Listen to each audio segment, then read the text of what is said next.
All right, Mr. President, you may begin the meeting. Thank you. This is the Oakland Unified School District Special Board Meeting, February 8th, 2022. Thank you for joining us for tonight's meeting. We will begin with an attendance roll call to establish quorum. On the attendance roll call, Student Director Powell, Here. Student Director Gallegos, Here. Director Ng, Here. Director Williams, Present, sir. Director Hutchinson, Present. Director Gonzalez, Here. Director Thompson, Here. Vice President Davis, Here. and President E. Here, Quorum present. All members are present. thank you. I will now turn the meeting over to our Chief Governance Officer to introduce the interpreting protocols. Thank you, Mr. President. We are going to be doing 3 languages this evening: Spanish, Cantonese, and Arabic. We will not be asking whether or not anyone needs it. We'll just be doing it and turning it on. So I will turn it first over to Mr. Copenhagen. If you could unmute, please, sir, and just provide the instructions on how to listen to the Spanish interpreting once it is live. Buenas tardes. Esta reunión cuenta con interpretación simultánea. Para escuchar en vivo la interpretación, busque el icono de interpretación en la parte inferior de su pantalla. Es el que tiene la imagen de un globo terráqueo. Seleccione esa imagen y se desplegará una lista de idiomas. Seleccione español. Muchas gracias. Thank you. Thank you, Mr. Copenhagen. Give me a moment while I turn on Spanish interpreting.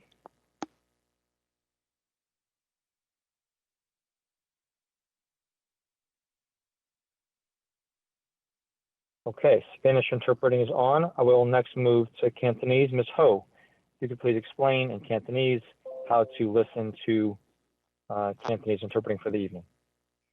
各位 Oakland 社區人士好，呢一度係 Oakland 聯合校區教育委員會特別會議。假如你需要廣東話翻譯，請你喺應聘嘅右下方點擊一個地球形狀嘅符號，然後選擇中文，咁你就會聽到我哋嘅廣東話翻譯。I'm done, Chief Governor Officer. Thank you, Ms. Ho. All right, I've got the 2 Cantonese interpreters ready, and I've just updated it so that Cantonese is live. And now I will turn it over to Mariam for Arabic. السلام عليكم ورحمة الله وبركاته. مساء الخير. الرجاء اتباع التعليمات الاستماع إلينا بالترجمة باللغة العربية. في أسفل الشاشة هناك خاصية على شكل الكرة الأرضية. اضغط عليها ثم على كلمة Interpretation الترجمة واضغط على كلمة اللغة العربية. إذا كنت تستخدم الهاتف النقال الهواتف الذكية هناك أسفل الشاشة 3 نقاط عند كلمة More اضغط عليها اختار الترجمة ثم اللغة العربية. الرجاء كتم الصوت الأصلي حتى تتم الاستماع إلينا بطريقة واضحة وشكرا. Thank you. Finished. Thank you, Mariam. And I have now updated it for all 3 languages. To click on the globe. Interpretation is now done. President Yi, back to you. Thank you. The topic tonight is one of the utmost importance and has garnered significant local, state, and national attention. As a bit of background, on January 12, 2022, the board adopted Resolution 2122-0026, titled Quality Instruction and Student Supports, Adequate Staffing, Competitive Compensation, and Long-Term Fiscal Stability. That resolution directed the superintendent to present a list of the school consolidations that can reasonably be implemented by the fall of 2022 or the fall of 2023 at the soonest reasonable opportunity. On January 31st, the superintendent presented the list of school consolidations as directed. At that meeting, the board heard a lengthy staff report and financial analysis, received 4 hours of public comment, and had the opportunity for extensive board deliberation. So tonight, the board will consider adoption of the proposed list, which is captured in Resolution 2122-0030 as printed in the agenda. The board will consider approving, amending, or rejecting that resolution. In a moment, I will speak to the planning and process of tonight's meeting. However, before we can do so, we need a formal motion putting forward the proposed resolution. Do I have such a motion? I move to postpone this resolution until January of 23. Is that a Yes, it's a motion that I'm allowed to make. substitute amendment? No, I I'm making a believe, motion. President Yi, that I'm making a somebody must be motion. recognized. I'm seeking to be recognized by the chair. It was asked if there was any motions and I made a motion, so I need to be recognized first. Thank you very much. Mr. Rakestraw, the motion that I requested a motion for was the resolution 0030. Director Hutchinson has inserted a different motion. No, I moved that we postpone that Rakestraw, is it resolution possible until for January you of to rule 23. on the parliamentary procedure? Appropriate procedure for any motion whatsoever is the first step is for the member to be recognized by the chair. Okay. Did you recognize someone, Mr. President? I would like to be recognized, President Yi. Okay. Is this how we're starting today, y'all? Director Gonzalez, This is how we're starting, I President? move adoption of the resolution. is there a second?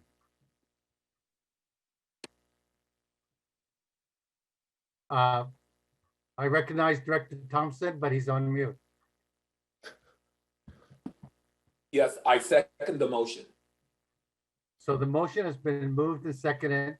Now that a motion is on the floor, allow me to speak briefly regarding. Wait, tonight's when do plan. I get to be recognized? Point of clarification, I'm waiting to be recognized. Can we get a ruling from the parliamentarian?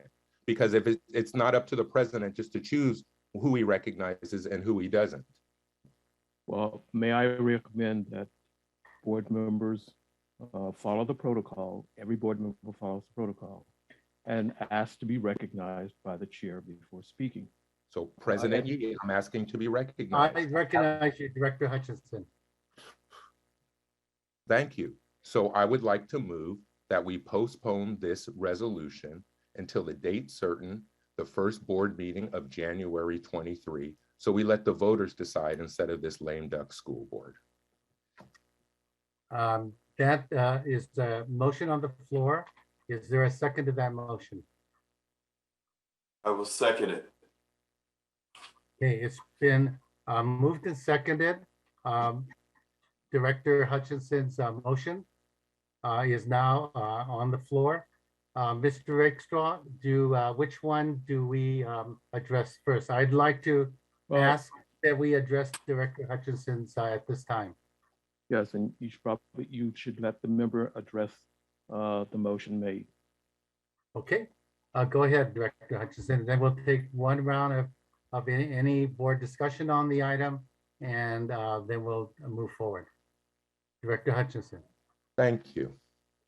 So instead of rolling out a plan on the community where 5 school board directors vote on January 12th, instruct the superintendent to come up with a list that wasn't ready at your special meeting you scheduled on the 19th, that was finally released when I shared it with the community 2 weeks ago and first presented to the community on January 31st. And here we are having a final vote. And I know some of my fellow directors think that they're going to introduce amendments and wordsmith at the last minute with no notice for the permanent closure of schools. I think the appropriate thing to do would be to turn this over to the voters instead of our lame duck school board directors and make sure that we are going to be deliberative in the decisions that we make. Not one board director has made a case for why we have to do this now in this sort of way. So we know we don't have declining enrollment because enrollment in the 12 to 13 school year was 36,368 students. In 2019-20, the enrollment was 36,110 students for a drop of 258 students over a 7-year period. That's not a declining enrollment district. And you know where I got those numbers from? Page 4 of the PowerPoint presentation for tonight. We also are not in financial crisis. We ended the 2021 school year with a $43.9 million one-year budget surplus, an ending fund balance of $113 million, and a reserve of almost 9%, which is 4 times the legal requirement. And again, all of those numbers come from the official SACS reports from the closing of the books, the official OUSD budget numbers that we submit to the state. So I start to wonder if we don't have declining enrollment, even though that's a false narrative that people create, and we're not in financial crisis, which is a false narrative that people like to create, why have 5 school board directors elected Director Yee president, voted to direct the superintendent to create a list of schools for us to close, and plan to have that final vote tonight? What emergency has happened over the last month that means we need to put aside all of the work that we were doing and immediately stop everything to devastate our community by threatening them with school closures? We actually just approved as a board budget adjustments on January 26th of $40 million that our senior business officer, Lisa Grant Dawson, told us was to make sure our budget would be sound for next year. So again, why are we making these moves now? Other than we have school board directors who are hell-bent on closing our schools. I understand we have a lot more community watching today. So it's important that everyone watching understands what happened in December 2020, after the election with the last lame duck school board, when Directors Yee, Director Gonzalez, and Director Ng co-authored a resolution calling for school closures in Blueprint 3, or Cohort 3, as a lame duck school board. These same directors have done this over and over again. And again, I've been in the media for the last 2 weeks, and it's been funny. Every interview I go to, the interviewers say, yeah, nobody from the district wanted to come speak. No school director wanted to come speak. And the reason is, y'all ain't got no case. And I know this is why some of you were threatened by the idea of me joining the school board, because I won't let you lie to the community. I won't let these false narratives continue. And so this is really clear now with what I just put on the floor. If you really believe that we have structural issues in OUSD that need to be addressed in a thoughtful way in order to best serve the community, then it's obvious what you do is you set up a 6-month process at least to determine what the best course of action is. But if you are just determined to close our schools before you leave office, and you know that you only have 4 months to get it done before you are gone, then you're going to continue to push through with this for tonight. So there's a clear choice here. And let me just say this also for everyone as you have your amendments lined up for tonight. There is no way you can change this list, cut down this list, or do anything that the community is going to accept. So it's a clear choice. Either we postpone this to January, or the community is going to make sure that we stop this anyway. I'm really disappointed, and on a personal level, I'm furious that you all would choose to do this to the community when you know there's no justification and you see the community's response. You know we can afford to not make any of these changes. So how dare you inflict this on my community? So you have a choice, and everyone's going to hold you accountable for those choices. Thank you. Thank you. Are there any other comments from board members before we act on this item? Student Director Powell, I'm going to continue what I did last time and just begin across the district numerically. Student Director Powell, do you have a comment on this particular motion? I agree with Director Hutchinson that now is not the time to be having this conversation. Now is not the time to have a vote. We are still in the middle of a pandemic. And after hearing what he just talked about, what is urgent to close down schools that you serve? Instead of investing time to close down schools that serve majority Black and Brown students, invest your time as a district to build community and to empower students to lead school improvement campaigns, because that's what we should be doing.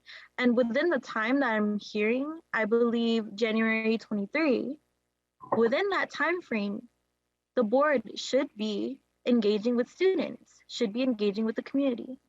And so I hope that, you take this into consideration, that this is a school district and not a business.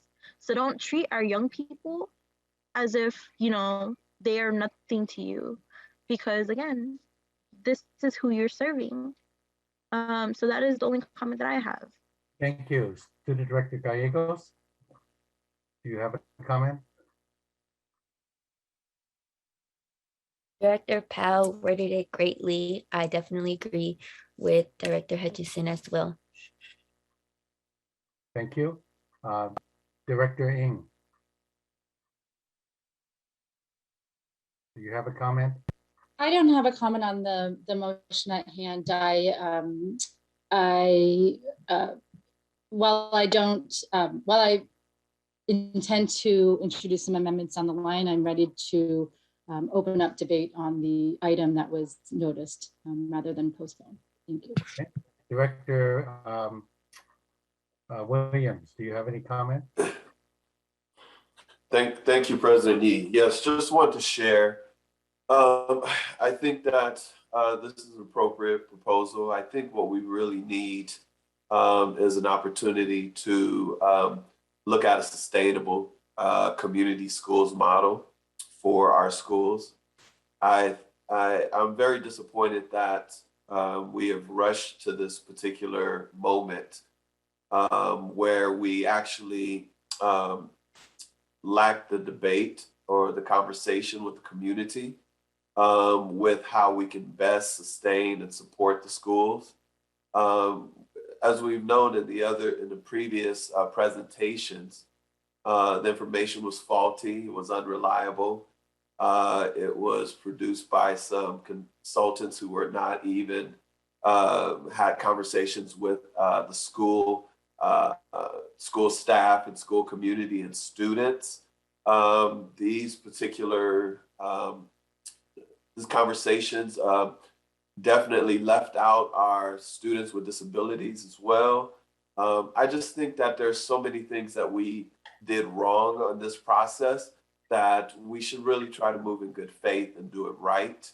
And good faith actually would provide us an opportunity to have conversations at various school sites to really understand the dynamics. I do want to appreciate some of the board members that were able to make it down to some of the school sites to kind of get a better understanding of what's going on, to understand the culture that and all the amazing things that are going on at our schools. We have some amazing educators. We have some amazing staff. We have amazing parents that are just doing some tremendous job holding our schools together. But we as the district really has failed to provide the support, a community-based support, the resources that are needed. And I think that our rush to judgment to close schools without actually doing a proper evaluation of the fiscal analysis is a step in the wrong direction. So I think that Board Member Hutchinson is moving in a direction which he is asking each and every board member to really reconsider how we as a board are doing business. He's asking the superintendent to reconsider the list of schools that are being put up and the senior leadership as well. What we know is at stake is our credibility as a district. I've said that before, and I'll continue to say that in each and every conversation. If we are elected to represent the community, then we should really do community engagement to move these ideas forward. And I think we have shown very clearly there's a disregard for community voice. And I think it's time for us to repair that harm, repair the harm to the community. And we've asked for that repair within our our reparations for Black students, but not just for Black students, but for all students who are affected by these proposed closures. I would ask the board again to really reconsider this, to really look at a way to postpone this particular measure until we get some better understanding of how we can utilize some of the community grant money that the governor has. Also asking Governor Newsom to step in and have a conversation with us to see how we can move this forward. There's many resources out there. But lastly, with my last minute, I think this is not about blaming our students, which is what our school district is trying to do. It's really, we should we should look in the mirror and look at ourselves as a board. We should look at ourselves as an organization. We have some major reorganization to do within our organization. We're top heavy on our salaries. We have a lot of top heavy with our consultants. And we also are just really needing to do business a different way. And I don't think we've provided the community a plan as to how we're going to move forward, since we've known and we've experienced multiple school closures over the last 20 years that we still are in a budget deficit. So nothing is going to change unless we start to change with our organization itself. Please consider postponing this particular measure. Thank you very much. Thank you. The next speaker is Director Gonzalez. Thank you, President Yi. I will not vote to postpone this vote. I know some people are experiencing this process as rushed. In my opinion, this process is 20 years overdue. Long before any of us were on the board, around the year 2000, the board started to approve charter schools, and they had no plan for how they were going to reconcile the impact that that was going to have on the district's enrollment and the district's financial health, and it shows. We have twice as many schools as a district of our size would normally have. And it's taxing everything from our facilities to our inability to offer attractive pay. And that's why we have so many vacancies in the middle of the school year. And then 10 years after that, well, a little less than 10 years, but the small schools movement came along and opened even more schools, again, without a plan for how that was going to impact enrollment on our schools. And that's how we got to the situation we have today. So everything that we have done so far, and we have cut positions in Central, we have reorganized Central probably 5 times since I've been on the board. I'm only in my 8th year. We have changed our bus schedules, our bell schedules, so that we could save money on transportation. We have significantly cut the consulting and contract budget. The one thing that we haven't done is actually reconcile the number of schools we have with the number of students we have today. So no, I will not be voting to postpone. And this is not even going to get us to the fiscally healthy place that we need to be. It is simply taking one step to make progress to having a more fiscally healthy district where we can adequately staff and pay our staff in our schools. Thank you. Director Thompson? No, I don't have much to say.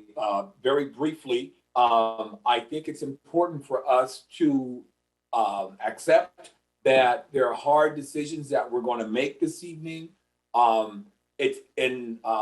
There's something that we have to understand. You can't please everyone with what you're doing, but you have to be morally sound and ethically positioned in order to make decisions that might influence how others actually live. And so I don't prefer to postpone our vote. I do want to move ahead and do so that we can actually start the work or continue the work of making certain that we have first-class schools for every kid to attend so that that kid would receive a first-class education. Thank you very much, President Yi. Thank you very much. Vice President Davis, do you have a comment? Yeah, I'll be brief because I know we have a lot of attendees who want to make public comments, so I hope we can move to that soon. But yeah, I do see, just looking at the enrollment dashboard on the district, I do see that, in 2017, it was 36,900. And at the current time, it's 34,300. And so that's a decline of over 2,500 over 4 years. And 1,000 of that was before the pandemic. So I do see a declining enrollment district, and I know that that's a pressure that exists. I hope the students come back as the pandemic wanes, but I don't think we can, we can't base our decisions on hope. We have to be realistic and plan for the future. And even before that, we had comparatively way more schools than similarly sized districts. And then the other piece, as far as the financial situation of the district, I do think it's really serious. We have a history of using, in the past couple of years, of using our one-time funds to plug really large holes. There was a bridge plan of 16 million last year, and we increased staffing in a lot of ways, which was appropriate during the pandemic. But I believe that we will have to continue doing that. And the other financial crisis is when you go out to our schools, which I have been doing this week to hear, and it's really, nobody would be doing this to our school communities if we didn't feel like it was absolutely necessary. Because I hear the pain, I hear the anguish that people are feeling through this process, and I would absolutely not be participating in it if I didn't think it was going to end up for the financial betterment of the whole district, for the educational betterment of the whole district. But when you go to schools, you hear people saying they don't have enough support. See vacant positions. We have trouble hiring for many positions because we pay so low compared to other districts. That's a financial crisis. We see insufficient maintenance, insufficient repair at our campuses. That's a financial crisis. So there is a financial crisis in OUSD, and we do need to get more resources to each site. And so that's absolutely why when you see a school of 300, 400 students, they can afford more services, more support. You don't have, a kitchen that's only serving a handful of kids. You have a kitchen that's full, a cafeteria that's full. And so that's what we need to be doing in order to operate more efficiently. And so I wish we could postpone this. I do feel like the process has been rushed. Director Ng and I put forward a resolution last fall that would have had a longer timeline. That didn't get approved. And so here we are now, we're in this very rushed timeline, which I think is really unfortunate. But I do see the urgency of needing to do it at this time. So I won't be voting to postpone. And I do hope we can hear now from the superintendent and from the public. Thank you. Okay, Mr. Rickstall, would you take the vote? Would you call the question on this item, this motion by the Director Hutchinson, seconded by the Director Williams?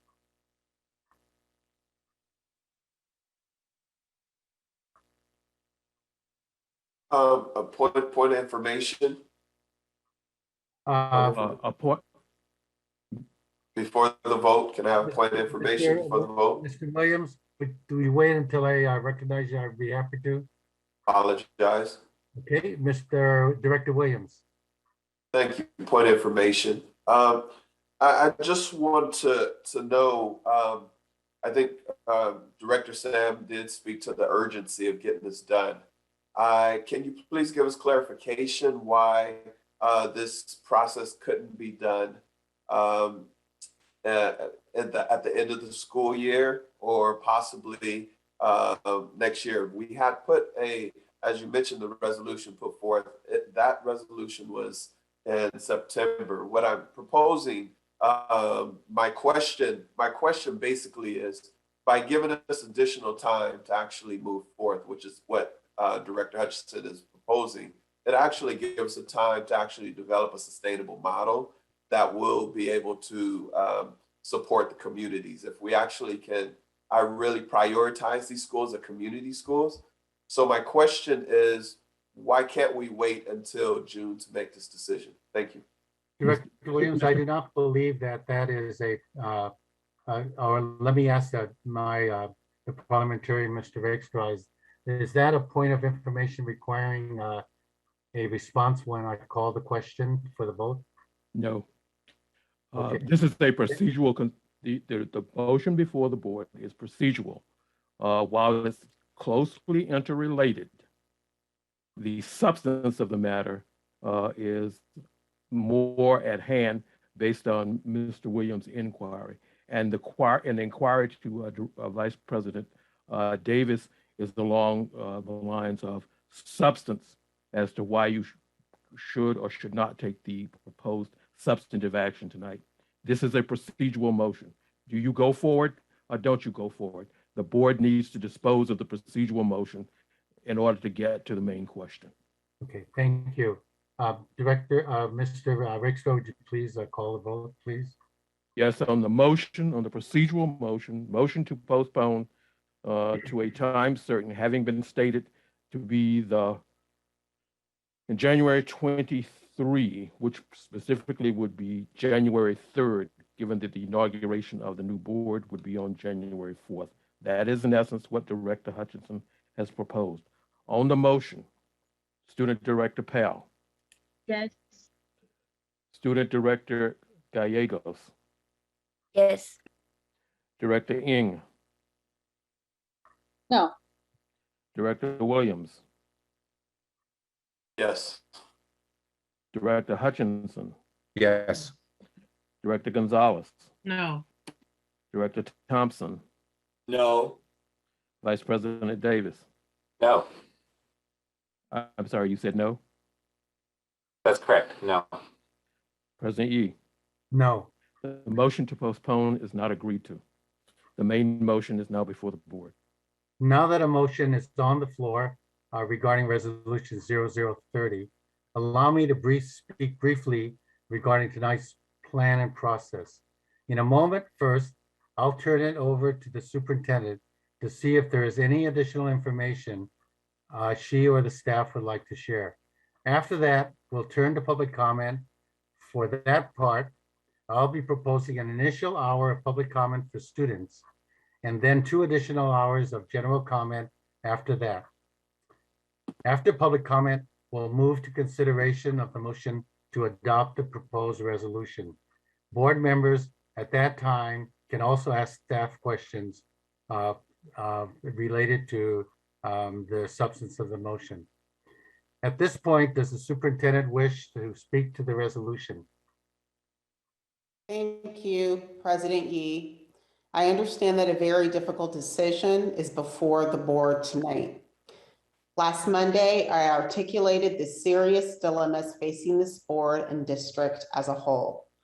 Our need to remain solvent, our need to invest deeply in the recruitment and retention of all of our educators, and our need to significantly increase student programming and staffing at all of our schools.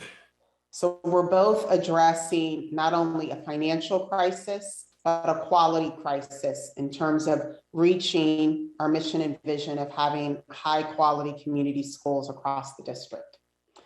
Pursuant to board direction, staff gave a presentation on January 31st, where we provided a list of proposed school consolidations, how the consolidations would be made, the rationale for the consolidations, and a fiscal analysis of those consolidations. Before I turn the floor back over to you, President Yi, our Chief Business Officer, Lisa Grant Dawson, has a few remarks about our current financial status and the urgency of the moment. Ms. Grant Dawson. Thank you, Superintendent Johnson-Trammell. Just briefly want to share that this process, the board's decision-making this evening, is a component related to, as you heard, our road to local control. We've talked and been processing through, as many board directors have shared along the way, the various history that extends back 20 years regarding various subjects of conversation. No matter how the board moves forward in its deliberation and decision, our road to local control includes what we just included in the budget reductions and adjustments, which was the loan payment, which was a resolution that the board proposed and approved.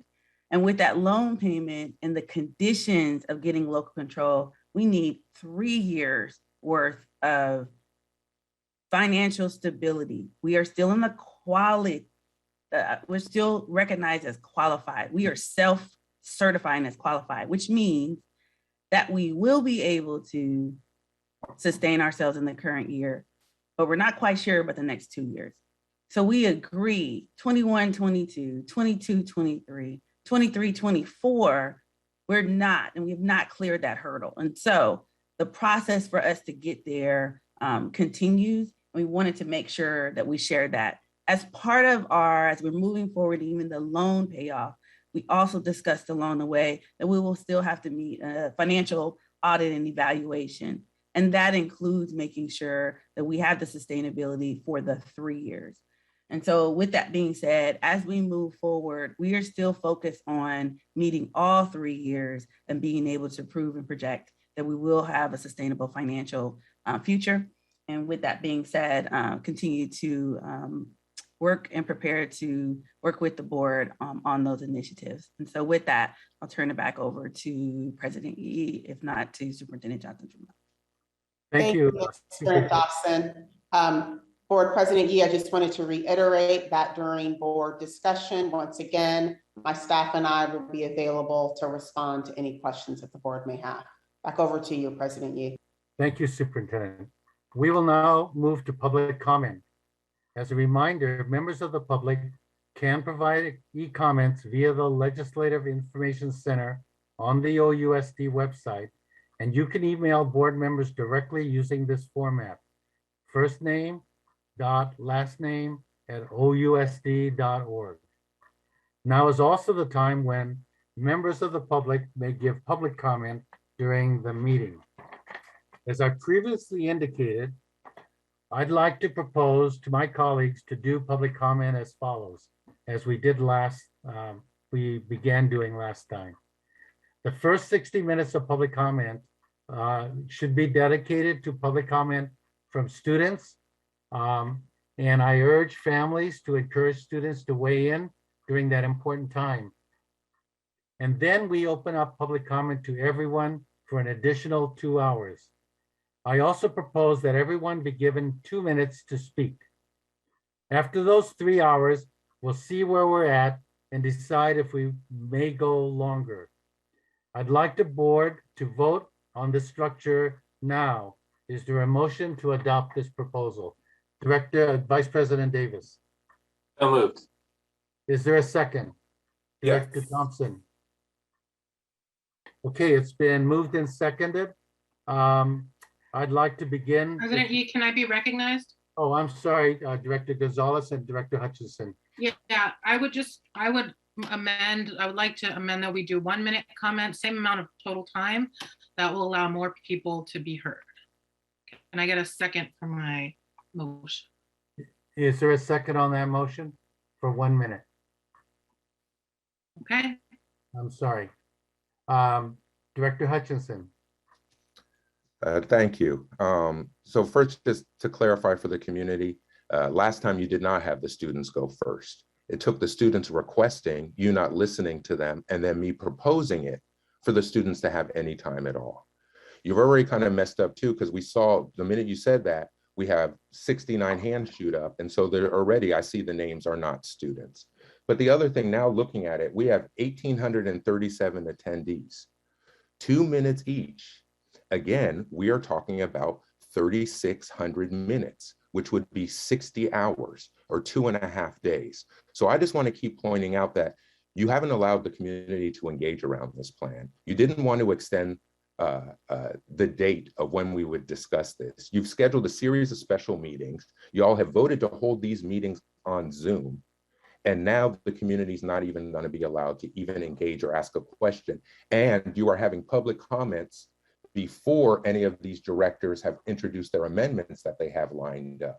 So it's disingenuous to have the community speak now, where I know multiple directors plan on introducing amendments.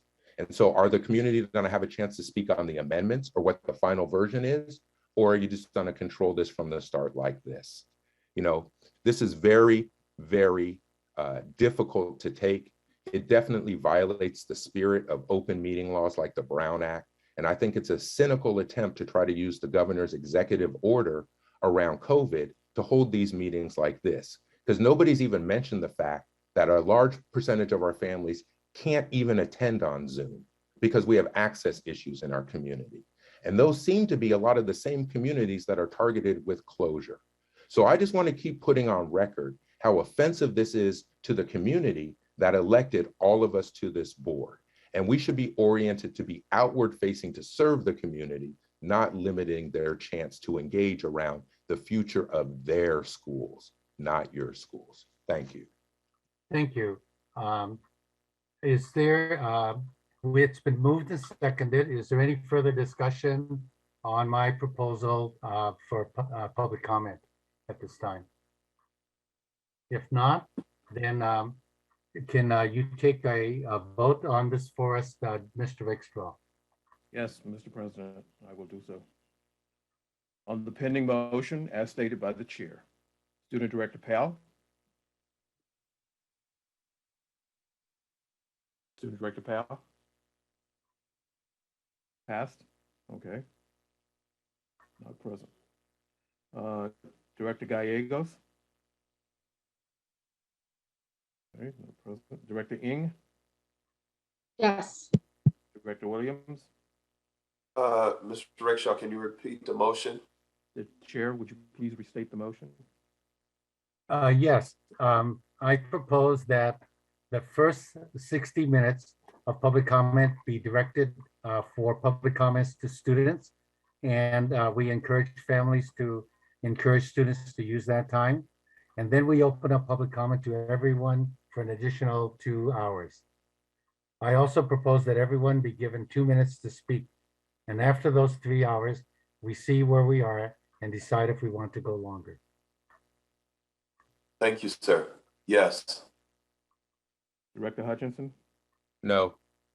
Director Gonzalez? Abstain. Director Thompson? Yes. Vice President Davis? Yes. President Yee? Yes. The motion's agreed to. Okay, thank you. We can now move to public comment. I know that the public has strong comments to voice. I am asking that you refrain from personal attacks, that you keep your remarks to the 2-minute time limit. Mr. Rickstraw and his team will keep track of the time and call the next speaker for me so that I will be able to fully listen to each speaker. I also want everyone to know that we will do our best to protect against Zoom bombing. However, we cannot anticipate what a speaker will say. If a Zoom bombing incident occurs, I will do my best to immediately have the speaker's mic muted. But please know that doing so is not immediate, as the mic is controlled by staff and I need to tell them to mute. Mr. Hollis, could you please call our first student speaker? Reminder, if you're an adult and waiting in line, please lower your hands. And if you have children in your family, students in your family that you wish to speak, please encourage them to speak now. Mr. Hollis? Yes, this is Mr. Seychelles. The first student. Mr. Seychelles, sorry. Not a problem. The first speaker, student speaker is Georgia Pendleton.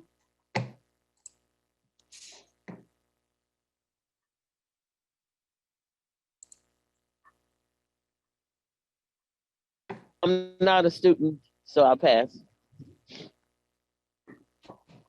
Next speaker? Yes, next speaker is Michelle Arista. Hello, my name is Ishela Arista. I'm in 11th grade and I attend Oakland High School. I'm part of the Youth Organizing Council and a youth organizer of Kids First. I'm in opposition of school closures and consolidations because of the numerous negative impacts that they'll have not only on students, but everyone in each student's lives, their families, the people who have to take them to farther schools, the teachers with too many students to give them the attention we need to thrive, not to mention so many single parents and parents who work multiple jobs, the fact that students will have to experience a stressful and abrupt transition to a completely new environment, all in the midst of an ongoing pandemic. Every part of the process of school closures brings a different form of stress that will impact students' ability to learn and succeed in school and in the future. And because we are the future, how will our communities look when there's a whole generation of students who are struggling in school because of the decision to close schools with the highest need students? Thank you. Thank you. Next student speaker. Next student speaker is Sarah Goody. Not a student, I meant to lower my hand. Thank you. Next student speaker is Queen Ari.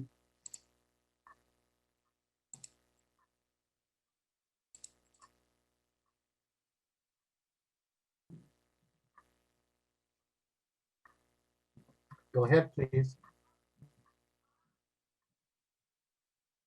Queen, if you could unmute yourself. Sorry, my son is not with me anymore, so it's okay.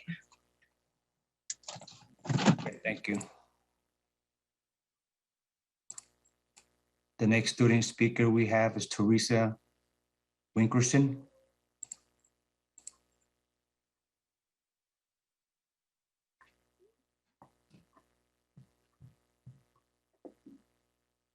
Go ahead, please.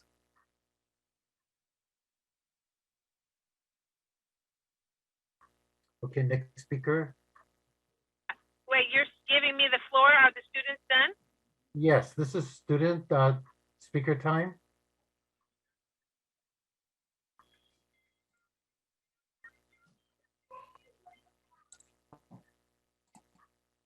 Next student speaker is Irene Holmes Pierre.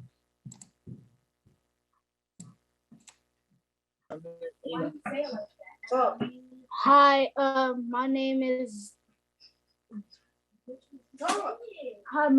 Brittany Pierre, and I used to go to Howard Elementary School in Oakland, California. And my teacher's name was Miss Freeman, and we used to stay in the class from the back door. And I don't like it that you guys are closing down every school like Brookfield and all of that. And it's really not fair to everybody. And if you guys are going to use the money for yourselves, it wouldn't be fair that you guys do that, because it's like you don't want to close the school down because it just doesn't make any sense for you guys to close the school down. And yeah. Hi, my name is Brittany. And I just want to say that you guys shouldn't close the school down, because there's a lot of kids that wants to go to school, and they like going to school because they love that they get to learn more stuff, and that the other little kids get to know how to do math and everything for their things. So yeah, that's why you guys shouldn't close the school down. And it's like really not that because you guys shouldn't close school down. And like it's been up for like a whole year, and it doesn't make any sense that you guys want like public schools and you guys are gonna shut it down. And yeah. Hi, my name is Brianna, and I don't want you guys to close the school down because people wants to learn math and everything, so I don't want you guys closing the school down. Thank you. Next speaker. Next student speakers are Justine and Kyoko.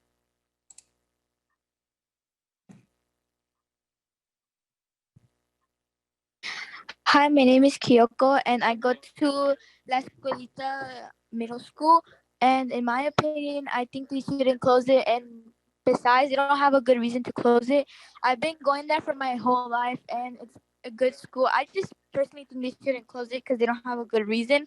And it's also really easy for people to put their child there because it's probably like near their home, and it's easy to pick them up, and it's probably like around their home, which is easy to put.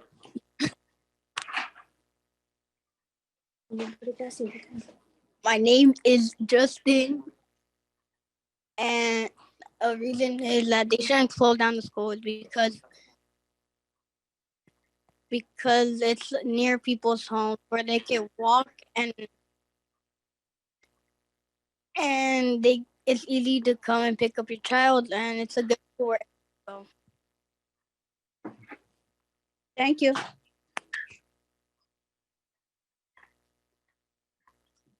Thank you. Next speaker, student speaker.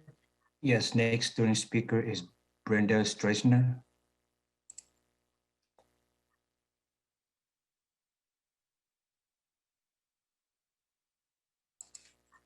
Brenda, if you could unmute yourself.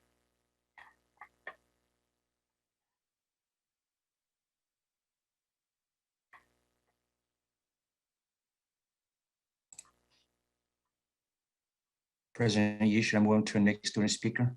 Yes, please. Thank you.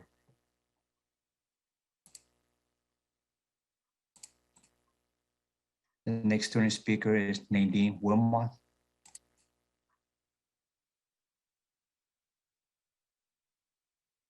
Go ahead, please. Nadine, if you could unmute yourself. I'm not a student speaker. I'm a parent speaker. That's all.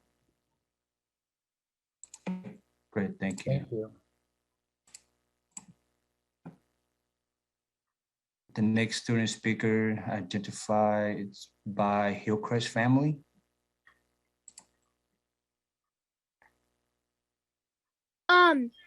I think that Hillcrest shouldn't.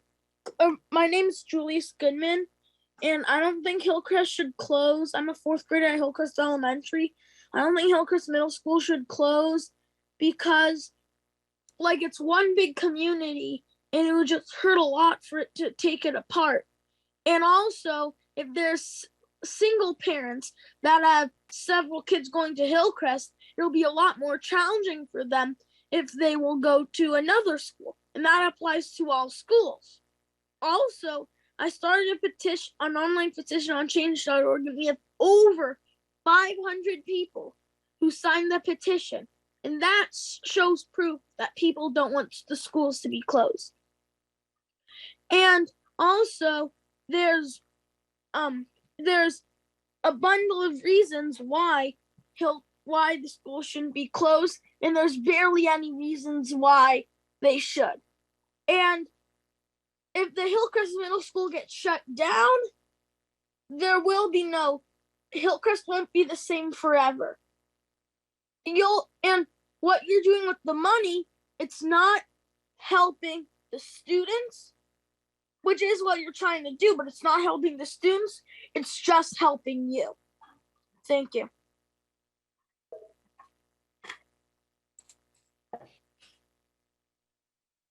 The next student speaker is Sonia Mendoza. Unfortunately, this student will need to update the Zoom. Moving on to the next student speaker. Kalia student.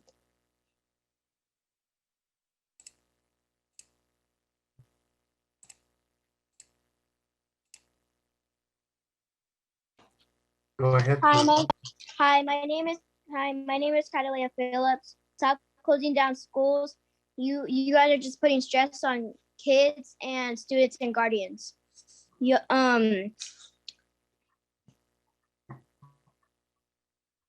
Thank you for your time.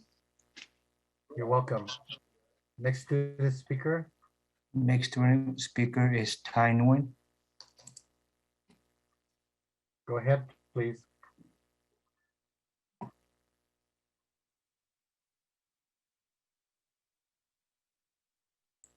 Hi, if you could unmute yourself to speak. Please move me to the parents.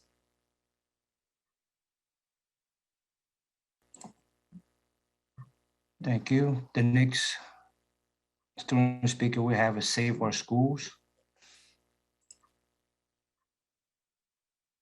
Hello, Jelani, come on, because it's your turn to talk. Sorry, you guys, she went to go wash her hands. It's your turn to talk, and you're on here. Introduce yourself and tell them what school you go to, because we're on the time limit.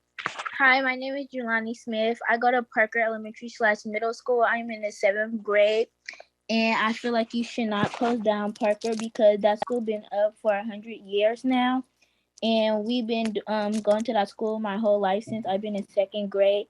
and that school is a good school, and they teach very good. We have very good teachers there, and it's in a nice environment. Our school is very good, and you can really learn a lot just because, and our environment is very good. Our teacher is good, and everything. Tell me your name. Chance. And what grade are you in? Kindergarten. And tell them why they should keep your school open. Because I don't like be closed. And why not? Because I like school. And what else reasons? Because I want to play at school And also, make friends. And also because you have to grow with an education and it wouldn't be fair, right? Yes. And tell them that you would like a fair chance to have a good education. Yes. We need our education just like how everybody else had their education. It's not right for our schools to get closed down while y'all keeping all the other schools. And we need an education more like how they're getting their education, and we need good paying jobs just like you guys. Thank you.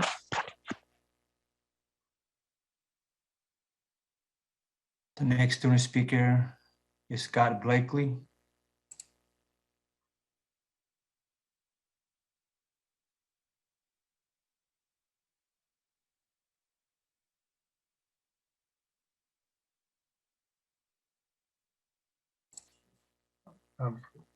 Let's go on. Okay, moving on to the next speaker, student speaker. Anina Story. Okay, go ahead, please. Hi, my name is Anaya Story. I'm the co-chair of the Oakland Youth Commission, also a senior in OUSD. And I just want to take a moment to call out the hypocrisy of the school district. You guys claim to be students first, and I don't see how closing down schools, especially of our impacted students. As you see, we got kindergartners on here, elementary students on here saying how much they love school, and for y'all to just close them down, especially right now during the midst of a pandemic, you got people out of work. They said you got single families who have multiple children who are, by closing down these schools, they'll no longer have accessible education. I'd also like to point out how some of the board directors were saying that you can't please anyone, and you're right, we can't please anyone, but this isn't about pleasing some board directors, this is about pleasing an entire community. And so also I'd just like to call out the order of the agenda. How are we not gonna have public comment after listening to the amendments? I feel like that's an issue that needs to be addressed and talked about as well. We have board directors saying you don't feel that you feel our pain, and the truth is you don't feel our pain. You're not a student. You can't make decisions about us without us. You don't feel the pain. You're not in school. And you're also saying that you see schools, smaller schools, 300 to 400 students that have the support that you want to bring. I don't see how you can bring the support by closing schools. And those schools who have that support, what kind of students are going there? What kind of students are going there? We know the answer. We know which types of students are going there.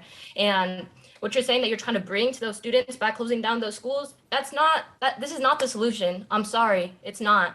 And if this is something that we need to continue to discuss, you want to continue discussing closing schools, now is not the time to do it. You need to postpone this. Thank you. Thank you.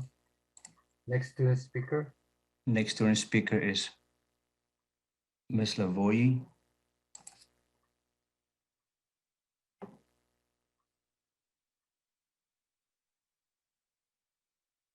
Go ahead, please.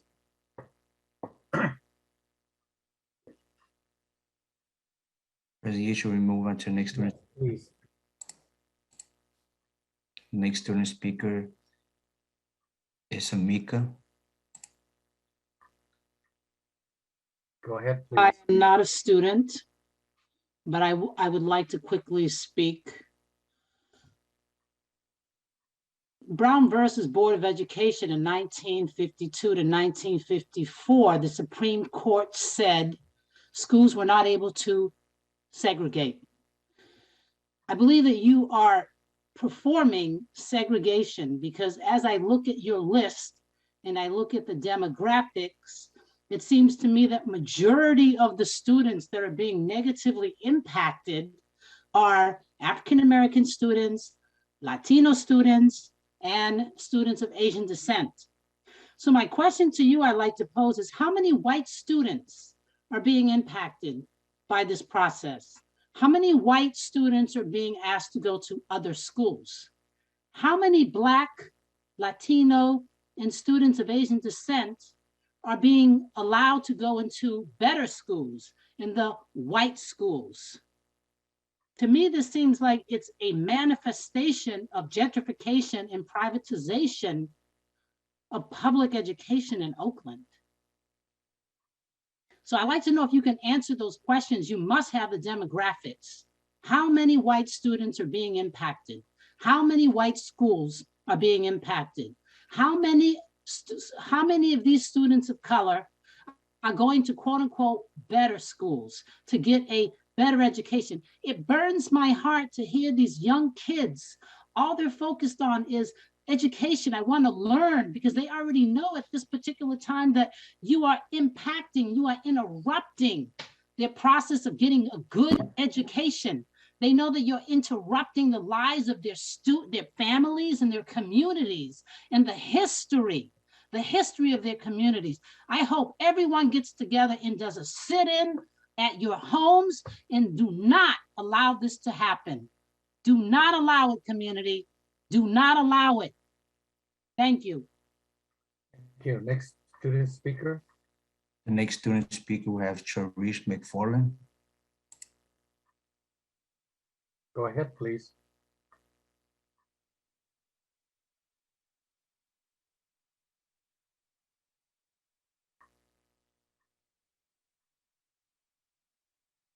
President, you should move on to the next student speaker. Please, Mr. Seychell. The next student speaker we have is Zola Cabrera. Go ahead, please. Yes, hi. Hi, my name is Natalia Morales, and I'm going to La Escuelita for 4 years, and I love my school and my friends and my teachers.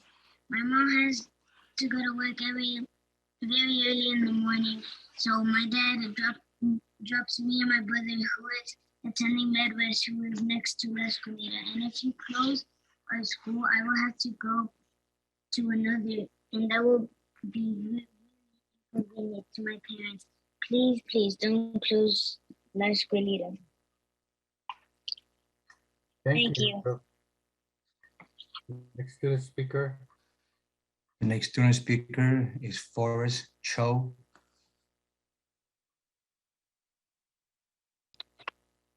Go ahead, please. Hello, my name is Forrest Cho, and I'm a 6th grader at Westlake Middle School.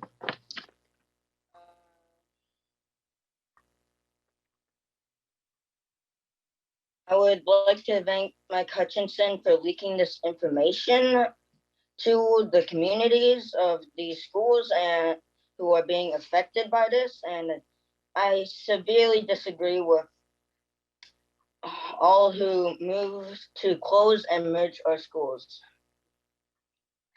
Oh, financial crisis, next fiscal year, the government of California will give $40 billion to school districts. OUSDs, that is 1/15 of 1% of this.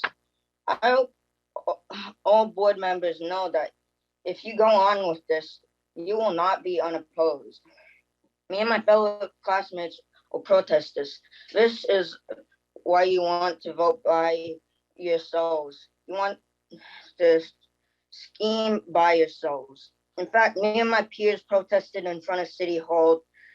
I made my remarks there. This is unjust, and I will not stand for this. I'm crushed that OUSD is so uncaring. You say you care about your students, yet you're closing all these schools and affecting majority POC students. And I hope that you guys all think about this, and thank you for your time. Thank you. Next speaker. Next speaker we have is Selena Gonzalez.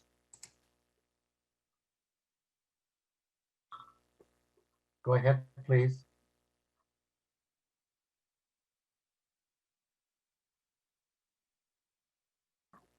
Okay. Okay, moving on to the next student speakers. Yes. Liz Suk. Go ahead, please. Hi, it's my daughter will be speaking. Hello, I am Sana Yu. I go to Melrose Leadership Academy. which is an elementary and middle school, I urge you to not close down these schools. Like, it's really like not benefiting the like whole entire school system at all. Like, seriously. And another thing is, like, my mom's a single parent, and she already hustled to get me to school. So when I look at the things, they show that there are majority Black students in there. So I know that there one of them has to have like another like not as me being a single parent. So like it's really hard, like if they have to go to a farther school or another school or somewhere else, it's really hard for them. So I feel like you should not, because it's not benefiting the school at all, and the whole entire school system at all. So if you're asking us and it's saying that they're benefiting, you're actually just lying. It's not benefiting the school at all. So I don't get why you're doing this. And I feel like you're saying that, oh, I get it, it's like a tough decision, we have to make tough decisions. Yes, I know that, but this is a decision that, like, seriously, it's not benefiting us at all. So I don't get why you would pass with this. Like shame on you. Oh my gosh. Okay, thank you for my time. Thank you. Next speaker, please. The next student speaker is Sebastian Ramos. Unfortunately, the student will need to update the Zoom. Moving on to the next student speaker. Go ahead, please. Jason and Jordine Lewis.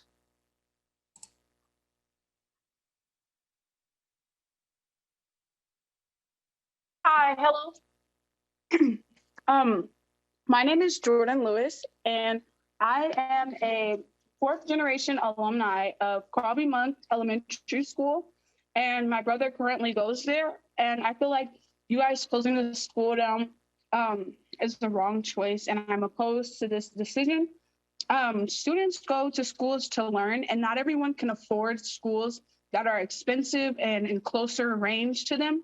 So having these schools open for them and creating safe environments for them is good for them. Thank you. Next speaker, Mr. Seychell. Yes, the next student speaker is Vincent Salazar. Go ahead, please. My name is Felipe.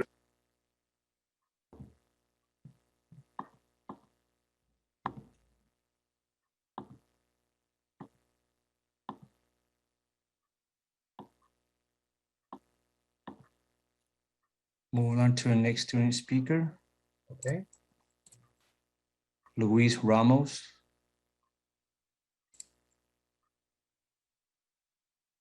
Go ahead, please.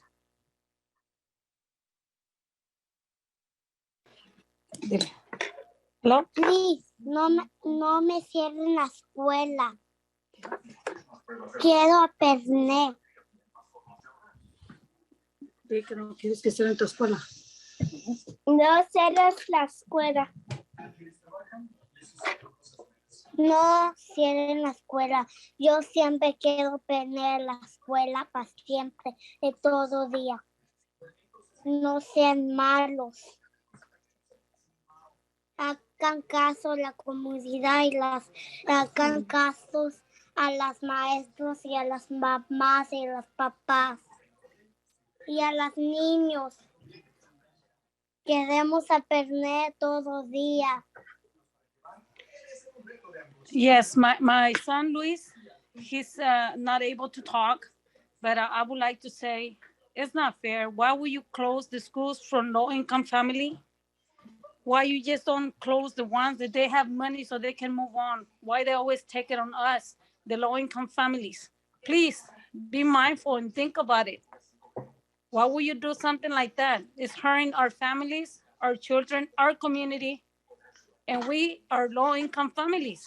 So shame on you if you agree And the one that speaks Spanish, estoy muy avergonzada de que seas hispana y estés en ese lugar que te pusimos nosotros. Es todo. That's it. Thank you. You're welcome. Next student speaker, Mr. Seychelles. Yes, next student speaker is Andrew Manu. Mr. President, Yes, Mr. Rickstrom. do we need to allow for the English translation of the Spanish comments that were made? I know the parents spoke in part, but I'm not sure everything that was said was translated. So we just want to ensure that for fairness. Thank you, Mr. Rickstrom. Can we ask our translator? Mr. Copenhagen, are you there?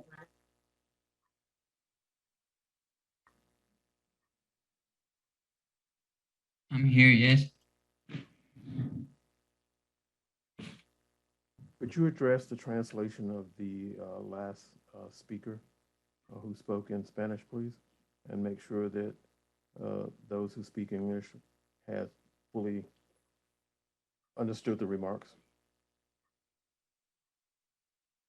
Is the public hearing me right now? Yes. I'm sorry, my colleague Andres was interpreting at the time. Back to you, She would have to.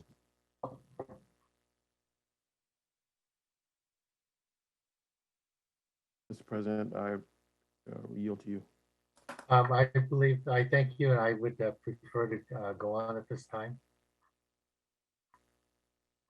Yes, the next student speaker we have Andrew Manu.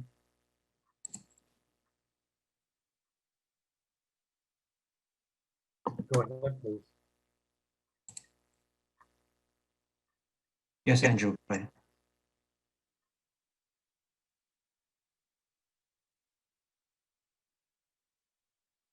Dewey Academy in December 2021 graduate. This plan is terrible. This is a completely awful thing that is happening to Dewey and alternative schools all around Oakland. I feel that Dewey and other small schools in the area should not be subject to budget cuts and other negative effects that come with abrupt changes in the OUSD school system. Dewey has provided me with a lot of services and things I wouldn't be able to get at normal schools. Attention is probably one of the biggest things. Like when I went to Oakland Tech in summer school at Ohio, the attention was there from other teachers, but it doesn't compare to what you get at Dewey. There's more one-on-one, and the teachers actually care about what happens outside of schools. Schools aren't funded fairly, and that's the problem here. Dewey's campus is really convenient, even though it's kind of far from my house. The bus will literally take me right to Merritt, and I have to walk a couple blocks. It's really convenient for everyone. The BART station is right there. Dewey also has various programs like the Health Pathway, which is what really got me into the HEAL program because of Miss Jackie's class and all the basics she taught, like how to wrap arms and how to suture. And then through her, I got a health internship. It's an example of that one-on-one student-teacher connection. Dewey is where I got to take the steps needed to attain my goals of being a nurse. Dewey provides a lot of opportunities for students, like going to a job fair at Laney, which is right next to us. There's the Heart Health Center at La Escuelita, which I had my eye and ear exam, which I probably wouldn't have gotten since at the time we didn't have insurance. Taking teachers who genuinely care about the students and forcing them to merge into one school is definitely going to have a negative impact on students. OUSD should be investing in their future regardless of what the outcome might be. At the end of the day, these students are the people who are going to end up running California and the US. OUSD should be investing in the future of our community and by giving up students a place to actually feel safe off the streets, feel comfortable enough to learn and want to come to school every day. Taking out certain schools and merging other schools does not solve that at all. Thank you. Next student speaker, please. Yes, the next student speaker we have is Camila L. Go ahead, please.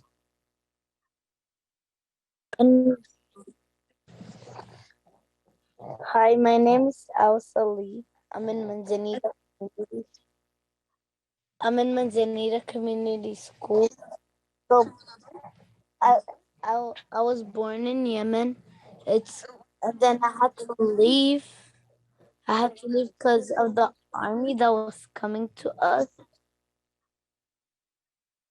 They were evil, so I had to come to America so I could learn.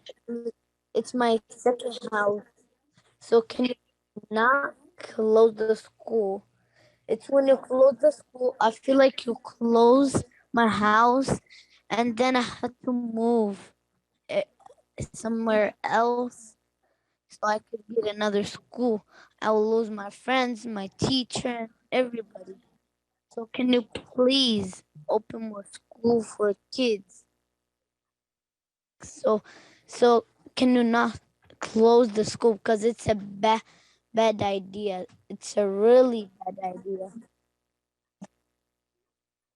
So can you stop that and let and so can you stop that and then like open more schools for kids?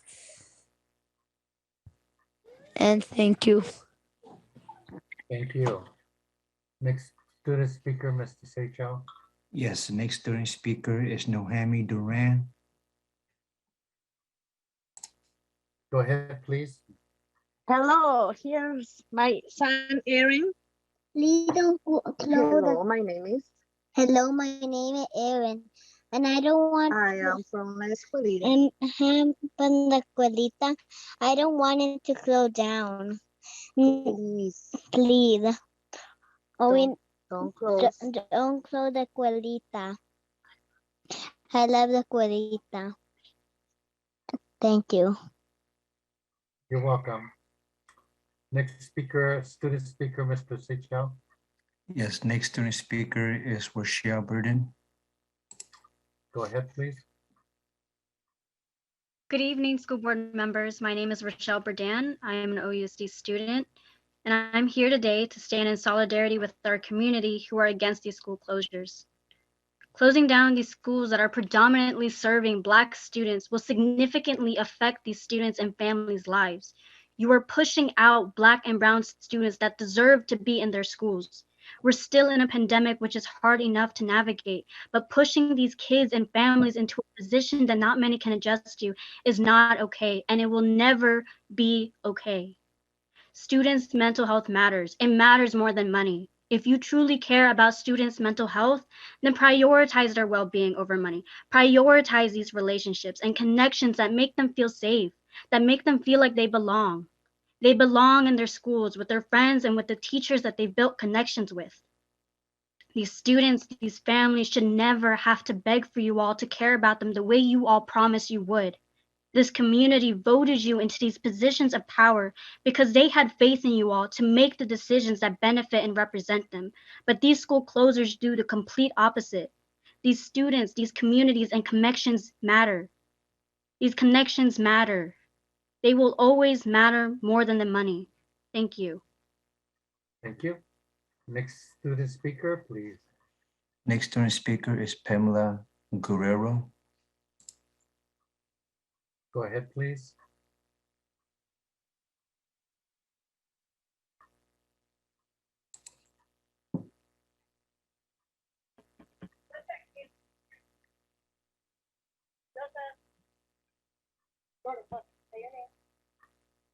Hello, my name is Jordan, and I think they shouldn't close the schools because people have been there for so long, and some people don't have a way to get to the other schools that are as close to their home. So if you go to La Salida, I go to La Salida, and we don't really have a way to get around to that.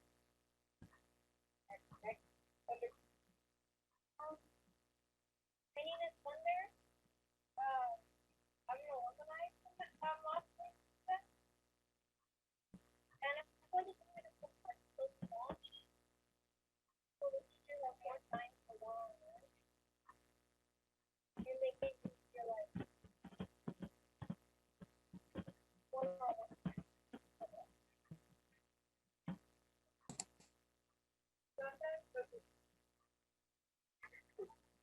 Hello, my name is Joseph Gordon. I am an alumni at La Salida Elementary School. I was there for what school you say. And most of, well, two of my siblings went to that school, and I really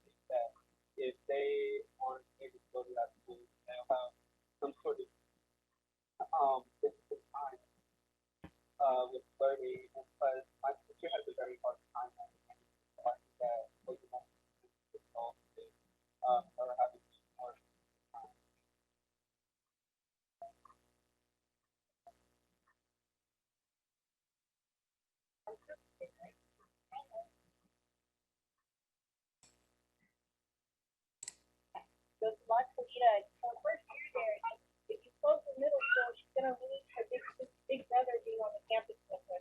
Thank you. You're welcome. Next student speaker, Mr. Seychell. Next student speaker is Keon. Okay. Go ahead, please.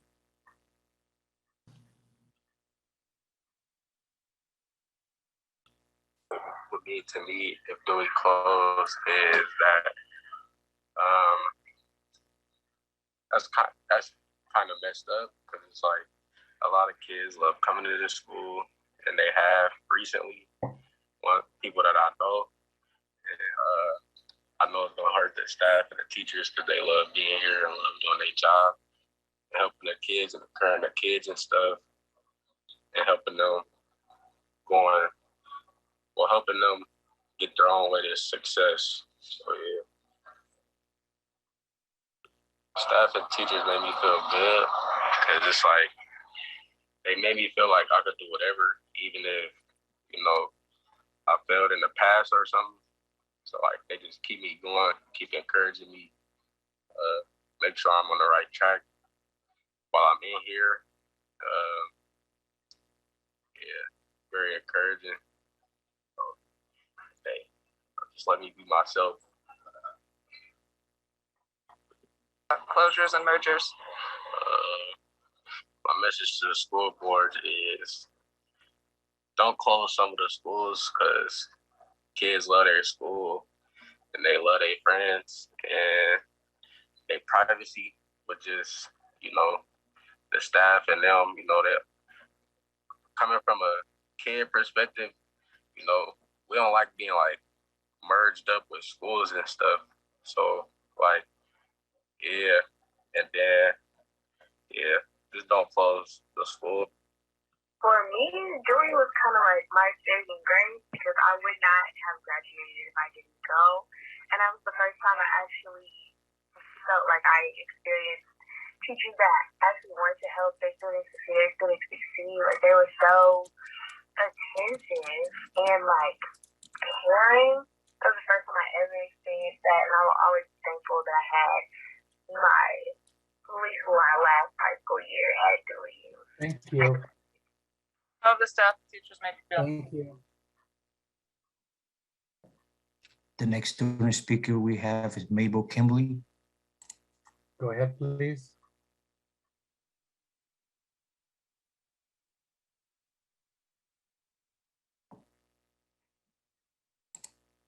One second, my son is coming. Okay.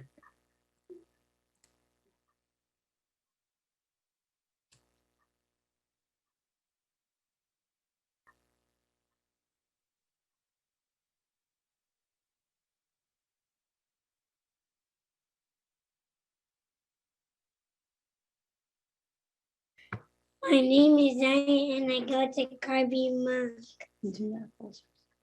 And do not close our school because it's helpful to learn. And I love school. And I want to help. I want to keep my friends and my teachers. Anything else? Anything else you want to say now?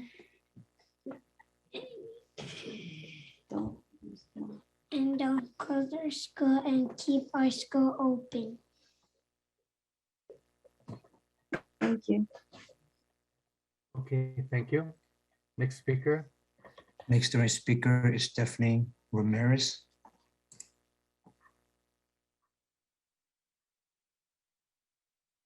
Go ahead, please. Just one moment, I'm getting my daughter. Okay. Go ahead. Hello, my name is Hazel and I go to Carl V. Monk School. If you close my school, I will be very sad. I am here to see if you are closing my school or not, but I vote no. Don't slay Team Dragon. Thank Closing my School means I have to start all over, and that will be scary. I am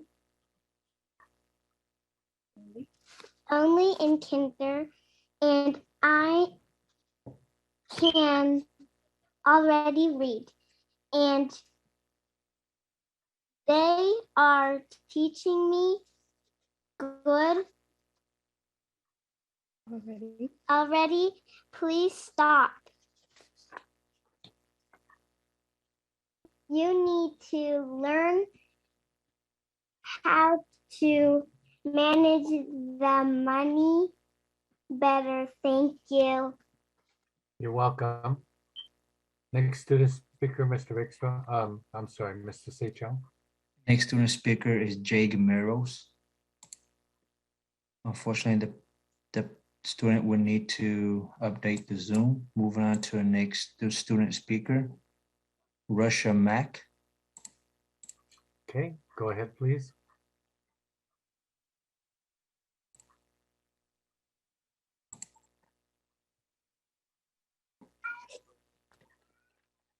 Hi, my name is Savannah Mack.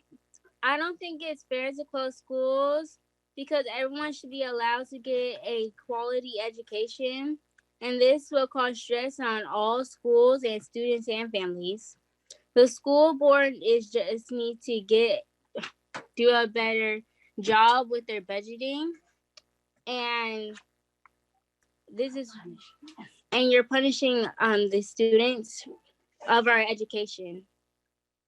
This is it. We need to be able to go to school because this will help our education, and we shouldn't be punished for y'all budgeting. And it's important at this point so we could be better in the future. Don't close the schools. And just don't close the schools, please. Thank you for your time. You're welcome. Next student speaker, Mr. Seichong. Next student speaker is Raina.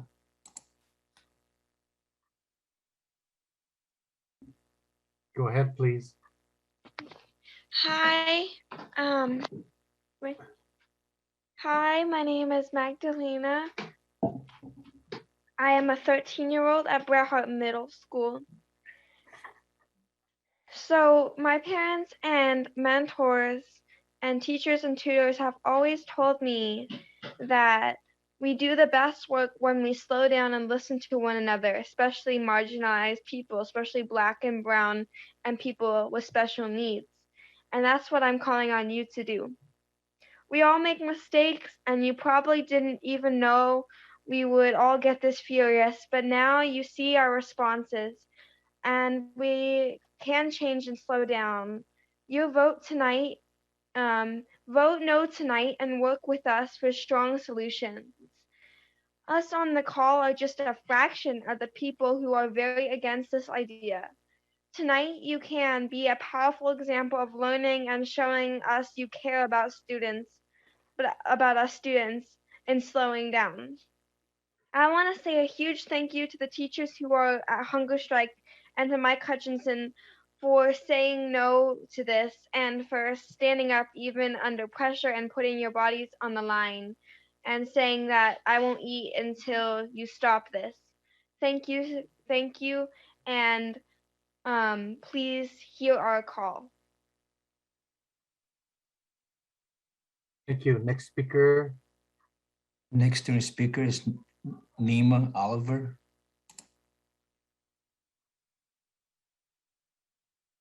Go ahead, please. Hello, my name is Kelsey Oliver. And my name is Kennedy Oliver. We are second graders at Carl B. Monk, one of the schools that is up for closure. This is our neighborhood school. It is close, safe, and clean. We love our school. The teachers and staff are great, and we learn a lot. We love our teachers and the friends we have at school. We have fun at Carl B. Monk. We learn a lot, and we like that we can walk to school. Please do not close our school and take away our community at Carl Beamer. Principal Burrows, Miss Monaro, Miss Dare, Miss Harrison, Miss Maston, Miss Jones, Brother Calvin, Sister Felicia, Brother Cameron, Brother Matt, Miss Williams, Miss Petrie. We are people, not numbers. We do not close our schools. Thank you. You're welcome. Next student speaker, Mr. Seychao. Next student speaker is Jamila Edwards. Go ahead, please. Okay, my children are speaking. Hi, my name is Riley Miles Davis. I'm a sixth grader who goes to Claremont Middle School. You should not close down schools because you lose more money in the long run. Haven't you learned about your mistakes last time? Now we are not. Hi, my name is Kaya Rooks, and I'm in first grade at Montclair. Closing schools costs more than it saves. Please save schools. Thank you for listening. Thank you for listening. You're welcome. Next student speaker, Mr. Seychao. Next student speaker is Derek Perner. Go ahead. Hey, please. I'm a teacher at Fred T. Korematsu Discovery Academy in East Oakland. Several of my students wanted a chance to speak, but were unable to due to Zoom update issues on their OUSD Chromebooks. A few today wanted me to record and share with you here. I apologize if the audio is a little difficult to hear. School board members. My name is Destiny and I am a fifth grader as student at Karamatsu Discovery Academy. We all found out that you guys are going to close the school. Please don't. I can give you many reasons. Reason one, this school has made so many people happy and brand new friends. Take it from me. I've been here since kindergarten. These people changed my life. They have been there when I'm sad and even more. I've known these people for a very long time. They will fight for this school if they have to, and I will too. I've gotten so much better at reading, math, science, writing, and much more. I love this school with all my heart, and this school knows how to teach. They have improved so many boys and girls over time. They have made not just my skills, but many others improve. Please don't shut down this school. Bye. Thank you for the chance to speak. You're welcome. Next student, Mr. Rakestraw, do you have a time check for us? Or Mr. Seychao, do you have a time check for us? Yeah, sure, approximately 10 minutes. Okay, thank you. Next speaker, student speaker, please. Next student speaker is third grade mom. Go ahead, please. Unfortunately, the speaker would need to update their Zoom. Moving on to the next student speaker, Lizette. The speaker would also need to update their Zoom system. Moving on to the next speaker, JJ. Go ahead, please. Oh, I'm not a student. Okay, thank you. Next student speaker, Mr. Rakestraw. I'm sorry, Mr. Seychao. Yes, next speaker, student speaker, Gabe Lady.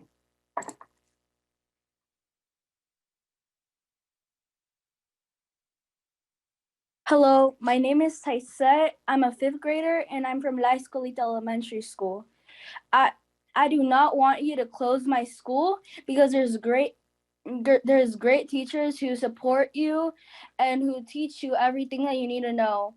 My teacher who has been supporting me is Miss Fortes, Miss Maria, and Miss Sol, and I do not give you guys the permission to close our schools. There's teachers putting their bodies on the line because you are trying to close our schools. The teachers are sacrificing their own bodies just because of you trying to close our schools. They're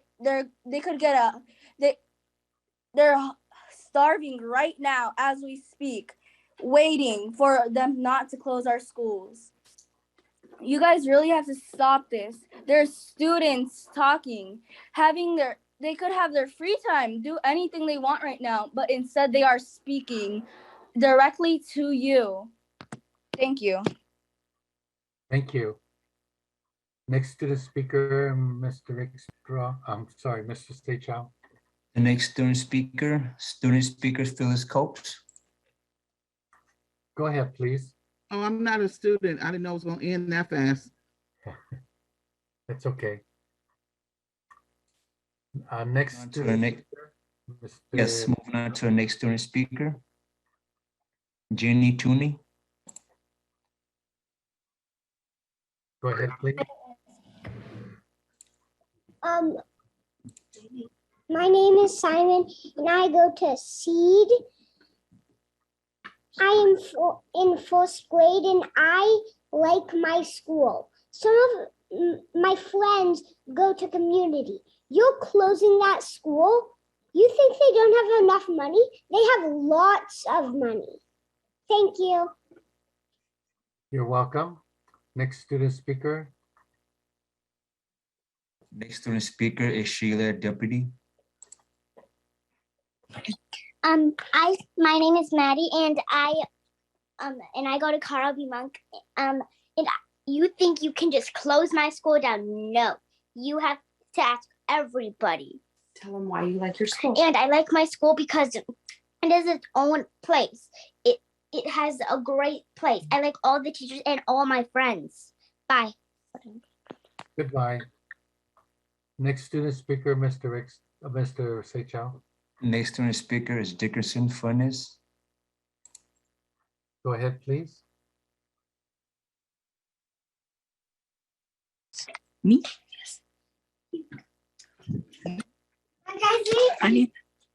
Hi. What's your name? I'm Andrew Funes.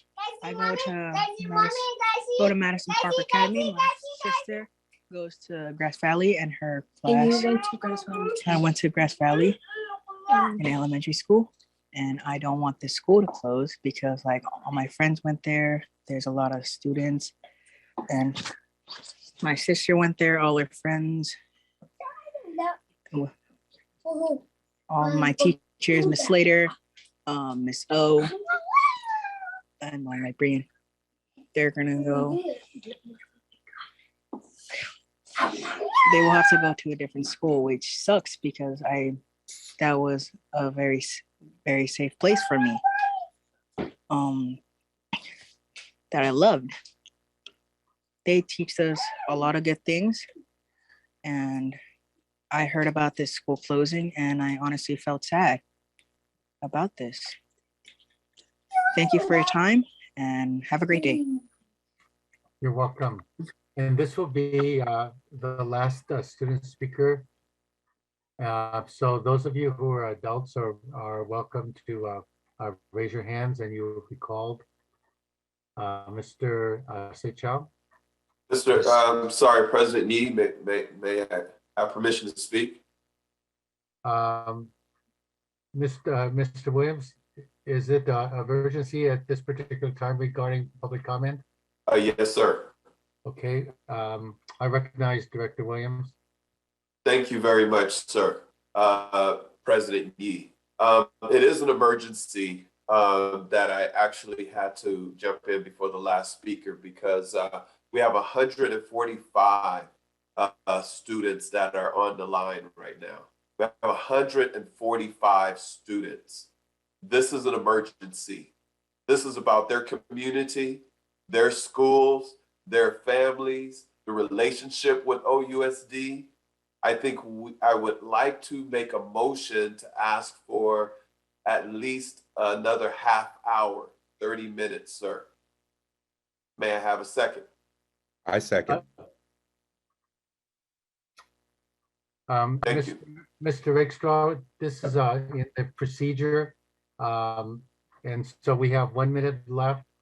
The request is for another half hour. Is that motion recognizable at this particular time, since we have already agreed to the frame? I believe this is in a procedural amendment. Yes, Mr. President, at this particular point, the board has decided the order of the public speakers and agreed at the end of the 3-hour period to decide where the board goes further. So at the 2 hour mark, at the 1 hour mark, adult speakers are in order. So, Ms. Director Williams, then are you proposing the half hour be taken off of the adult public comment to come? Wait, wait, point of clarification for the I'm process. just trying to find a clarification of Mr. Director Williams' motion. He was very clear and I seconded it. So I hear people trying to change it. It's very appropriate to make a I just motion that was need seconded clarification, to Director. extend the time for the You're student out of direct. order, Mr. Director Hutchinson. I'm You've been asking- out of order for a while now, Director. Director Williams, Thank would you clarify what your intention is on the extension? Yes, my extension is to allow students to speak for another half hour. And so I'd like to make a motion for students to speak for another half hour. There are many hands, 131. This process, just real quick, I'll make it short. This process has just been a shock to the whole community. It has shaken them to their core beliefs of what they believe in our district.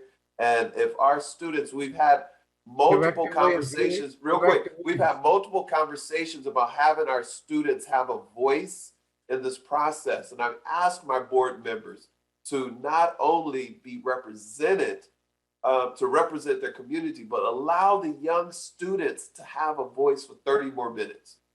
Director Williams, I need clarification as the chair on your motion. Is that coming out of the 2 hours for the adults? I didn't make that motion. I just made a motion to extend the student voice. Student. I see. The implication, as I understand it, then, is that the extension of the time for public comment would be an extra half hour total. Is that correct? Well, if that's the case, I would like to extend the overall comments, the time for comments, to add an additional 2 hours to the motion that we already have, which would allow students to have an additional half hour. Okay, that is a clarification. Is there a second to that? I already seconded it, and I see Student Director Powell has had her hand up, waiting to be recognized, because the way you are running this, President Yee, is not acceptable. The motion was put forward. I seconded it. You don't get to go back and ask him all these other questions and try to change what he clearly stated. So if we're not going to follow parliamentary procedures, there's going to be a real problem because I control my mute button. So please, Director Hutchinson, Hutchinson, thank you for identifying Student Director Powell. I did not see her hand. Student Director. Well, that's a problem then, President Yee, when you're not recognizing folks like they're trying to be recognized. So that's on you and the way you're running this meeting. I won't accept it. Thank you. Have a comment before we take the vote on the procedural matter. We're not here again. Just like the last special board meeting, we're not here to limit nobody, especially our young people. And so if we were to give young people more time to speak, give them time to speak. It's hard, especially since we're on Zoom, to identify who these students are, which is why if we were in person, it would be much easier to identify students. Am I not correct? Yes, I see you shaking your head. Thank you. Thank you, President Yu, for acknowledging that. Are there any other board debate before we close and take the vote? Director Gallego. Thank you, Director Yee. I just want to second what Director Powell said. As it was last week when we had this meeting, I stated to you all that student voices are important. You see how many people are in today's meeting, and majority of those people are students. Our students are coming out so they can make sure you are hearing their voices. So you should not give them a time limit of how long they get to be prioritized. They should be your top priority at all costs. And if you see a continuation of raised hands, you should keep on going until all those hands get a turn to talk, because these students range from kindergarten all the way to 12th grade. So you need to allow for your students in all of your districts to be able to speak. Thank you. Thank you. Are there any other comments on this before we take the vote? If not, Mr. Rickshaw, would you take As- the vote? On the motion to modify the previously adopted motion to allow for 30 additional minutes for students to speak, Student Director Powell, Yes. Student Director Gallegos, Yes. Director Ng. Director Ng? Yeah, I'm sorry. Could you repeat the motion? Because I thought it was also going to extend for 2 hours. It was Is it- to extend. Director To Ng. extend an additional 2 hours or? Would the chair clarify the motion, please? The motion, as I understood, as I heard it, Director Williams' motion was to extend the student time by half an hour and to extend the total public comment time to 4 hours. Okay, then I do not support that, but I would, oh, well, I can offer another amendment. Okay. I'm sorry. My original motion is to have 30 additional minutes. And then it was, I didn't modify it, but it was actually reduce the adults for 30 minutes. And I didn't support that. I actually just wanted 30 minutes for students. But if we're going to reduce, we might as well add to the adults have an opportunity to speak. So we don't want to reduce the voice of the educators in the community. So it was just actually a simple motion of 30 minutes for students. Mr. President, having heard the director clarify the motion, I would suggest you proceed with a 30-minute extension. All right. Student Director Pell and Student Director Gallego said yes. Director Ng? Yes to the 30-minute extension for students. Okay. Director Williams? Yes. Director Hutchinson? Not supposed to be this hard, y'all. This is why nobody trusts us. Yes. Director Gonzalez? Yes to a 30-minute extension for students only. Okay. Director Thompson? Yes. Vice President Davis? Yes, as long as we can get to board deliberation by 10, that's important. President Yee? No. Okay, then. Hey, the motion is agreed to. All right, then, Mr. Seychow, would you call the next speaker, and we will start the 30-minute clock now. Yes, the next student speaker is student from La Escuelita.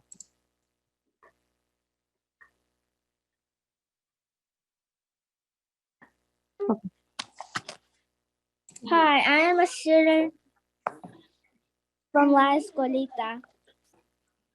Sam Davis said that schools in the list are low in inscriptions, but La Escuelita Middle School is full.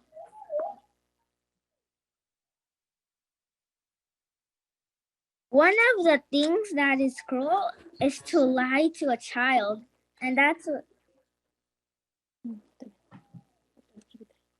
one of the things that is cruel is to lie to a child. And that's what you're doing.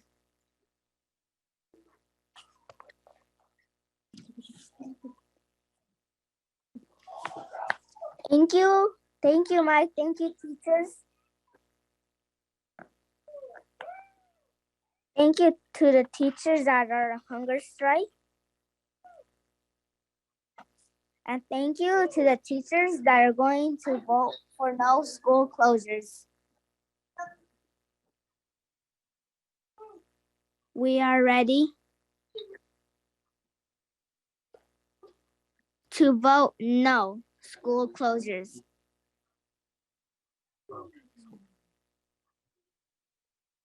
And no school closures for middle school.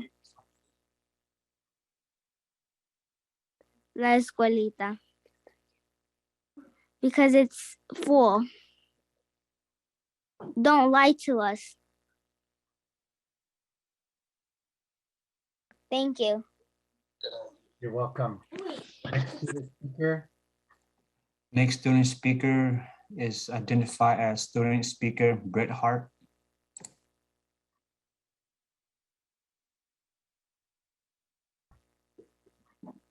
Go ahead, please.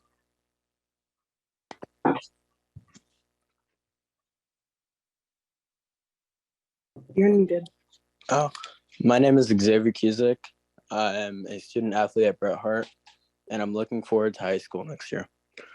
I'm against closing schools because it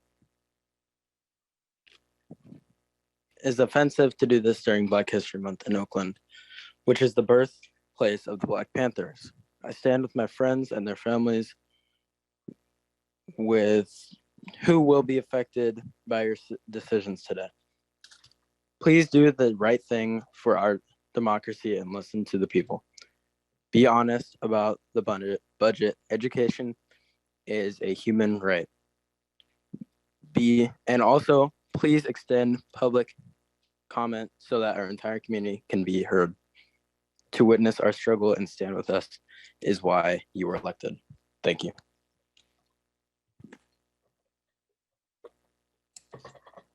Next student speaker, identify by student.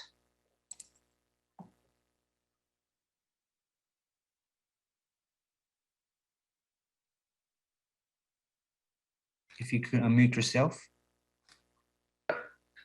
Hi, my name is Manny Burgess. I'm mother to a first grader here at the SPED program at Grass Valley. And really, I speak on his behalf. His name is Carter Burgess because he's nonverbal. And that's why we need the SPED program at Grass Valley. His verbal skills have improved since he's been able to engage with other students and receive the support that he's needed without us having to pay for private education. I mean, even today, as teachers fought to be heard by striking, my son had a hard day filled with screams and fits. So just us readjusting our schedule. And even on Wednesdays when he has to come home early from school, it's only an hour earlier, but he has fits because he wants to be in school. I mean, the location of Grass Valley is perfect for us. It's only about 10 minutes away, and teachers and staff, I mean, my son easily grew to love them and they love him. Everyone identifies him by his name, even though he doesn't speak.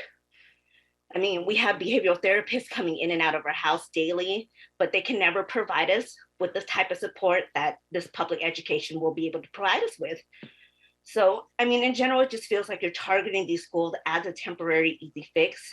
And as district leaders trying to educate future Oakland natives, we really need to consider who we're really hurting with this decision that we're making. We already have limited resources available to these students. And I mean, especially mine, because he needs that special education that it seems only Grass Valley can provide. When we went in for his IPA, this was the only school that was recommended for the special autism program that he's in. So I feel like we'd be stuck if this school were to close down. Thank you for your time. Thank you. Next speaker. Next speaker is student G. Matthews.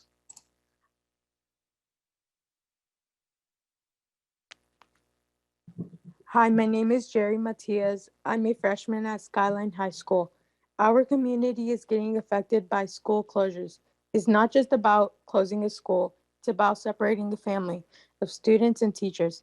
Many families who are willing to stand up for their schools and protest. We, the community, deserve to have education. We deserve to be listened to. We deserve to keep Oakland schools united and strong. Thank you. You're welcome. Next student speaker, please. Next student speaker is Lynn Lee. Hey everyone, my name is Lynn Lee. I'm in 11th grade and I attend Oakland High School. I'm also ACC's president and a youth organizer with Oakland Kids First, and I absolutely am opposing school closure and consolidation because it's affecting so many families.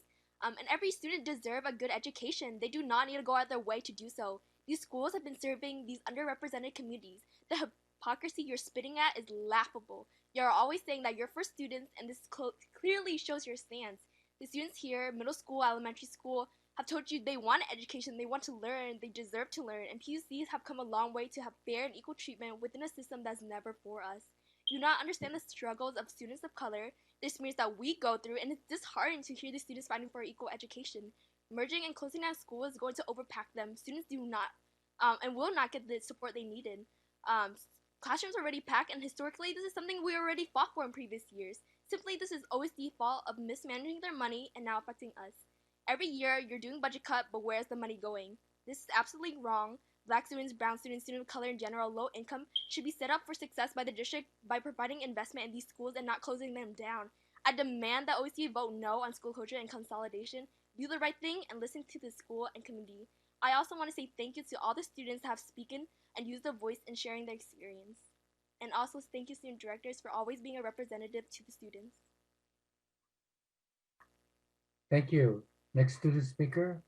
Next student speaker is Zala Canova. Go ahead, please.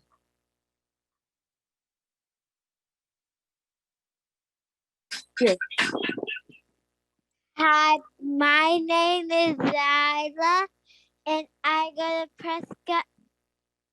I go to Prescott Elementary, and I don't want the school to close down because I really love the schools, and I really know a lot of people. So I don't want the schools to close down because close the big downtown building, and I don't want my school to close down because I really know a lot of teachers and I really know a lot of friends, and I've been here since TK, and my favorite teacher is Miss Simba, and I know a lot of friends, and I don't want black and brown schools to close down. Thank you. You're welcome. Next student speaker. Next student speaker is Cynthia Molina. Go ahead, please. My name is Manzili Molina Soto. I am a proud autistic, Black, and Puerto Rican 11th grader. My schools were Tilden, Allendale, Fruitvale, Emerson, Grass Valley, Monterey, and Bret Harte. Now, I learn at home.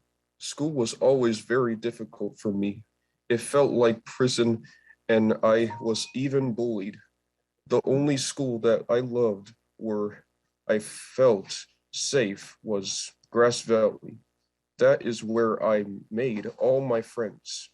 Think about students like me.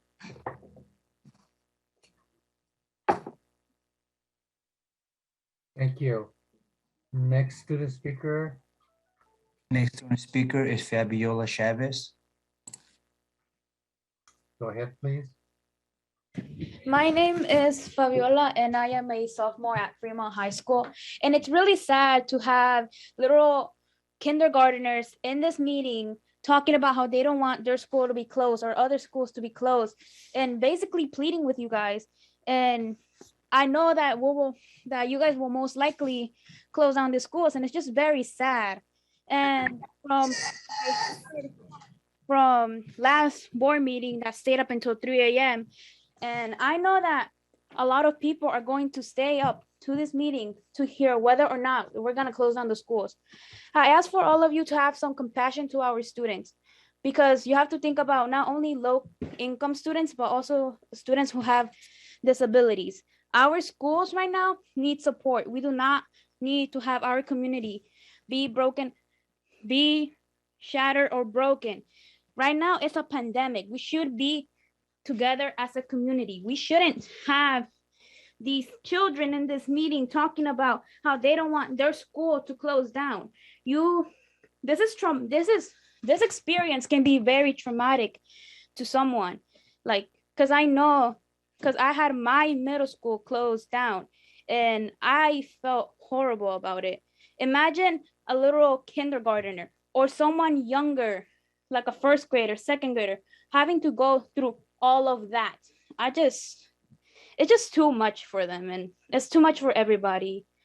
I just want all of you to have some compassion and have the students' intentions. I just want to have the students good. I just want all of you to have the students in mind and not talk about money for once. I just want the best for everybody. Thank you. You're welcome. Next speaker.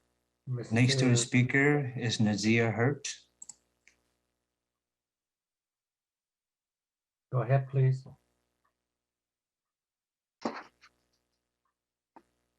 My name is elementary school.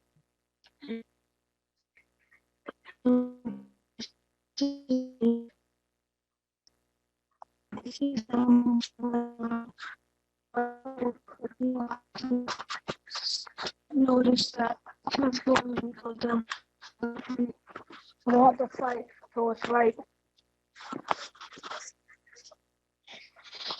Is anyone another school being closed down? Some schools are being closed down just because of the color of their skin. Thank you for your time. You're welcome. Next speaker, Mr. Seichao. Next speaker is identify as Safe Our Schools. You did get out there. That's not the remote though.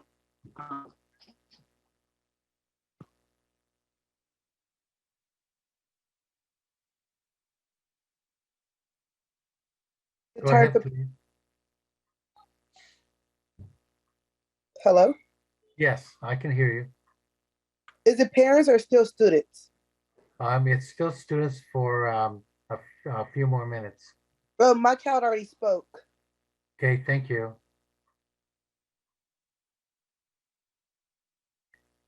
Go ahead, please. Next student is Queen Ari.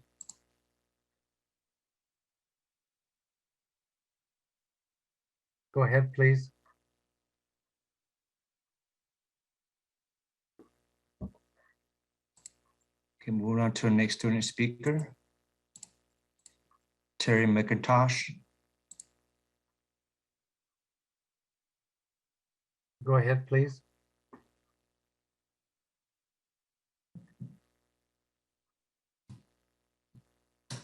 Okay, moving on to the next student speaker. Catherine.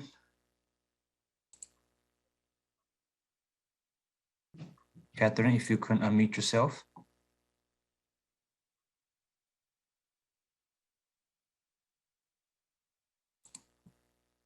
Moving on to the next student speaker. Go ahead, please. Zedia Z.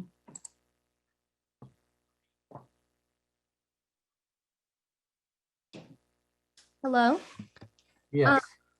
Hi, my name is Satya Samudio and I'm a junior at Oakland Tech. And I'm strongly in opposition of these school closures. As our representatives, it's your responsibility to represent the voices that elected you. Obviously, you have an overwhelming amount of community voices who are asking you to not close these schools and side with us. Also, it's important for you all to know that just yesterday alone, me and some other students petitioned and got over 800 signatures from Oakland Tech students urging you to vote no on this proposal. We know that these closures won't come close to fixing the financial issues we're facing. The community is educated. We know we don't want these school closures, and it's honestly patronizing that you believe that you know better than the community. Please let our voices be heard and follow the OUSD community members' lead on this decision. That's your job. Thank you. You're welcome. President, we're at 14 minutes. I beg your pardon, Mr. Rickstone? We're at 14 minutes remaining. Okay, thank you. Next student speaker we have is Gabriela Rodriguez. Go ahead, please.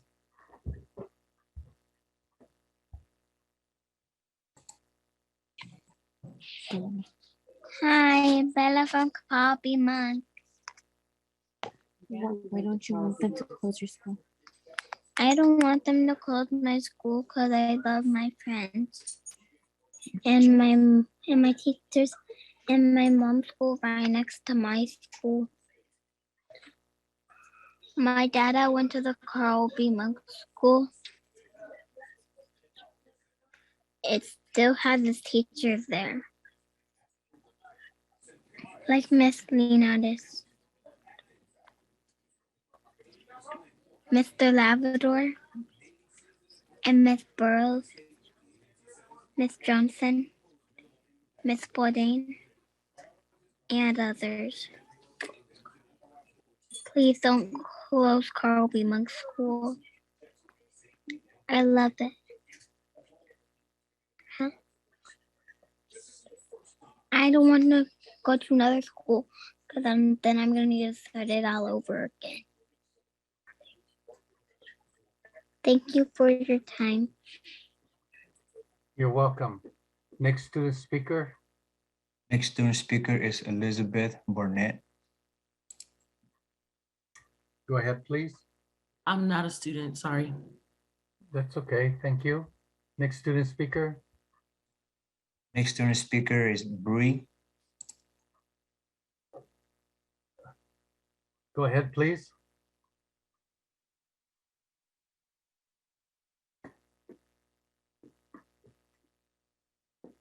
Okay, moving on to our next student speaker. Go ahead, please. Marissa Vahegas.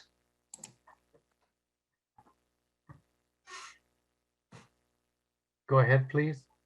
Just a moment.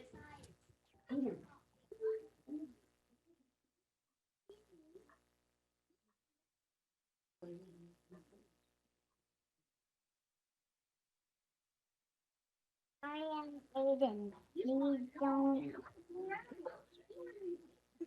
I am Aiden. Please don't close the schools. Thank you.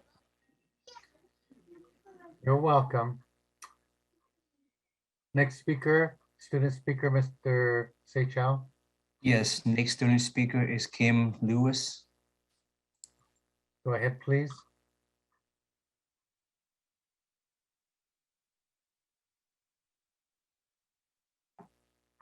Kim, if you could unmute yourself to speak.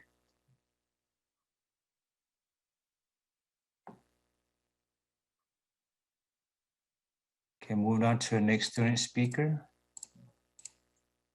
Camila.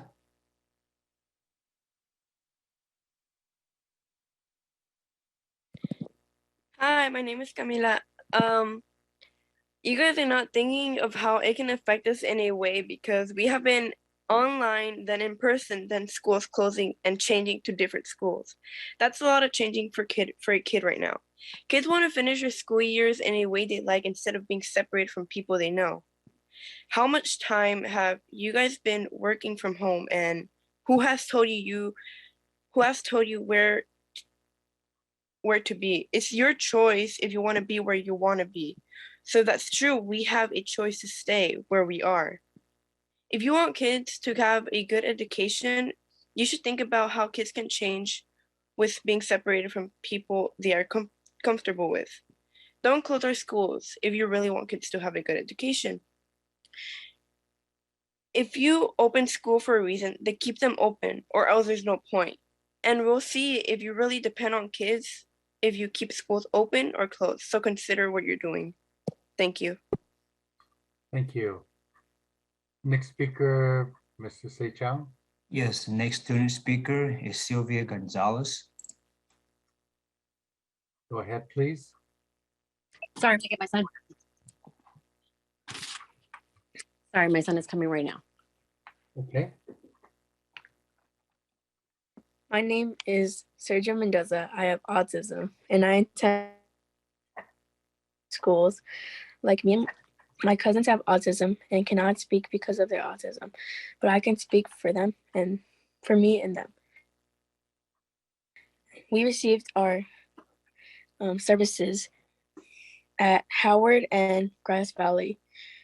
Transition will be hard for all students and those with special needs. Learning during long distance was hard, and this will not make it, and this will make it hard and will impact our education. Our community will suffer. This will not help our families. Thank you. And Mr. Rickshaw, do you have a time check? Yes, we have 8 minutes left. Okay, thank you. Next student speaker is ST. Go ahead, please.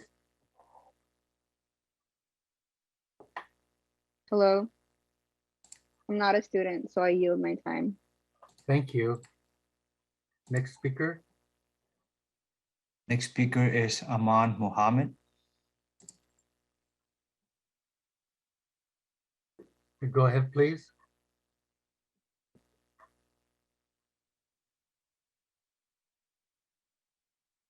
Aman, if you could unmute yourself to speak.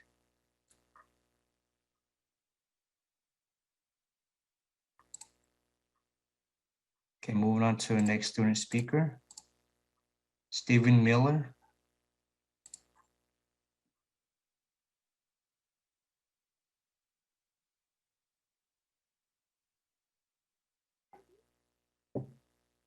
Go. Next speaker. Okay. Rebecca. Yes, moving on to our next speaker, Save Our Schools. Go ahead, please. Yeah, I don't want our school to be closed because it's so really important. And my name is Harzel.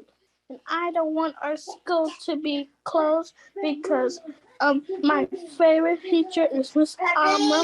And my old teachers were Miss Ingrid and Miss Hilton and Miss Hulo. And other teachers, and I really miss La Escalita. My name is Delvon. I'm in second grade, and I love my teacher, Miss Amy, and I don't want the school to close down because that's my favorite school. Because that's my favorite school. I don't want it to close down. All my favorite friends and all my favorite teachers are there. That's why I don't want to close down. My name is Javiana, and I go to La Escolita, and I'm in third grade, and I don't want the school to close down because I love all my friends and my teacher, and because they support me, they help me when I get hurt all the time, and they're nice friends to me all the time. I'm done. I need the same comfort and peace of mind online as I get on stage. Google security checkout lets you explore. My name is Carlo. Make sure you're staying safe online on Safer Internet Day and every. My name is Harzo, and I don't want Los Calitos to be closed because it's a really nice school. So if Los Calitos closed, I would be really sad and crying because that was my favorite school. And that's my favorite school. So I hope it doesn't get closed. Thank you. Mr. Seychal, next student speaker. Yes, the next student speaker is Azra Tashon. Go ahead, please.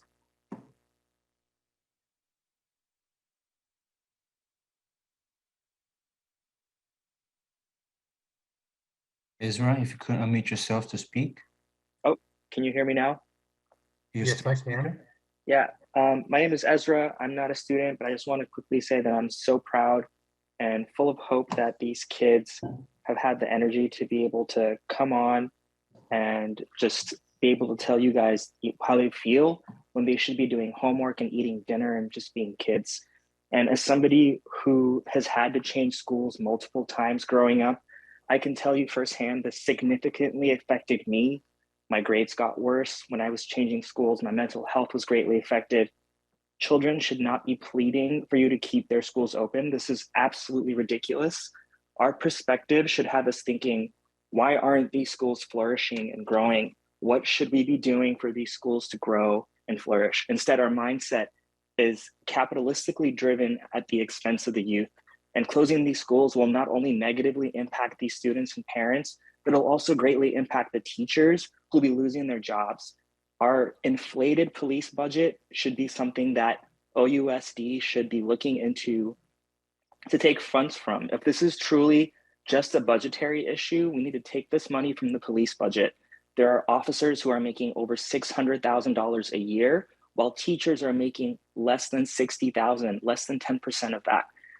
With this perspective that y'all have right now, you might as well turn these buildings into prisons and incarcerate these very same kids, because y'all are making the school to prison pipeline more efficient by closing down these schools. Making it more difficult to access education is only going to lead to more opportunities for crime. So don't do it. Just reach out to Libby Schaaf, get that money from the police budget. They've allocated over $350 million for them, and that's almost 20% of our budget. So I'm pleading with you guys as well. Don't close these schools down. This is ridiculous. We're at the 2-minute mark, Mr. President. Okay, next speaker. Next speaker is Leila Peterson. Hi. Hi, my name is Layla Peterson, and I'm a third grade student at Calby Monk Elementary School. Please don't close my school because I have a great teacher named Miss Clark and lots of friends. I really like this school, so please don't close my school, Calby Monk. Thank you. Thank you. Next student speaker, Mr. Seychelles. This next student speaker is Jackson Lilly.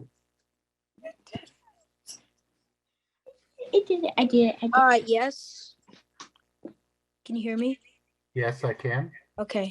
My name is Jackson Lindley, and thank you, Directors Yee, Ang, Gonzalez, Davis, and Thompson, for your dependability when it comes to harmful mismanagement and self-serving decision-making. Closing down schools will not have any positive effect. We will have to transfer to new schools and most likely be split apart. And if you think enrollment is a problem now, it will be even larger problem because you will be losing our trust. We will have a fear that when we go to Oakland high schools, you will close those schools also. Then we will have to transfer to different school districts or private schools. Do not shut down schools and keep your students safe. Closing down schools this year and next will increase the in-classroom density and increase the public's health risks for the city of Oakland residents deserve additional impact analysis. I've really wrestled with whether to support your decision, but I doubt that I'll get the same kickbacks as you, and I am not a sellout. I would like to say that I am against school closures. Thank you. Thank you. We have now finished with our 90 minutes of public comment dedicated to students.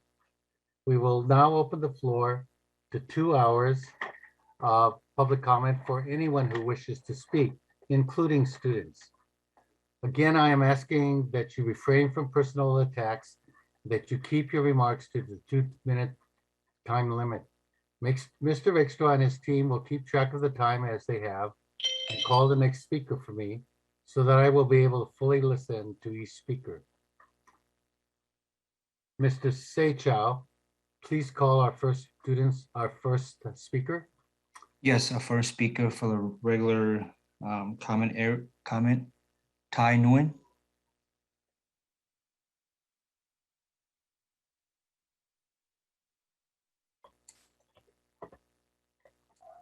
Ty, please unmute yourself.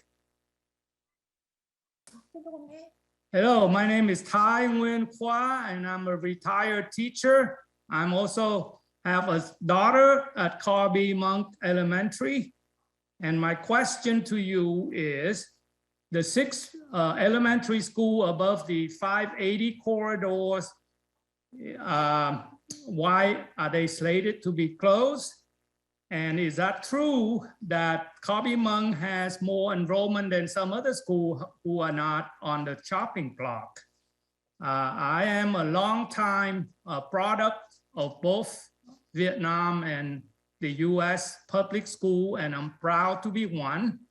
And in our history of the United States, public schools were designed so that we can accept students from all race and that they were not denied education because of their ethnicity, of their income, of their geographic location.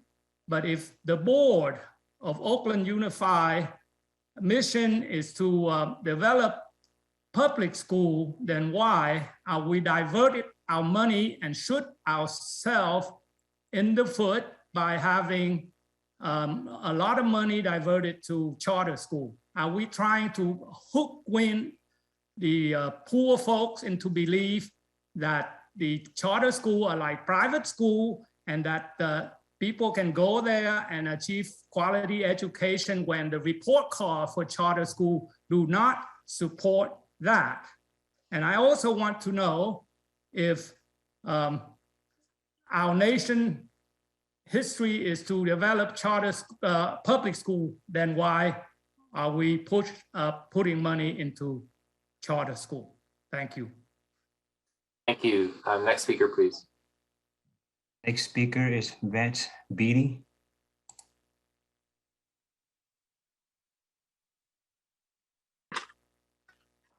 Hi, my name is Vance.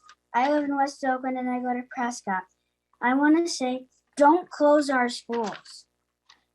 And you're only closing Black and poor schools. And they're poor because you waste your money on stuff like offices that you don't even use instead of giving it to them. Thank you for your time. Thank you. Next speaker, please. Speaker is Ben Tapscott.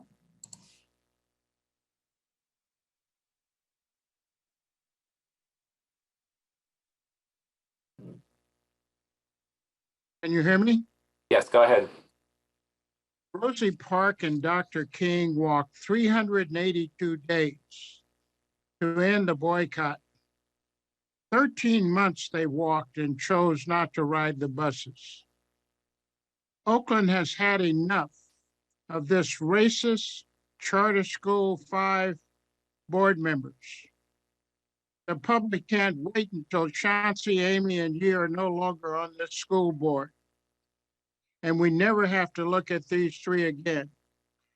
As far as Cliff is concerned, you're a disgrace, and Sam, you sold us out. We need to work on recalling both of those board members. Look at the list.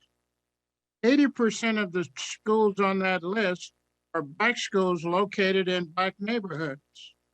I'm asked over and over again, Coach, why are they doing this? They don't care. They don't care about public schools. Their agenda is to make more public schools charters in the city of Oakland. I repeat, they don't care. 4 years ago, the grand jury said Oakland had too many upper and middle management, but we can pay $5 million for rent at 1000 Broadway. Too many outside consultants and contracts. We have a financial problem. Well, it doesn't look like it. It depends on the project, and public schools are not one of them. Sam, you and Natalie, keep working hard, keep organizing, keep fighting. We're not going to give in to this. We've had enough. We need to fight for our children until they are old enough, strong enough to fight for themselves. Get ready for a fight. Next speaker, please. Next speaker is calling listener, found 0, last 3 digits, 915.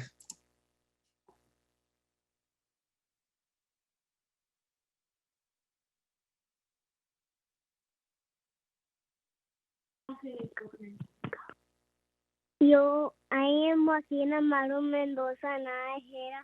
I am ICS kindergarten. Hi, my name is Xiomara Alondra Mendoza Najera.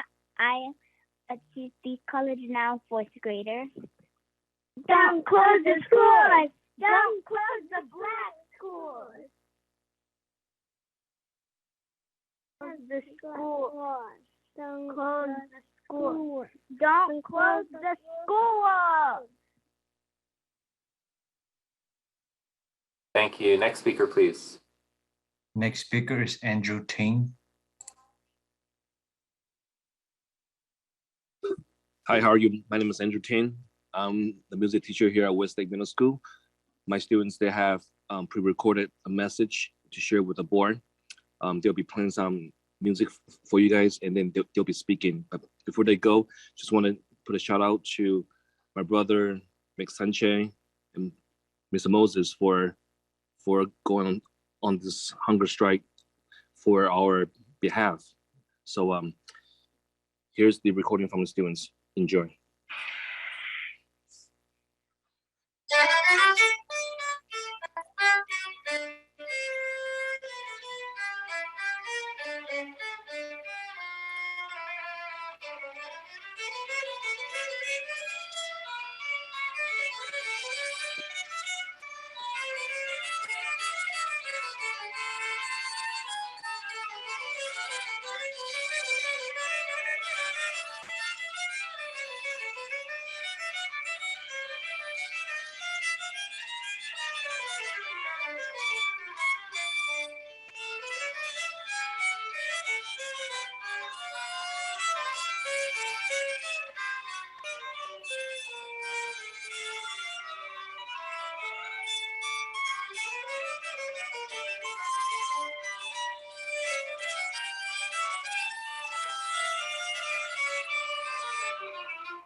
6th grade.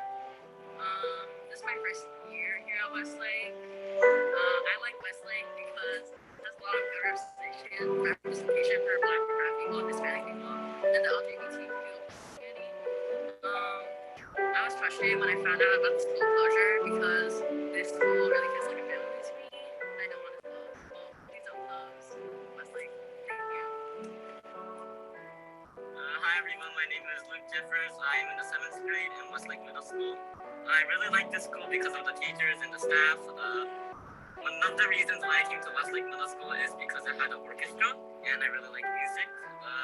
Once I found out that the school was on the list for being shut down, I became really sad because there's a lot of opportunities here at this school and please don't shut down this school. Thank you. Thank you. Thank you. Next speaker, please. Yes, next speaker is Eleanor Levine.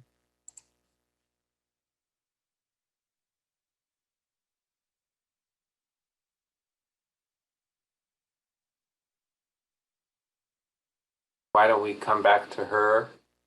Can you unmute yourself, ma'am? Okay, let's go on to the next speaker. Yes, next speaker is Wilhelmus W.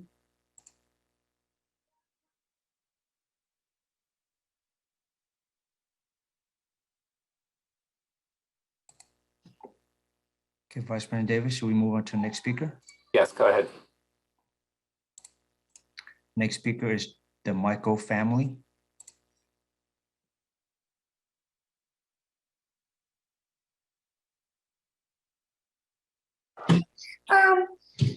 My name is Aya Michael, and I'm in 4th grade, and I would like to say, and I go to Hillcrest, and if you close the schools, then it's going to make everyone's lives harder. And I'm Samuel Michael, and I also go to Hillcrest, and I'm in 4th grade. And I just want to say,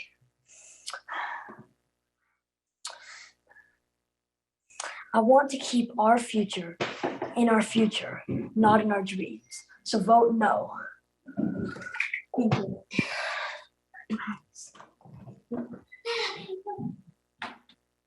Thank you. Next speaker, please. Next speaker is Elmhurst Presbyterian. Good afternoon or good evening. I'm calling on behalf of a student who was unable to come through on his OUSD issued Chromebook. His letter reads, "Dear school board members, my name is Sebastian Ramos, and I am president of the Student Council at Horace Mann Elementary. I have been a student at Horace Mann for 5 years.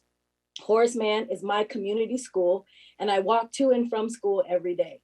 Horace Mann is important to me because we are a community and it is safe for me to walk to school. It is a good school because we have our own library, a computer lab, and PE every week. Another reason you should not close this school is because there is Upward Roots. If you don't know what Upward Roots is a community program for our students. If Horace Mann closes, it might be too far for students to walk to school and they won't be able to finish where they started, like I did. We have lots of events at our school that bring families together, like our Halloween parade, family health night, and last year we gave out food to families who needed it. In conclusion, you should not close this school because a lot of memories were made here. Our school also needs our help. Our school needs your help. We are facing closure. I find it unfair that our school needs to be closed just because we have a few less kids. The first reason we should not close is kids have learned so much for the time that we have been here. Some of us have been here for 6 or 7 years. If you care about the people who elected you, your vote will keep our school open. Sincerely, Hamida. There are kids still wanting to learn and the teachers that are showing math or how to read, the kids enjoy it. Young heroes are helping to clean up and make things clean and even helping the little kids as the adults do. The kids are happy with the school and love to learn a lot. Sincerely, Brenda. You should not close our school because here's why. We have a lot of kids, generations of kids at this school. We have a big community of families that come here. We have a lot of little kids that miss their friends and teachers. We will be sad if the school closes. My family and me and the kids and the teachers will be too. It will erase the memories I had at this school. Sincerely, James. Thank you. That's your time. Next speaker, please. Next speaker is Gabriel Garcia.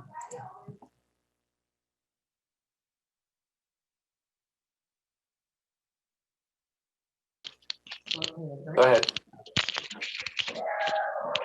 Can you guys hear me? Yes, go ahead. All right. My name is Gabriel Garcia, and I'm from Nat West High School, and I just find it outrageous the fact that you guys are trying to close schools, especially in this pandemic. The fact that we're trying to merge school is a safety protocol, or it's a safety risk for many families, especially for students now, since COVID outbreaks are increasing. And the fact that our district is called OUSD, Oakland Unified School District, I'm not seeing any unity. Vote no for the school closures, and we can unify our community again. Thank you for your time. Thank you. Next speaker, please. Next speaker is Rue Map.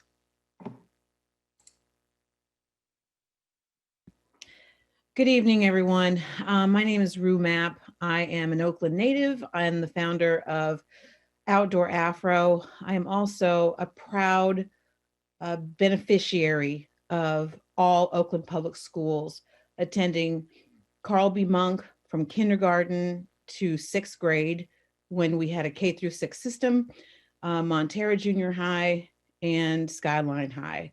And I'm also very grateful to continue my public education at the University of California. Carl B. Monk School was so important to me, and it was important because of the continuity of the experience I was able to have. I have friends. I am 50 years old, and I have friends who I have known since those days at Carl B. Monk School. I have friends that I am still friends with from junior high and from high school. And so what we're talking about, and what I heard from these youth, was this plaintive cry for the continuity of what they know to be true. And that is the need for their networks, their connection. And we know, and I can tell you from a lived experience, that that connection is life lasting. So I implore you to listen to these young people who need to be in bed, need to be having dinner, need to be spending time with their family, but have taken the time in so many beautifully expressed ways to let you know how important it is. And you know what? At one point, one of those kids was me.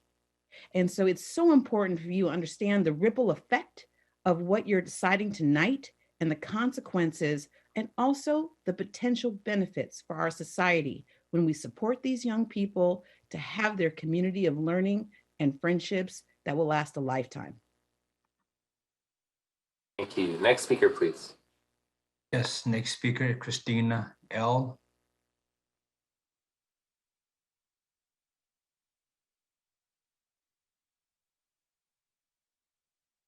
Go ahead. Please unmute yourself.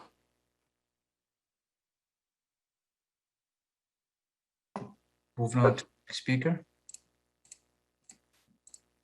Jaden Lee.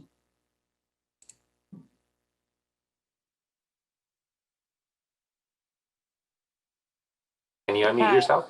Oh, go ahead. Hello, my name is Jaden Lee. I go to Colby Monk Elementary School, and I think that closing down schools is just really wrong because, especially in the pandemic, we've been in this pandemic for 2 years already, and we've been having to put on our mask, and now you want to have us go to different schools? What if one of those kids has COVID? That would be terrible for the kids over in the hills or underneath the hills. Somebody from the bottom of the hills could have COVID and go to the top or bottom part of the hill and get sick and get the other people sick. And then that would just be terrible. So I don't know. Do not close the school because it is so important to have this community, especially some of my friends from Carl B. Monk. Thank you. Thank you. Next speaker, please. Speaker is Christopher R. Wait, do not set the timer. Can you guys hear me? Yes, go ahead. Okay. There has been a history of mismanagement of money in OUSD. Back in 2019, we were chanting, hey, hey, ho, ho, where did all the money go? The issue with OUSD is illustrated in their intransparentness and lack of student outreach and understanding. There will be a huge budget cut of nearly $50 million for the school year of 2022 to 2023. Additionally, due to this pandemic, there has been a loss of 1,500 students since the pandemic, which translates to around $21 million in state funding for OUSD based on their average daily attendance. If OUSD were not to mishandle their money, having more in-person and interpersonal connection with these students and not taking out the humanity and emotions from these meetings, there could be more trust in OUSD. I'm in opposition to closing down these schools. We're treating it as it were it be a chess game in which we have the students being treated as pawns and they're being sacrificed for the school board. We shouldn't be treating them as such. We should listen to the students' demands for their views on their schools. Additionally, you're increasing students at a school where it's already overcrowded with a lack of room in these schools, something that teachers and students alike have issues on.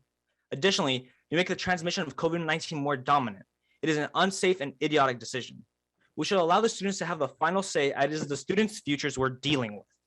I'm here representing as a student, and I hope you take this into consideration. I also like to give a special thanks to everyone in attendance who are taking the time out of the day to attend. My name is Christopher Ruiz-Guerra. I go to Oakland High, and I'm here advocating for the interests of the students, not for the misdirected school board members who have terrible financial advisors. Thank you. Thank you. Next speaker, please. Next speaker is Antu Lewis.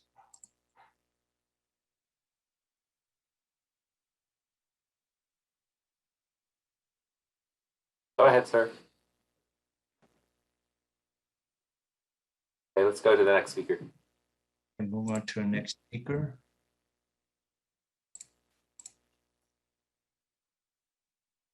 Victor Manuel Alexa.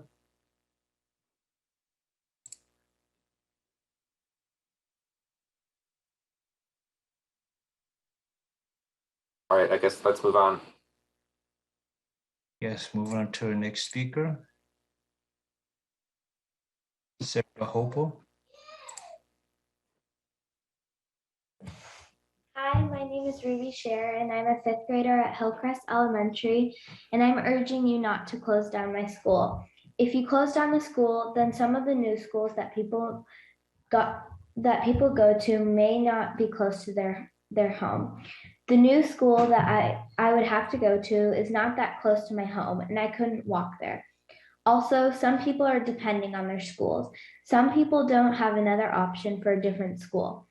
I'm just asking to wait a couple more months because all of us kids and parents have more ideas. Closing down the Hillcrest Middle School just ruins the vibe of Hillcrest completely. Thank you. Thank you. Next speaker, please. Next speaker is Lauren Reed.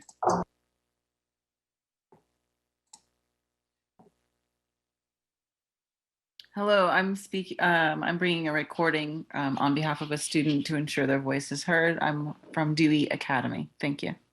What is your message to the school board? My message to the school board would be think about the kids, because not everybody in life can have a chance to graduate, or not many people really made it. So like, think about the kids, think about what the kids can do, like how they impact the school. Like, it's not just about what the school board got going on or what they want to do. They got to think about the kids' education and where they're gonna go. Because if you make one big school, then with two rival schools, then it's not gonna be a good ending. Might be a lot of nonsense that could have been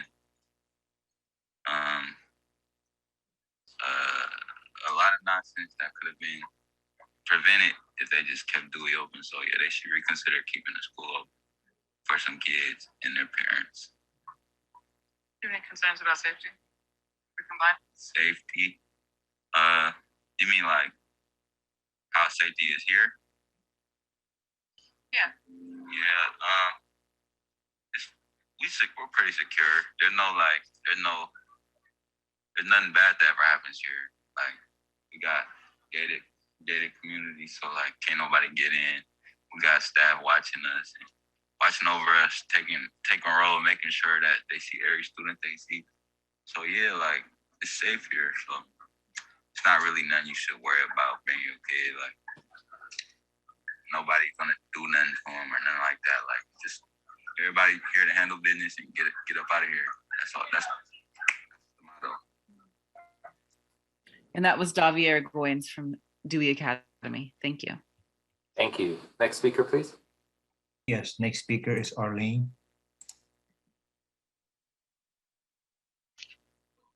Hi, my name is Karina Vasquez. I am the parent of a former first grade student at Korematsu Discovery Academy. I am against school closures, especially the one that my child attends to, because the teachers over there have been working there for a lot of years. I have students in middle school and high school who attended the elementary school, and it's a great school. The teachers are very helpful. The staff is very helpful. I've had a problem with my daughter because she was experiencing some anxiety because of distance learning, and they really helped me with the problem that my child had, and I support, the teachers. I don't want them losing their jobs, especially when I know that they're very, very, helpful. And I will really hate to see that school closed. And I, I ask you guys to please find another way to help with the budget, and don't close down the schools, because the community will be impacted. A lot of parents have students that live like really close to that school. Most of those parents don't drive, so they will be really impacted with having to find a different school for their kids, and the schools are really going to be again overpopulated. We had fighting with the teachers before, because the classes were very, very, a lot of students were there and they had a lot of problems. So please don't close down the schools. Thank you. Thank you. Next speaker, please. Speaker is Dr. Emery.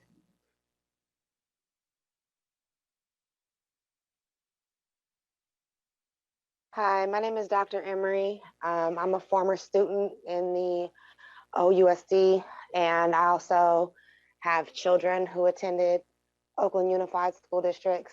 I just want to go a little further back for a second. My grandfather fought past redlining in order to make it possible for my mother and her siblings to attend Grass Valley. We fought in order to get our kids to be able to go to Carl B. Monk. We've always had to fight. And now my children are grown, almost 30 years old. And I'm watching these children also have to fight. And if you're not from here, you don't even understand what I'm saying to you, because you're so consumed with the bottom line. What the bottom line is as it relates to financial, instead of what the bottom line is as it relates to community. You guys need to reevaluate everything that you're doing on a day-to-day basis as it relates to what is the most important for these children. I'm also an educator. I work with high school students every single day, and I'm watching them struggle to get through their day-to-day. And the only thing that is keeping them whole a lot of the time is the community that they form. And for some kids, like the kids that are on these calls today, that's in the Zoom meeting, they're fortunate to have their family members that are there to support them. And you have to think about, if you hear their struggles and their cries, imagine all the children who the only people that they have is their teachers when they come to school, because I see that every single day. So reevaluate what it is you're doing, because redlining was apparent then, gentrification is apparent now, and you are actually participating in that event. This is not about closing Oakland schools to produce more charter schools, because that is not the game plan here. The game plan is to love kids, and you're not showing much love. Do better. Thank you. Next speaker, please. Next speaker is Sun T.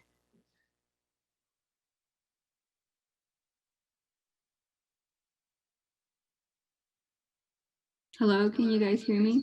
Yes, go ahead. All right. First off, I just want to say shout out to teachers Andre Sanchez and Moses Amalade for sacrificing their bodies to take a stand against school closures. You say there's not enough money for education, yet the funding of Oakland Police continues to increase. The closure of these schools is another manifestation of the racist and fascist system. If you vote yes, what does that make you? That's right, a racist and a fascist. Remember, the people put you in power, so we can also take you out of power. You serve us, and if you don't, we're going to vote you out. No to police, yes to education. Our money, our decision. Power to the people. To my community, I love you. Stay strong. Stay together. We got this. We got each other. I yield my time.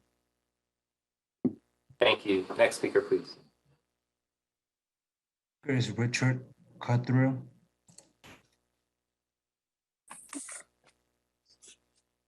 Hello, my name is Pernille Tunney, and I am in fourth grade at Manzanita Seed. I don't think it's fair to close schools because when you close someone's school, you close their community too. If you close schools, people will have to go to different schools, and it is not a good decision. And you say that you care about kids' educations, and if you close schools, then it shows that you don't. So if you really care about kids' educations, don't close schools. Thank you. Thank you. Next speaker, please. Next speaker is Felipe Maldonado.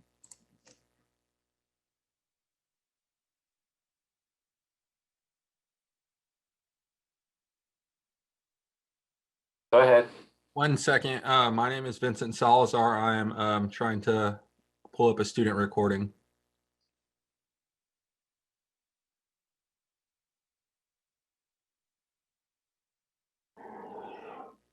My name is Felipe Maldonado Hernandez, and I decided to come to Dewey because it is closer to my house than other old schools that I was attending, and it's a smaller school.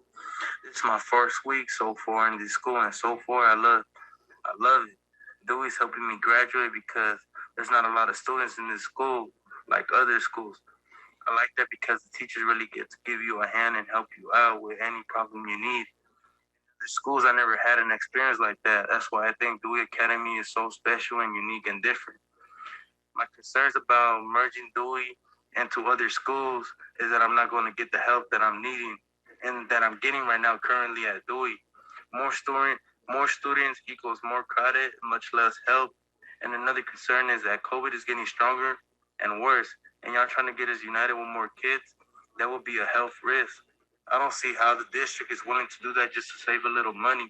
I'm going to end this. I hope y'all think about it more, and I'm trying to graduate. I have a case going on right now where the judge and the DA gives me a low percentage of graduate. I'm trying my best to graduate in Dewey and getting my hopes up to prove the DA and the judge wrong. If y'all close Dewey, I won't be able to win that case. I really like how the teachers move here and how everything works. That's all I got to say. Appreciate it. Thank you. Next speaker. Next speaker is Malak Asbahi.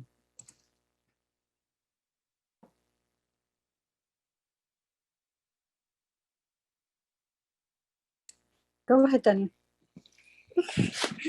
My name is Daniel Zindani, and I am a third grader at Horseman Elementary School. I've been in Horseman for 5 years. Please don't close my school. Let me tell you why. This is where my friends are, my favorite teachers, and where my older sisters went to school. My mom works there too, and she loves her job. We have an awesome principal who is very nice and caring. It isn't fair to close our school because I live right down the street. So do many of my other friends. We like to walk to our school because it is in our neighborhood and we feel safe. Here, if you decide to close Horseman, we won't have a safe walk like we do now. We will lose our connections with our neighborhood community. Horseman is a very special place, and we won't be able to recreate those relationships at a different school. Thank you. Thank you. Next speaker, please. Yes, next speaker is Tiana Scott.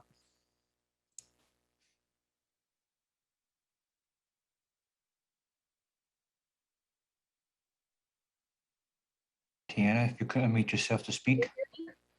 Can you hear me? Yes, go ahead. Hello? Hi. Here, go ahead, Squeaky.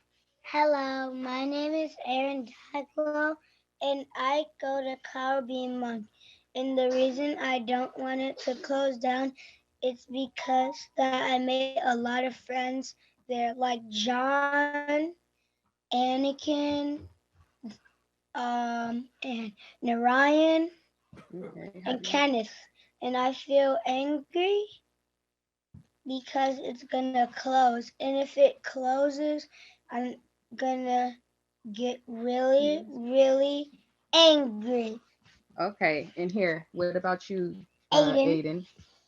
You can't get hands on our school, not even one bit.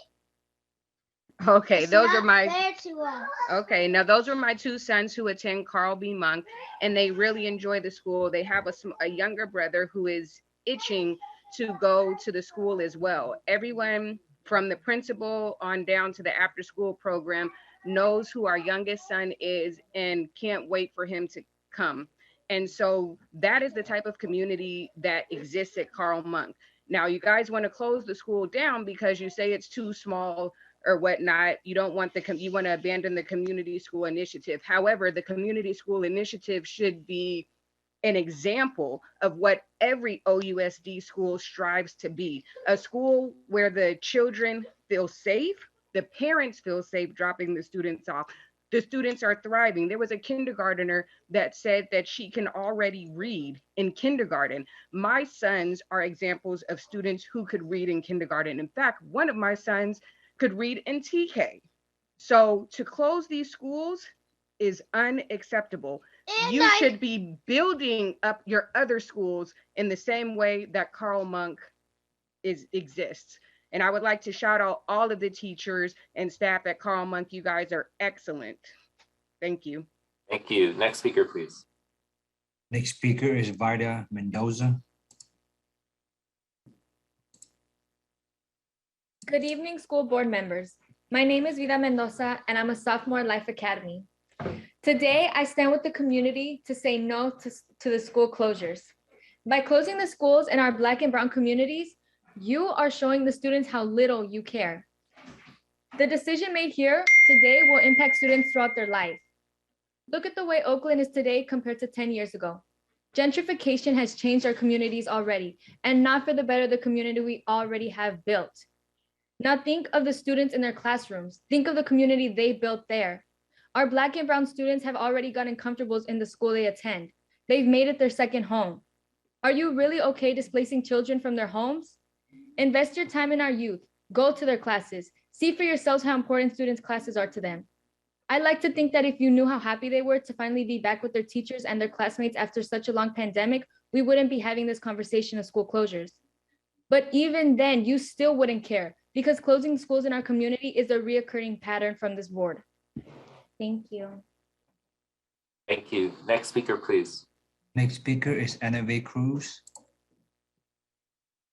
Good evening, board members. My name is Anna V. Cruz, and I attend Oakland High School, and I'm here with the community so schools won't close down. I think you guys need to realize that it's a lot more than a school.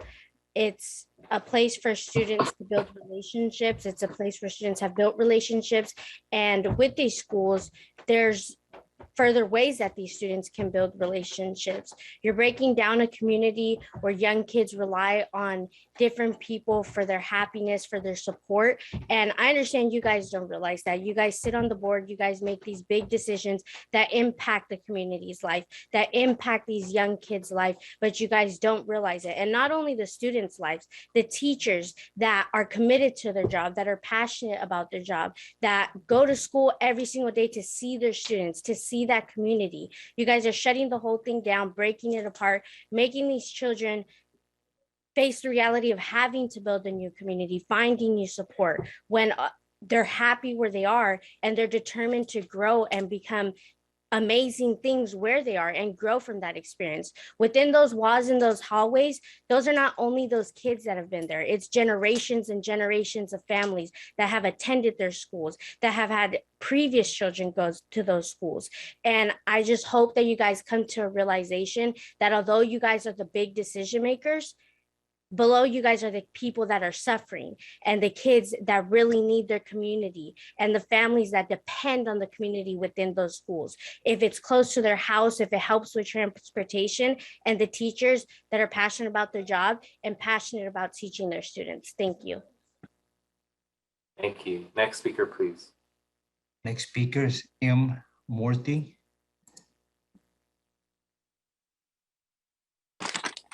Hi, my name is Leela Rajan, and I attend Hillcrest as a fifth grader. President Yi, you assume that everyone in my neighborhood can afford private schooling, but that's not true. My parents moved to this area so my brother and I could go to school here, and I was really looking forward to attending Hillcrest Middle School. The middle school has always been full, and under-enrollment has never been a problem. The teachers work hard and are very caring. They make Hillcrest a fun place to be at, and the only reason to close Hillcrest is its location and the assumptions you make about the students. Thank you. Thank you. Next speaker, please. Yes, next speaker is S. Tyler.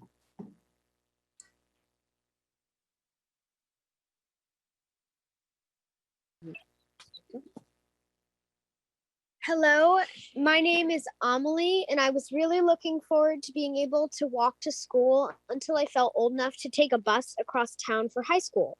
This year, there were middle school open houses for kids to learn all about the schools, except mine, Hillcrest. Is that because you had already decided no one could go there for middle school? If so, I don't understand why closing Hillcrest was announced after all the other school closure announcements. Dr. Yi told us it doesn't cost any more to keep Hillcrest open and that the space will be used for students, just not us. Please tell the state it won't save any money closing Hillcrest. I really love my teachers and I've had to move around a lot. I was looking forward to being able to visit my elementary school teachers at lunch and after school so we could continue to have good conversations.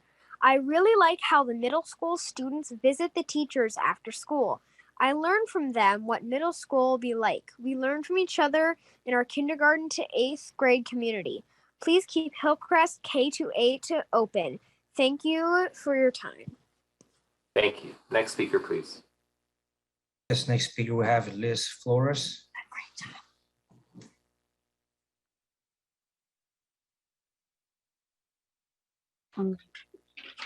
Hi, I'm a mother from Grass Valley Elementary. My son didn't get a chance to speak, but he wants to say some words. Hi, my name is Aaron Martinez. I am a fourth grader at Grass Valley Elementary, where I have attended since kindergarten. I love my school. It's a safe school. I just want to say that this idea of closing our schools is unfair and unnecessary in our position. It's already hard for us during pandemic to stay focused, and now school closures.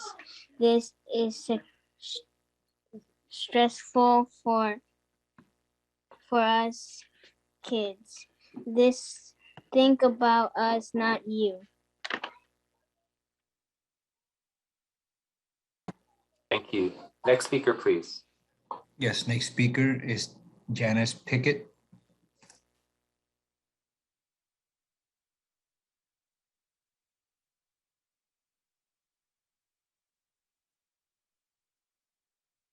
Can you speak? Are you unmuted? Okay, next speaker then. Next speaker. Next speaker is Alicia Macy.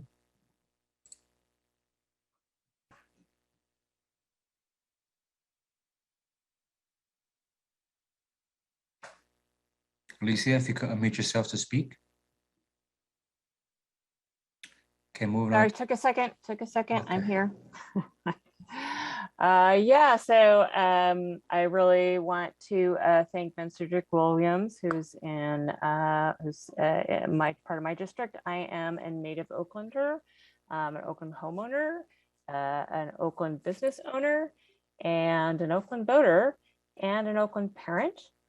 My child goes to Oakland Tech, and we will not be directly affected by this, but I want to stand in solidarity with the parents in opposition to school closures. I'm very concerned about what appears to be a condescending attitude on the part of the board. I don't feel confident that everyone on the board will sees themselves as having the responsibility to serve the public, what the public is asking for. I hope you'll prove me wrong, and that you will go with the voices of the people that you're hearing. I'm not hearing a single person speak out in support of these decisions. And I think you have a responsibility to go with the public and find another way to do whatever it is that you're trying to do, unless it's simply to close schools to encourage more charter schools to blossom, which I hope that's not the case. I hope that's not anybody's agenda. I hope that you see as your responsibility to support Oakland public schools. I came up through Oakland public schools myself. I'm proud to have graduated from them. And I will stand in solidarity and fight and push against this. So thank you, Mike. Thank you, Ben Cedric. And I'll thank everybody else too, to really search your conscience, and please commit yourselves to doing what's right rather than being right. Thank you. Thank you. Next speaker, please. Yes, next speaker is Max.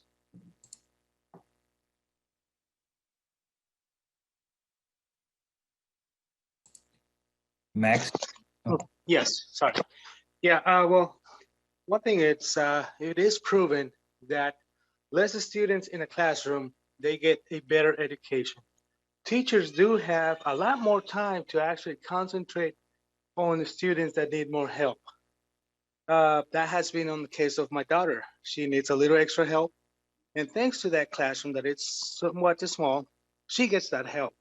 Now she can read better. She could actually write better. By you guys closing schools and trying to merge schools, you're gonna make those classrooms a lot bigger. It will be 10 times, 50 times harder for a teacher to actually concentrate on those students that do need that help, that extra push to be able to graduate from elementary, from high school. Now, also we're on a pandemic. Nobody has actually paid attention to these decisions, where the board decided that all students should be vaccinated for COVID-19. Well, guess what? COVID-19, we all already immune to it. Right now we have Delta, Omicron, Delta Chrome, which are those viruses that are killing people at this moment, and there's no vaccine for it, which means you guys are putting our students, our kids, in danger of contracting any of those viruses. At this moment, if one child gets infected, it's only maybe 15, 20 kids that get infected in that classroom. By you guys merging more classrooms, now it's gonna be 28, 30 students that will be getting infected. Please think about it. Don't close any schools. And please think about the children. They are our future. They are Oakland's future. Keep Oakland schools open. Thank you. Thank you. Next speaker, please. Yes, next speaker is Jose Orsulio.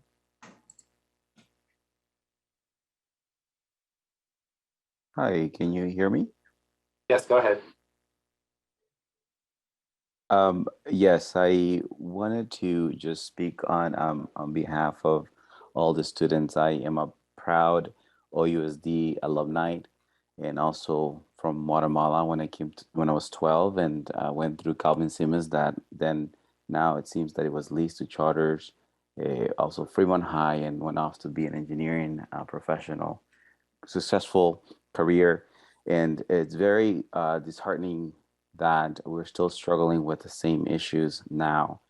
I think one of the biggest things that I'm looking at is that the introduction from Shanti Gonzalez, it was very interesting to sort of explain all the fiscal responsibilities, but I think I fit into the, at a first glance, an underperforming students, but yet I'm a professional engineer now. So to you, Shanti, I think, how do you explain when you came in and your intro on the website? I went to everybody's intro, and it seems very interesting on how you presented yourself, so why you are going to decide now. So if you stand for students and an advocate, you know, what did you do when, if you had the data then that this was a trend, what did you all do? Why do we have to make a decision now to close schools? It is very interesting to think about that, because if we had, when you were stepped into this position, you had an opportunity to see all this data trending down, and make not just some creative changes, but make some substantial changes to avoid this. So now you stand here in this sort of, I know better what's best for you and the kids, but you could have done that a long time ago. And it's so sad to see that you, this is just a condescending attitude towards the kids and the parents, and it's just dismissing them. I wish you guys could do more than what you're doing now. Thank you. Next speaker, please. Speaker we have is KS.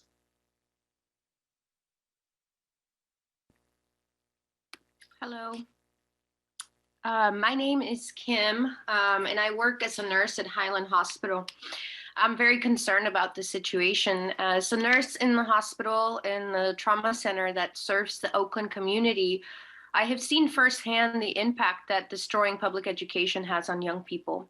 Every day, we see young people coming in as victims of gun violence and crime. Every day, we are seeing young lives cut short. And you want to ask yourselves why that is? Well, look at the choices that you're about to make. To close down schools, to displace young students, and to get rid of educators will only increase the amount of gunshot wound patients that we will see at Highland in the years to come. The blood of those young people quite certainly stand in your hands right now. No amount of bogus reports or graphs can justify such despicable choices. I'm hearing Director Davis talk about financial difficulties while we live in a state that is considered the 5th largest economy in the world. How can you sit there and accept the logic that there's not enough funding for public education? This is what happens when we have a capitalist system where the people making the decisions, such as yourselves, only serve the interest of the wealthy. Instead of demanding that the many millionaires who populate the Bay Area contribute to society, you are deciding instead to steal from an already dilapidated community. Instead of protecting students and family from the spread of COVID, you are deciding to cram more students into consolidated classrooms. Instead of demanding more funding from a wealthy state, you are displacing students from their neighborhood schools and sending them miles away. But this community is speaking out, and we're all here to say to you that we will not accept this attack, and to tell you that your deceiving tactics of removing a few schools from a really long list will not deter us. We will not stop until all of the schools are protected. Thank you. Thank you. Next speaker, please. Next speaker is Douglas Spalding.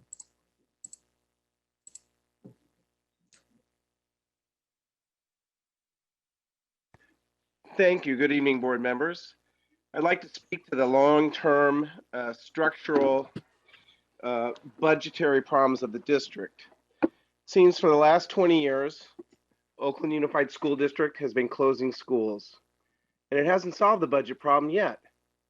Because when you close a school campus, it then becomes available to charter schools. And the charter moves in, they make use of the facilities, and they also scoop up our children and deprive us of the ADA. Now, of course, they're not taking all the students with IEPs and behavioral problems, and they're kind of underrepresented in the BIPOC student population. So, so I fail to see how the current initiative is going to resolve the problem. The school board actually addressed the long-term structural issue last October when you took a historical vote to stop the practice of closing schools. And so it's not a surprise now that Alameda County Superintendent of Schools, Karen Monroe, threatened all of you when you took that vote. And as soon as the current president, Gary Yee, became president, we have this initiative to close schools. I remember Gary Yee's campaign. It was funded by Michael Bloomberg. So, I guess school boards make for strange bedfellows. But look, there's no reason to do this now. The argument about declining enrollment is specious. I hear that in district after district. The student enrollment has been actually relatively flat over the last 10 years, with the exception of the pandemic. And then, Oakland's not unique in having missed a few students during this time. So please do the right thing. Let's put this initiative to rest. Thank you. Thank you. Next speaker, please. Next speaker is Mark Airgood. Yes, this is Mark Airgood. I'm with the Eon BAM Civil Rights Caucus and also a OEA site rep at Dewey. The policy of closing schools and the policy of risking children's lives during the pandemic by forcing face-to-face education and cutting distance learning, they both, to me, show the same complete disregard for the lives and well-being of the students, of the teachers, of the families across Oakland. It treats us as they were disposable. Things are different now. The COVID pandemic is seen by the billionaires as an opportunity to destroy the healthcare system, to close schools massively, to attack public education, to attack democracy, to attack the right to vote. We saw the Trump mob a year ago trying to overturn a presidential election. They're planning to do the same thing again. And we're seeing a board that is elected by the community of Oakland absolutely disregard the 3,000 people who have been on Zoom over the last week and a half. We need to fight back. As a city, we are talking to one another and we have to organize. We can take the steps as a new civil rights movement, as a mass movement. The OEA Rep Council supported move toward a strike against these school closings. We need to join together, student walkouts, parents, everyone, to make sure none of these schools are shut and that we have return to distance learning. Thank you. Next speaker, please. Next speaker is Renia Webb.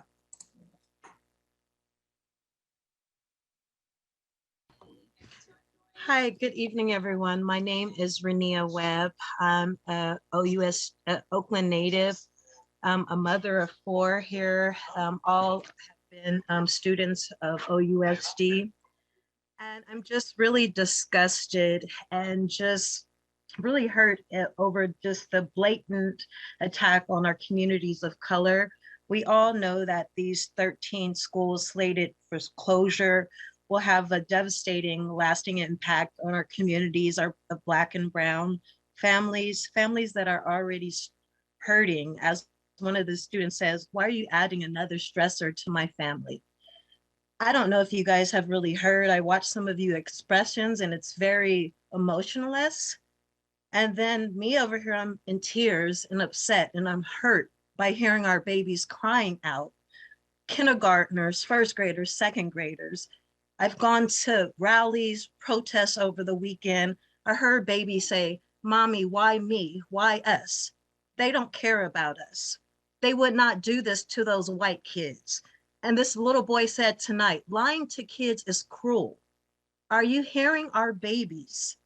They see us, they hear us, and all that you guys are telling them that don't stand up for them is that they don't care, that they are less than. I feel like we're living back in the 50s and the 40s, or maybe even the 1800s. We have to stop lying to our babies, be transparent, go back to the drawing board. It's funny when we want to fund $50 million to Oakland Promise, it just falls out the sky. When we want to do money for anything else, we could go find money. But when it comes to saving our kids and their education, for some reason, we just don't have it. And I'm tired of it. And we have to do better and stand up. And I'm so proud of all our leaders who are doing this. Thank you. Next speaker, please. Next speaker is Doris Murillo.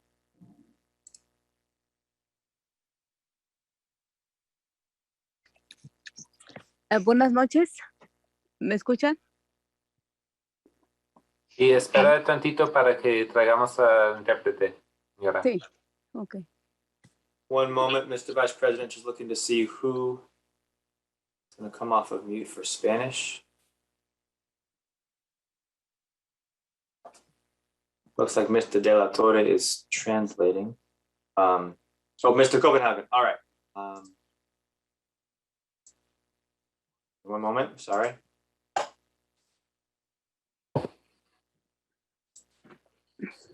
All right, Mr. Copenhagen, go ahead. Yes, adelante. Buenas noches. Llegué a la ciudad de Oakland hace 21 años. Y cuando yo llegué a este lugar, llegué a la escuelita, cuando aún eran unas casitas hechas de madera. Y inscribí ahí a mi hijo. Estaba muy contenta por esa escuelita porque es la que nos recibió desde que llegamos aquí. Pero después vi que estaban construyendo un edificio más grande y más bonito. Y me sentí muy contenta, muy afortunada por vivir, porque mi casa está aquí casi a menos de una cuadra de la escuelita. Y me sentí muy afortunada, pero ahora me siento totalmente defraudada porque ahora que por fin logramos tener una mejor escuela con maestros que nos ayudan a los que venimos de otros países, ahora nos tratan de cerrar nuestra escuela. Entonces es algo bien muy triste porque cuando al fin logras tener algo bueno, los demás ponen los ojos en estas escuelas. Mi hijo se graduó de la escuelita, él ahora está en la high school, pero tengo otra niña que está en el 7º grado que me la van a afectar y yo no sé a dónde me la voy a llevar. Así que yo quiero que por favor escuchen la voz de todos los padres que estamos en la escuelita para que no cierren esta escuela. Mucha gente ha pasado en la historia por hacer buenas cosas, por ayudar a la gente pobre. ¿Cómo se van a sentir ustedes por pasar a la historia, por hacer algo así?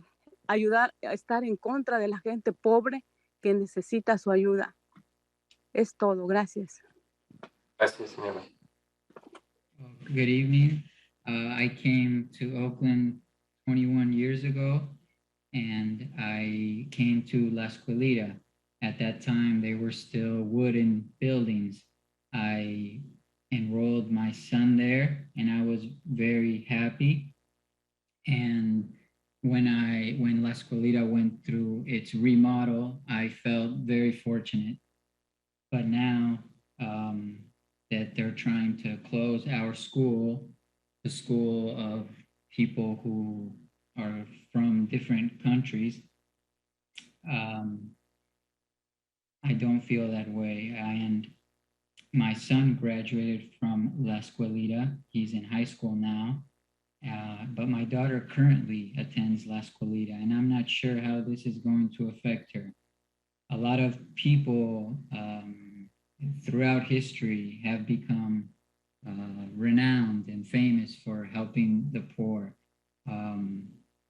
But what happens to those people who, how are people who don't help the poor in these types of situations looked upon after many years?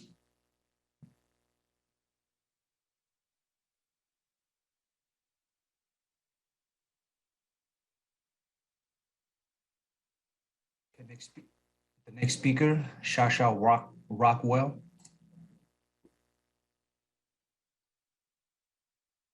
Hi, my name is Sasha Rockwell, and I am a 3rd and 4th grade teacher at Bridges Academy at Melrose. I want to express my complete moral outrage about the situation that we are in at this moment. After fighting so long for COVID safety, we have been thrust into this horrific fight to save our public schools.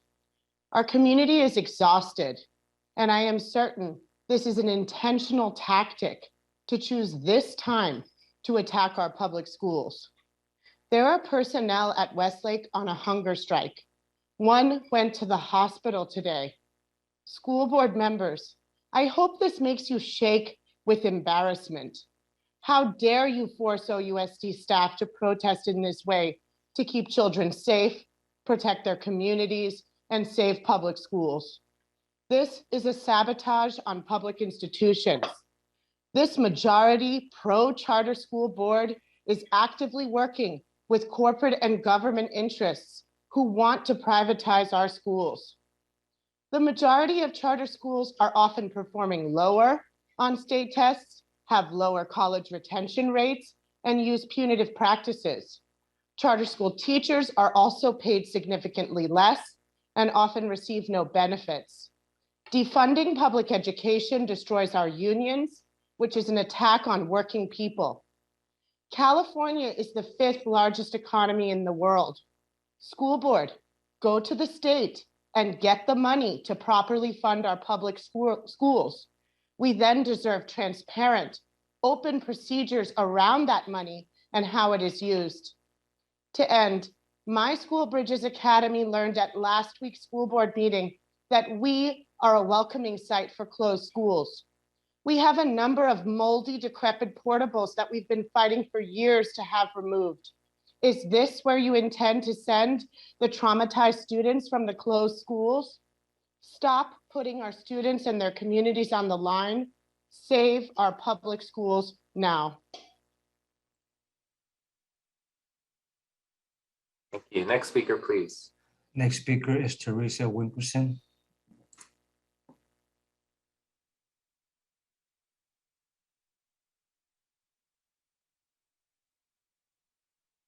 Can you unmute yourself? Okay, let's go to the next speaker then. I'm here. Oh, go ahead. Sorry. Go ahead. Yes. Hi, I'm a parent of an OUSD student, and I'm opposing the school closures. I agree with Board Member Hutchinson that the board is being disingenuous in the process tonight in terms of the motions that they put forth and that were voted on. My biggest question here is, has the board done a feasibility study on where each student will attend next if their school is closed? And I also agree with Board Member Hutchinson to postpone the vote to allow for surveys to be sent to families to request critical data, like how will this impact transportation? Ask the families if they have one car or two cars, if they have multiple school-age children with varying start times. And also, have you guys considered the impact to AC Transit, to BART? Are you looking at the population density around each school and where those students will be dispersed, and whether or not the welcoming school is going to be able to have a sustainable model to welcome them? And then what is the impact on the teachers of those welcoming school? Looking at sort of, the curriculum and whether or not the teachers will be able to give the one-on-one attention that they're maybe used to at a smaller school or at the schools where you feel like there's declining enrollment. I feel like the quality of the education is going to be diminished with this impact. So I say postpone it until January of 2023. Allow this coming year to do some data analysis and really dig deeper to find out what the plan will be, because just to take a vote tonight and just say, okay, it's voted on, okay, we'll just deal with it later in terms of how it's going to look, is an irresponsible plan from grown adults who are supposed to be making sure that the plan is put forth and there's going to be a minimal impact to the community. Thank you. That's your time. Next speaker, please. Yes, next speaker is Maya Socero. Hello, thank you. My name is Maya Salcedo, and I work with a nonprofit We are a community partner working at multiple sites, OUSD. We also work at prisons and jails. One of the sites we work at is Dewey. I myself am someone who benefited from a continuation high school like Dewey and that close community. Tonight, we've heard from a young person at Dewey who said that that tailored offering at Dewey is going to help them to be diverted from the juvenile justice system. Tonight, we've heard from multiple students who have said that the tailored offering at their schools are going to help them because they're special ed students, they're autistic students who spoke up tonight. We've heard from a nurse tonight who said that safe spaces at these campuses is critical to keeping students alive. And we've heard that adults are taking a hunger strike because of the severity of the question at hand.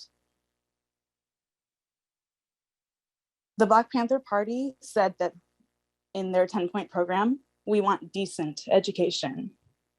Tonight, while we can discuss the quality of education offered, what I'm hearing isn't that the question is about the quality. What is at stake is access, safety, and lives. We heard tonight a parent stating that other parents at their school, many of them don't have cars. We've heard school board members offering opportunity to pause and survey about transportation and impact. We've heard concerns about coronavirus. A study from APM Research Lab called Color of Coronavirus says that Latino people are 2.4 times more likely to die than white people. Black people are 2 times more likely. Thich Nhat Hanh said, practice stopping. School board members, if you have your mind made up already, please practice stopping and listen tonight. Thank you. Thank you. Next speaker, please. Next speaker is Daishane Wilder.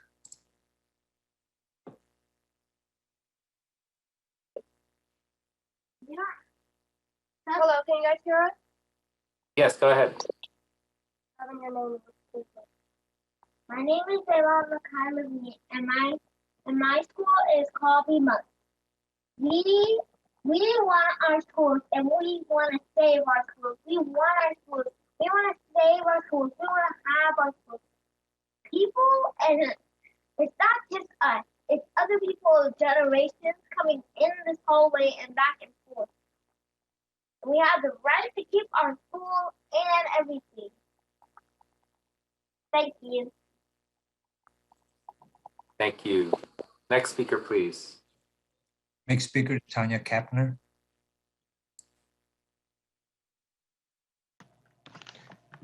Yes, can you hear me? Yes, go ahead. Okay, I'm with the Equal Opportunity Now by any means necessary Teachers Caucus and a OEA site rep.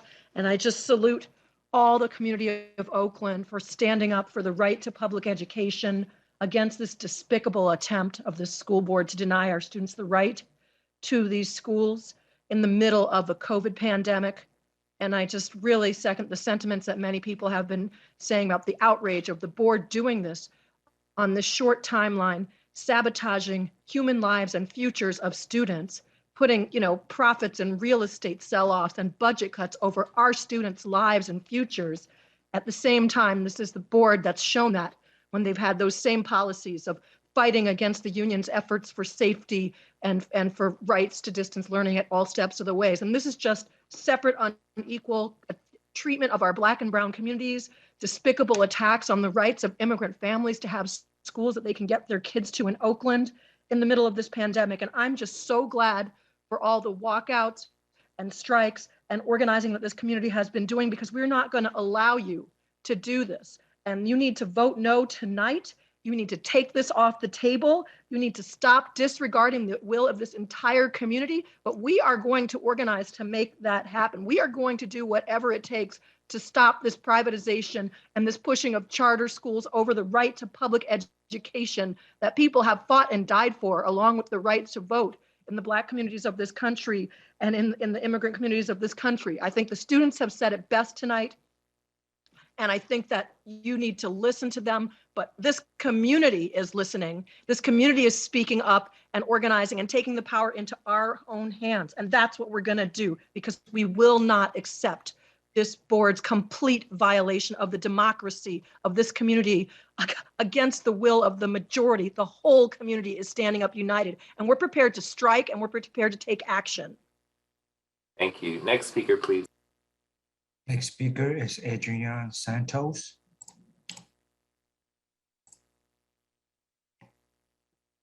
Can you hear me?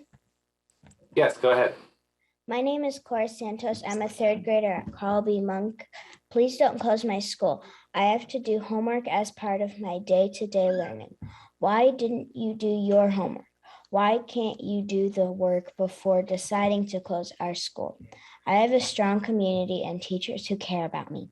Director Gonzalez, shame on you for failing to represent our community. If you spent time with the students and staff on Carl B. Monk, you would know that we do not support this. We are people, not numbers, and Team Dragon is strong. Please don't close our schools. Thank you. Thank you. Next speaker, please. Next speaker is Phyllis Copes.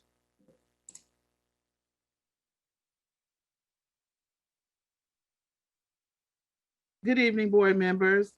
My name is Phyllis Copes. I'm the SEIU president and an individual with a grandson that attends Carl Monk. I just wanted to say no layoff, no school closures. And it would be very interesting for us to find out what the amendments are going to be to the resolution, because how would we know what we're opposing if we don't even know what the amendments are? It would seem to me that you would have given us the amendments before you gave us a right to speak in public comment, unless you're hiding something and you don't want any public comment on your amendments. Again, no layoff, no school closures. Thank you. Thank you. Next speaker, please.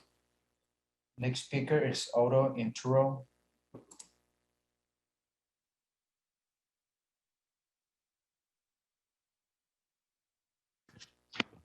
Go ahead, sir.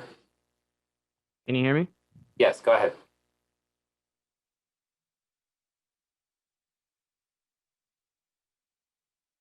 Please proceed. All right. I just wanted to say that I really appreciate all the kids. I'm in opposition to the school closure. They're all schools below 580, by the way. The fact that the school board is even considering this right now, I think is pretty heartless and insulting, because the kids have already been through a lot. I'm hearing a lot of kids like just saying how like wonderful their schools are and that they get a lot of like, you know, close one-on-one time with their teachers, and that their schools are not overcrowded like they usually are, like they were when I was in school, like I'm sure they have been for these kids for a long time. Yeah, the kids have been through a lot already this last couple of years. So I just want to say shout out to the kids. I don't know what it's like to go through school in a pandemic, but I'm sorry that you even have to show up to this meeting to talk about your schools potentially being closed after having like such a tumultuous year. So I just feel for you guys. And yeah, I mean, sometimes like kids feel the safest at school, like safer at school than at home. So when you guys talk about like jumbling up a kid's life, you know, it's almost like you're not really thinking about like what it's like to go through school as a poor kid. So yeah, just shout out to all the kids who maybe had a rough time, had a parent lose a job, like they get to, you know, go to school and get a lot of support and, you know, learn how to share and support each other. Because like, you know, when you cram a bunch of kids all into one school and you're going to close all these smaller schools, you know, you're talking about breaking up like people's whole community support that maybe they don't have support at home. So thank you. Yeah, That's just your think time. about that. So shout out to the kids. Next speaker, please. Next speaker is Hema Kitsal.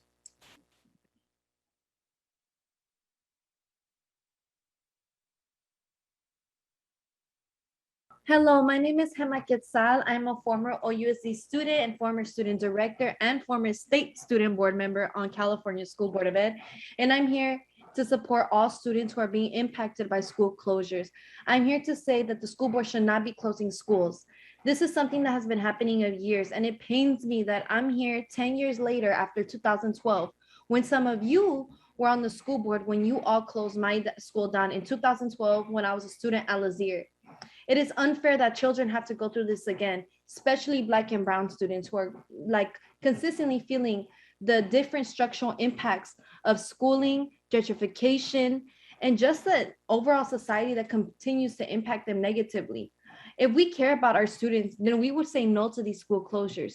You're telling students, hey, after a pandemic, learn, keep pushing forward. How can they keep pushing forward though, if you're telling them, hey, I'm gonna close your school down after you just built connections for the last few months after being locked up? Imagine the long-standing impacts for the rest of their life of those connections. This is emotional and mental impacts. This is not okay. In Oakland, we're suffering from high rates of gun violence right now. Students are feeling the impacts of our community being hurt, and they don't need this right now. It pains me that they're feeling this.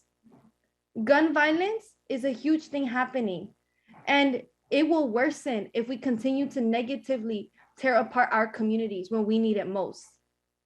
Our Black and brown students in Oakland don't need this. And if you do this, just understand you are being complicit to a problem. You are being complicit to an issue that's going to impact them long-standing. And I don't want you to say, this hurts me, because if it truly hurts you, then you would say no. Thank you. Thank you. Next speaker, please.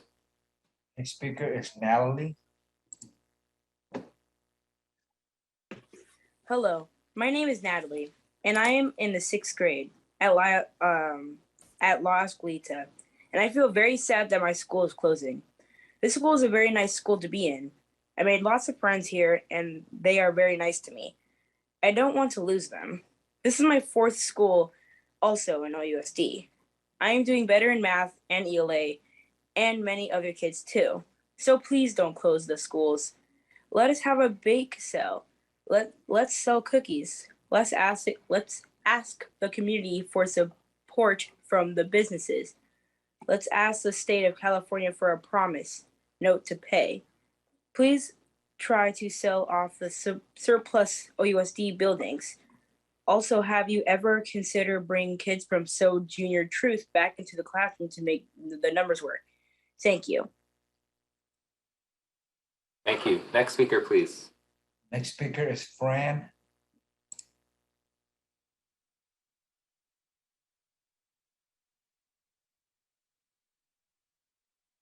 Go ahead. Can you unmute yourself? Oh, let's go to the next speaker, Mr. Seychelles. Okay. Hello? Sorry, go ahead. Hi. Sorry, I'm the former admin assistant at La Escuelita, assistant with all my students at La Escuelita.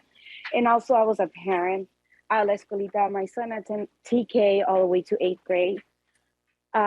We fight so much to open the middle school. And I'm here to tell La Escuelita parents, don't be afraid of fighting for the school. We're here to support you. Even parents that they're no longer at La Escuelita, we're here to support you. We love you, we see you. Keep fighting for what is right. A todos los padres de La Escuelita, les pido que sigan luchando. No van a cerrarla y sigamos más fuerte que nunca y sigan haciendo lo que están haciendo. Les deseo lo mejor. And let's keep fighting. Let's keep fighting. Shanti Gonzalez is not going to do the same thing that she did to Roots International Academy. Thank you. Thank you. Next speaker, please. Yes, next speaker is Crystal Jackson. Hello, I'm a proud parent of 2 students at Colby Monk, and my kids are just about to get to bed. Or do you want to say it live? Go ahead, EJ. My name's Everett. I go. Oh my God. It's okay. Here. I'm Alessandra Jim Jackson.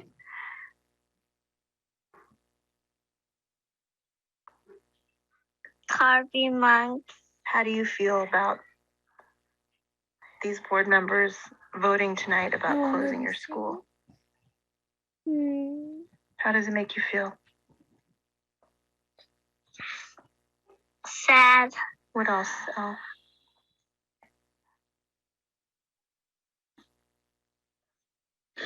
What do you want them to do? Save our school. Do you have anything else you want to say? Yes.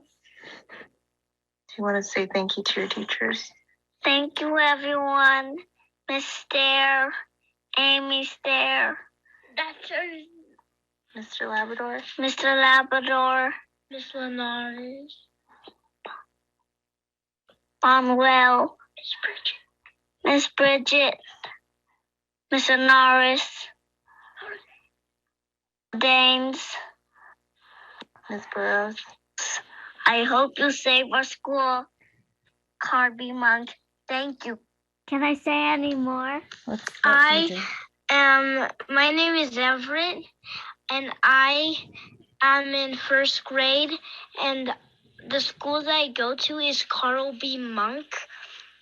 I have a lot of friends, but if you close our school, then we don't have the friends that we love. We have to make new friends at a different school.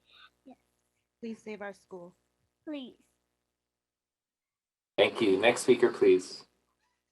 Next speaker is Namuga Nagayazi. Hello, can you hear me? Yes, go ahead. Yes, I'd like to invite my little brothers to speak about this. First, here is Fred Luaga. He attends Westlake Middle School and he's in the 7th grade. Hello, my name is Fred Luaga Jr. I love my school very well. Westlake, it's very good for me. I love it. I have many friends. My teachers are good. My teachers help me a lot in my work. I learned a lot more math in Westlake because of my teachers. And yeah, I love Westlake. I'd also like to invite my little brother Eden Luaga to speak about it. He attends Piedmont Avenue Elementary School and he's in the 4th grade. Hi, I would like to say that we want to save schools because they help us to give us knowledge and more stuff. They help us to learn more. That's all I have to say. And I'd also like to invite my other little brother, Agachi Umira. He's a 3rd grader at Piedmont Avenue Elementary School as well. I would like to say that I do not want them to close the schools because if they close the schools, kids will have to go on Zoom and have to wake up early and they'll have to sleep early. Now, I, as a 12th grader at Oakland Technical High, my name is Namuga Nakaiza, and I'd like to let you guys know that it is very wrong for you guys to make these students pay for the fact that it's difficult for us to see that we've done this process so many times before and nothing has changed. I recall me as a 12th grader right now, I was in kindergarten when I was protesting, asking for my school to be saved. So for the fact that there are students crying for their schools to be saved right now, it's very disheartening. And there should be a different tactic to be made because this tactic reoccurs almost every 12 years. Thank you. Next speaker, please. Next speaker is Jack Kukuski. Go ahead, please. Hello, my name is Jack Walter Kukowski. I'm a freshman at Oakland Technical High School, and I'm opposed to closing OUSD schools. I'm opposed because closing schools is against OUSD's values. OUSD is committed to ensuring every kid can succeed, celebrating diversity, and supporting the community. By increasing commute time, you create barriers to academic success. By closing schools that serve predominantly low-income students, you create inequity in Oakland. By letting charter schools replace OUSD schools, you are complacent in watching our community become less equal. By making major sacrifices that save comparatively small amounts of money, you continue to mismanage the money that needs to be used to support all Oakland kids. By closing schools that serve predominantly Black and brown students, you decrease the diversity that makes us strong and you support historical racism as it tangibly harms us and allows it to root deeper into our community. If the budget is too tight, the last thing you can afford to do is push kids out of the district. I'm opposed to closing Oakland schools. Thank you. Thank you. Next speaker, please.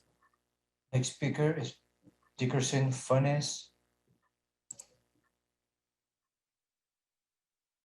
Hi, I'm a parent of former and present Grass Valley students. So my children have been in special day classes and are now like on the verge of being like, they don't know where they're going. Yes, the welcoming school is in Compass, but just last year there was talks about closing that school.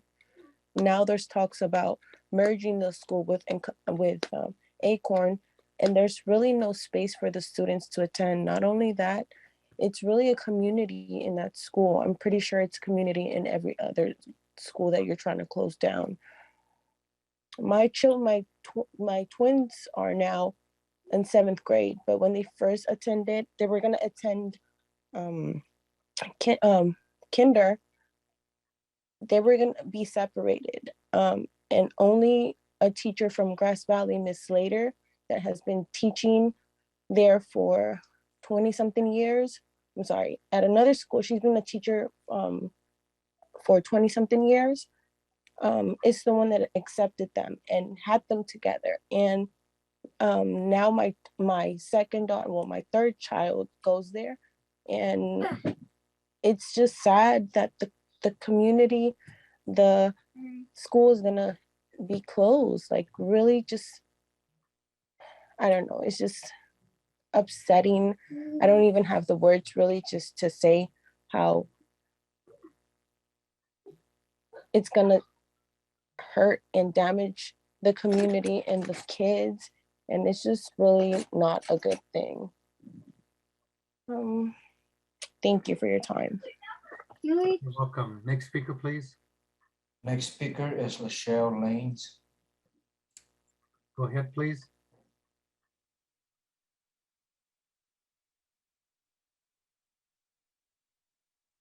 Lachelle, if you could unmute yourself to speak.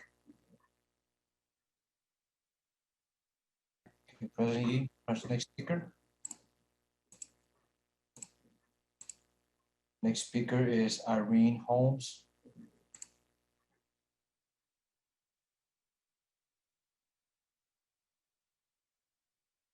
Irene, please unmute yourself to speak. Okay, moving on to the next speaker. Next speaker, Queen Ari.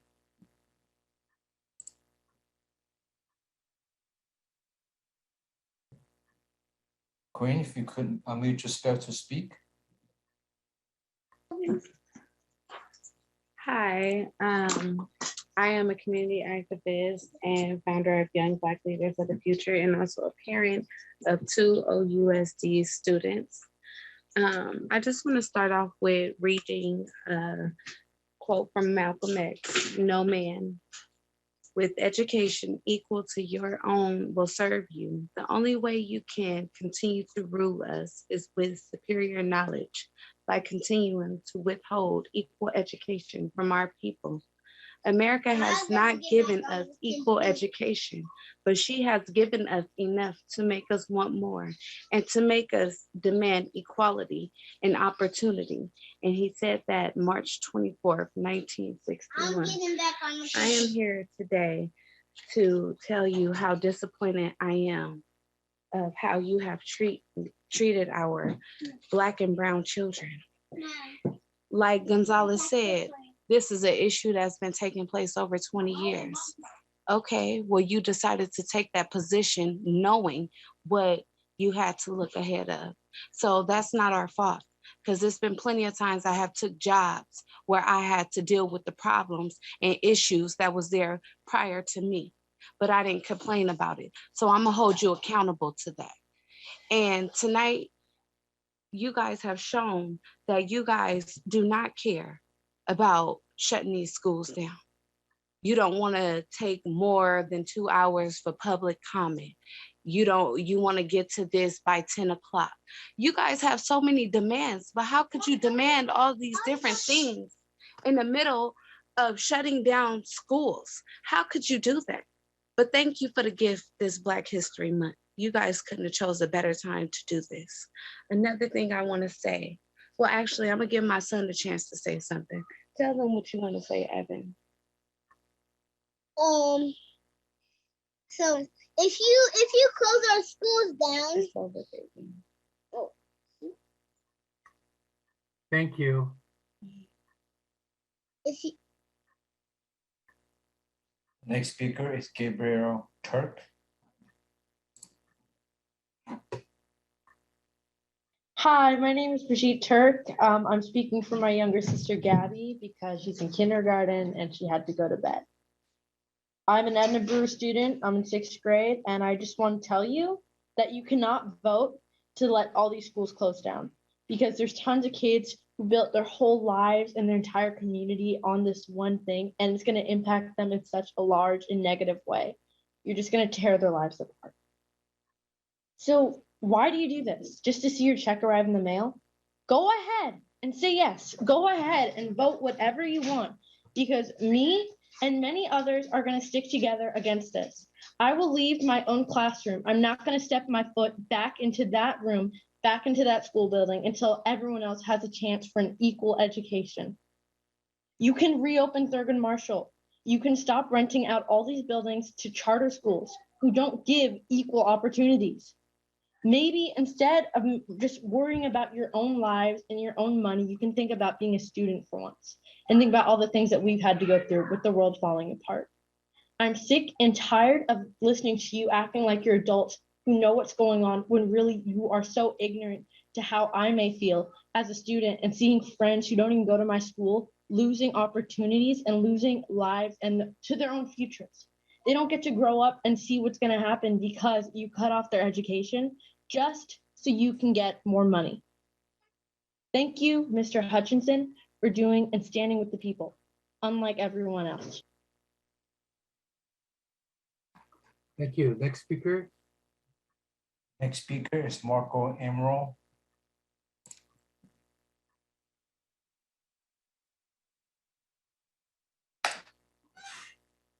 Marco, if you could unmute yourself to speak. You would think I would know how to do this by now.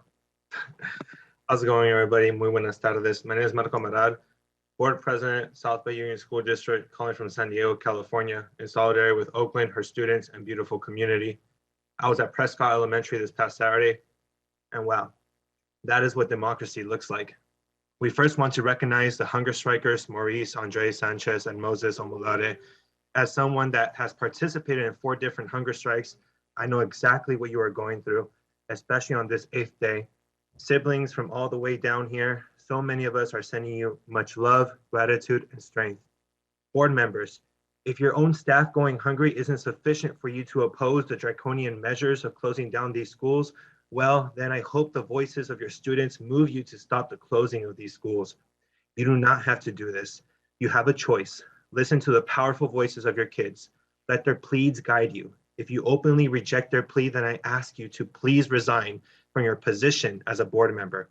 Our job as board members, I say this as one, is to advocate for our youth, not to oppose them. Soy Marco Amaral, estoy llamando desde San Diego, California, y soy presidente de la mesa directiva del South Bay Union. Les mando mi solidaridad y amor al pueblo de Oakland. Quiero reconocer a nuestros hermanos Maurice Andrés Sánchez y Moses Omolari. Sé muy bien por el dolor que atraviesen. Desde San Diego, muchos les mandamos un abrazote, nuestra gratitud y fuerza.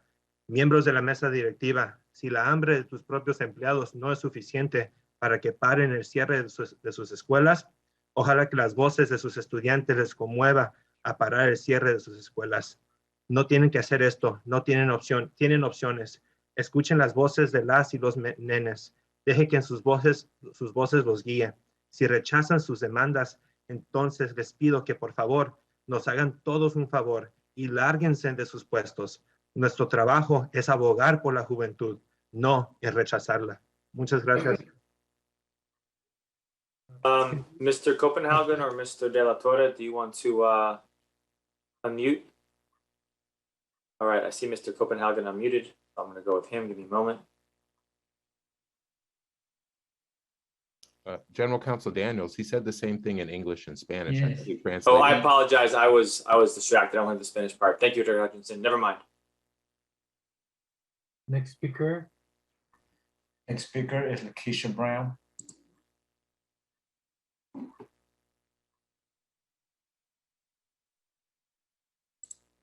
Lakeisha, if you could unmute yourself to speak. Good evening. I'd like to first thank you for this opportunity to speak on behalf of Carl Monk Elementary School. Not only am I a parent of Carl B. Monk Elementary, I'm also a taxpayer here in the city of Oakland. And I'm really appalled by the recent decision to close not just Monk, but all the other schools that are primarily Black and brown. This has been done without communicating the information in advance to the parents or the school administrators. In fact, we have, pupils speaking at bedtime because the decision has to be reached that fast. I like to share that I'm one of probably a few parents that have had the opportunity to visit 1000 Broadway. And I've been able to visit several rooms there where the space is underutilized. I have filed a complaint twice, never received a response, with a gentleman who's so comfortable in his position that nothing ever transpires. I've actually had to go to the state.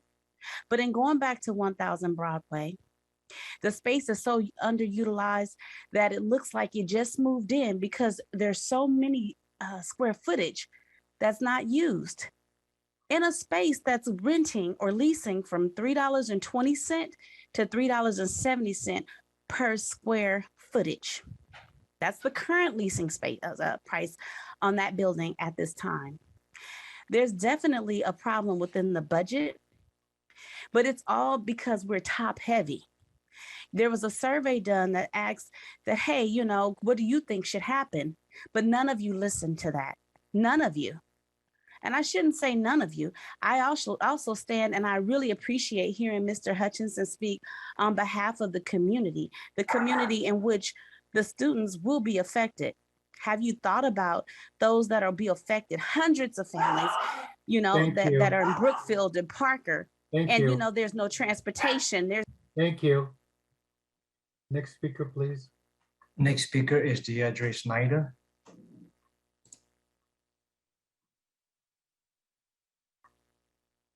Go ahead, please. No, I'm here.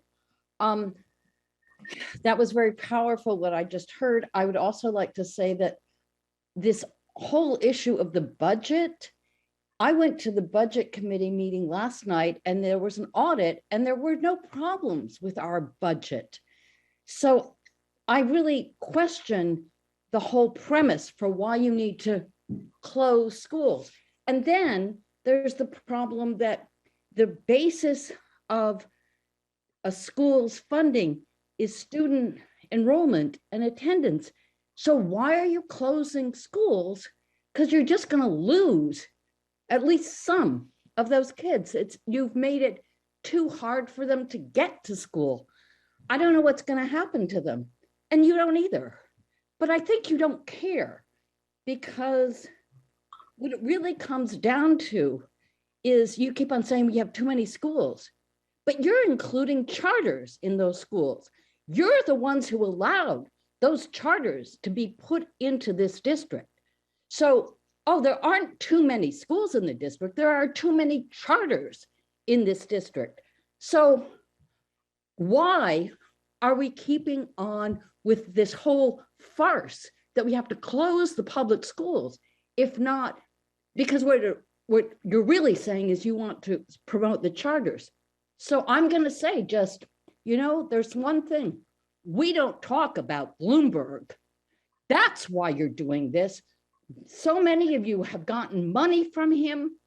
This is gentrification. I know how much money you got. It's listed. This is gentrification, pure and simple. You don't want these people in your city. You don't want them in your schools, just admit it. Or salvage yourselves, salvage your souls, save us all a lot of trouble, and do not close the schools. Thank you. Thank you. Next speaker. Next speaker is David C.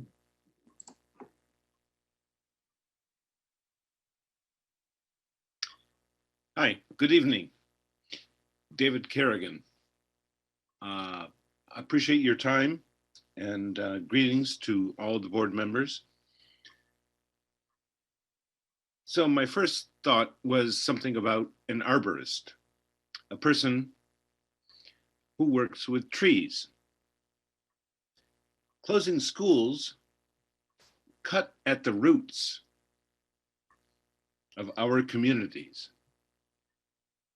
And no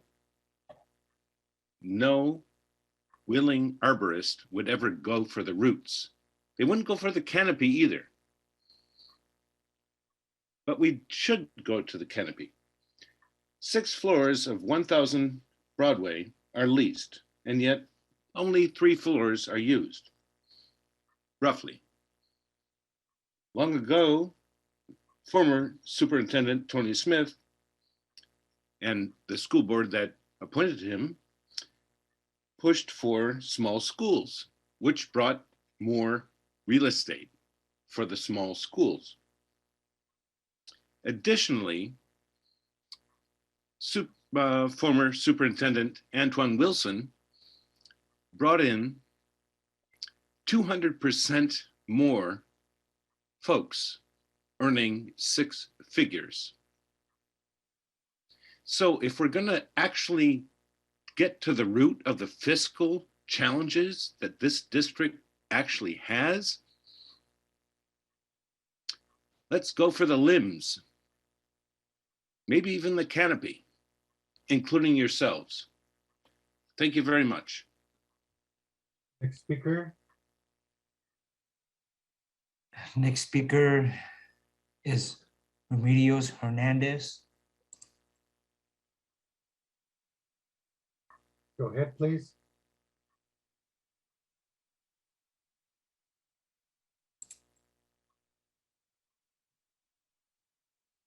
Okay, President Yi, moving on to the next speaker. Yes, please. The next speaker is Mark Lispy. Go ahead, please. Thank you. First, I want to thank everyone who's been speaking out and standing up to protect our schools from closure, and to the board. You sit there and you tell us about this, that you care about this community. Yet you've had the chance to stop this vote and you decided to go ahead with it for hours now. And from the very schools you claim aren't viable, you've listened to students school you, some in kindergarten, on all the reasons that you're on the wrong side of history.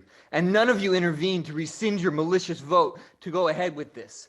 Some of you expressed how you've been wanting to close schools for 20 years, like it's some sick badge of honor. Some of you paint yourselves as champions of our community, defenders of labor rights and equity. And now you'll get to add to your little resumes that you're proud closures of schools in Oakland.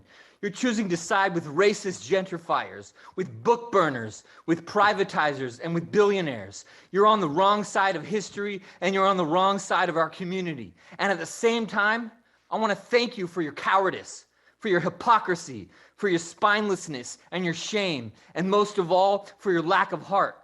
Because in addition to the education that we get from the very schools you want to close, you're giving this community the best education that we can get. You're showing us how the very elected officials that claim to represent us, how you are useless, that all you're capable of is stabbing us in the back after the gasoline has been poured on our communities, that you're ready to light you're the ones ready to light the match. And thank you for holding up the mirror to how our society truly functions. Thank you for teaching us that if we care about our community, if we care about our future, we can no longer rely on our so-called elected representatives to protect us. And you've shown us that if we care about our future, we have to rely on ourselves. And that's exactly what we've begun to do. We won't let you close our schools. We know we live in the wealthiest state in the country. We know what's right, and we know what side of history we'll be on. Next speaker. Next speaker is Holly Sebastian. Hi, my name is Holly Shogbasan. Thank you. And I am a parent at Carl B. Monk, and I am a teacher at Montera. I just find it very disappointing that we have schools like Carl B. Monk that show us what structure we need, and we want to close them instead. There's an amazing special ed department at Carl B. Monk, and instead of learning from them, you want to close them and put them somewhere else. You want to gloat about the HBO special from the MLK Festival, but when our students speak up, you don't want to hear them. And many of them, of the winners, come from Carl B. Monk. Teacher retention, you want to increase teacher retention, you have teachers that have been at Carl B. Monk, and many of the schools that you're closing for 20 plus years. So do you really care about teacher retention? And I want to speak up for a community day school because you really don't care about kids if you're taking the last route that someone has to save their life and closing it because there's not too many kids that need that help. So as a teacher, I teach middle schoolers all day. I don't want to hear about people being tired, get some coffee. I taught middle schoolers all day. I'm in a bad mood, they're in a bad mood, and learn from the people that you want to pay more. Where's that money going to go if there's no structure, right? OUSD is what it is because of the teachers and the family, not because of you. Maybe those are Mike Hutchinson, who was a teacher in OUSD. You did not make the district what it is right now. You did not. And we are dedicated to the kids, families, our school, and keep them open. Thank you. Thank you. Next speaker. Next speaker is June Cole.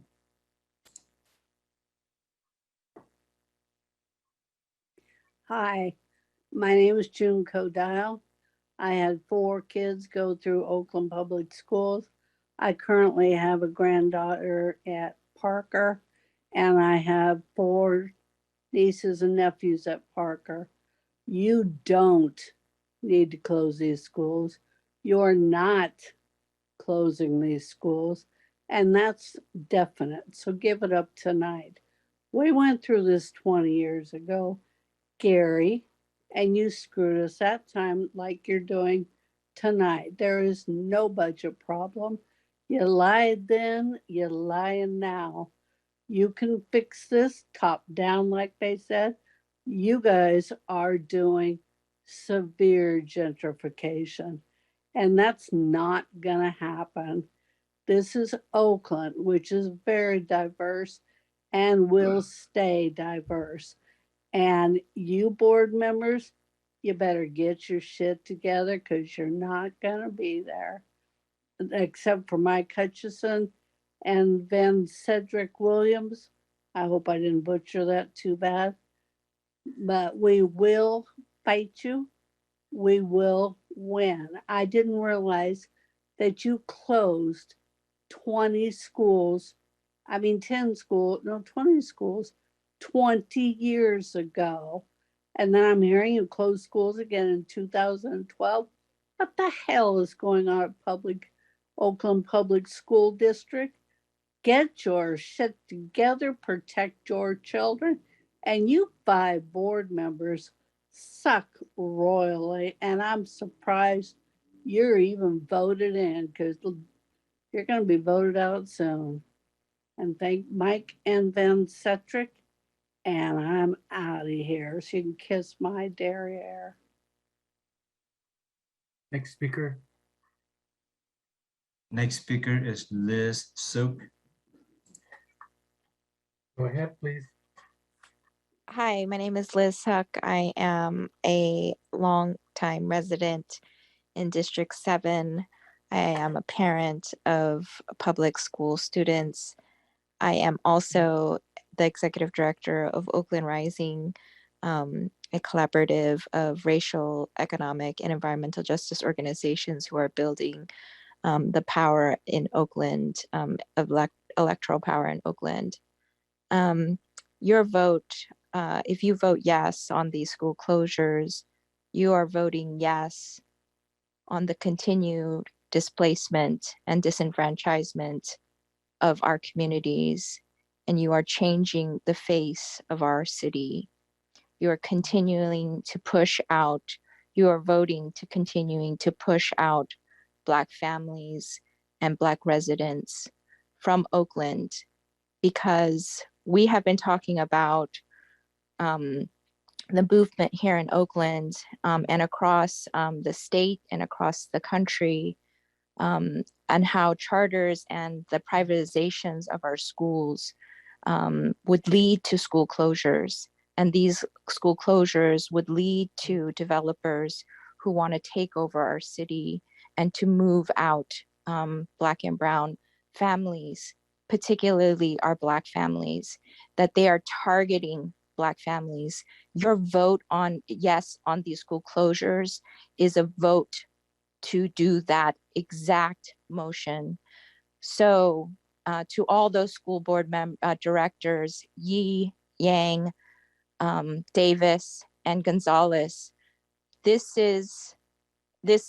you are showing your true colors. You're letting Oakland know what you actually stand for, and that you are targeting Black families, and you're targeting this city to change the city and sell it out to developers. Thank you. Next speaker. Yes, next speaker is Lauren McDaniels. Go ahead, please. Hi. So I would like to speak as a student who's been in OUSD my entire life. I'm grateful enough that I have a mom who would drive me to school that were around me, but not everybody has that. I have a friend who's been taking public transportation since he was 5 years old because he had to get from his home to Brookfield. He had to go through all these things that so many students and other people go through. As Oakland, as a city, we're learned to have a bad rep, to say that we're not good at this, that we're not good at that. But many students and many people try and change the city for the better, try and show what we really are. And closing these schools is just keeping up that statistic that we're bad and we're not. We have many student activists and much youth that is out there trying to help us out. There has been posters and signatures and people doing all kinds of things at my school, specifically at Oakland Tech, trying to get this not to pass, trying to make sure that there are no school closures. You are closing down schools in the West, in the East, in places that we need them the most, in places where people want to make it out of Oakland and get to say, yeah, I went to this school, I went to that school. I'm proud to say of the schools that I went to, but I don't understand why you're closing these schools. You're closing these schools in the predominantly Black areas, but you wouldn't do these things in the white areas. You need to pay attention to who's in your community and what's really going on, because it's illegal for parents not to send their children to school, but not every parent has a job or a car and be able to take these students to these schools on the other side of town. You guys need to understand that not everybody is the same and everybody has their own struggle, because if this was you, you would be upset. Thank you for listening to me and make a change. Next speaker, please. Next speaker is Harold Pearson. Go ahead, please.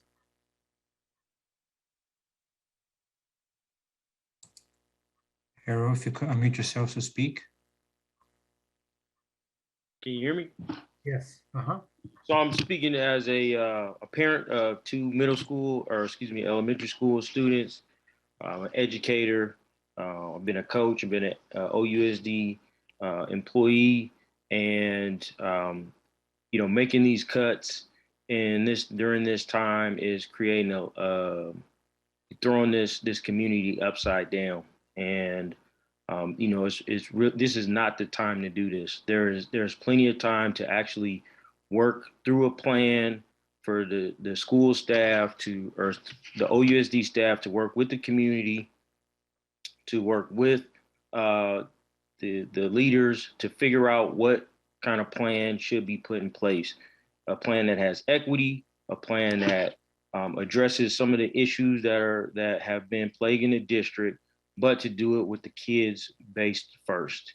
And to do this when kids are dealing with mental health issues, families, our teachers, our staff are dealing with all these mental health issues from COVID and everything else, and to throw this on top of this is not the time to do this. There is plenty of time to hold this vote, give Kyla and their staff time to figure this thing out and to get it right, and to work with the leaders, to work with the folks on board right now. From a business standpoint, you just don't do something like this in such a short time. There's no reason to do this within a month's time, you're gonna close down schools, impacting so many kids, so many adults, so many staff.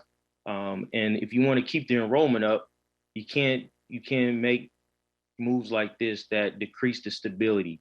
And it has parents like myself thinking about taking our kids other places where there is stability. And that's what Oakland needs right now. So do the right thing. Thank you. Next speaker. Next speaker is Leticia Araujo Perez. Go ahead, please. Yeah, hi. Wow, what is this? This is heartbreaking hearing our students speak. Just think of the trauma that this is causing them and something they will carry with them forever. Why are we worrying our children like this? Jesus. We're in a pandemic, have COVID cases at school sites. Families are nervous and discouraged. We have students who still have not returned from winter break because they are scared of catching COVID at the school site. And that's an issue that still hasn't even been addressed, as we are losing out on attendance funding daily. And now we have a special meeting to, hey, why not? Let's add more stress to our school community by threatening school closures. I mean, seriously, you're all sitting there in your comfy chairs while we have employees on a hunger strike. So many of us at different sites are worried about them, how they're feeling emotionally and physically, and worrying about them as they're sleeping at night in literal tents. I can only wonder out loud, how can you sleep at night? This is beyond heartless and cruel. I hope you find it in your hearts to look within and find some integrity. Our teachers are not only teachers to our students, they're a family. I want to shout out our special ed teachers. They are my heroes. I wish you could spend one day with a special ed teacher who works so hard and builds such strong bonds with our special ed kids, because they are invested and they care, and they're obviously not in it for the money. Also, as a mother of a graduate from Dewey, my son Moses Perez, that school is a jewel. Those teachers are family. Keep your hands off of it. I'm beyond disappointed with you, Shanti. Your lack of respect and how bored you come across on the screen is beyond telling. If you run for anything else, there is no way in hell you will get my vote. Thank you. Thank you. We have now finished 3.5 hours of public comment. I see that there are 200 people who still wish to speak. Would the board like to hear more public comment or move to consideration of the board resolution?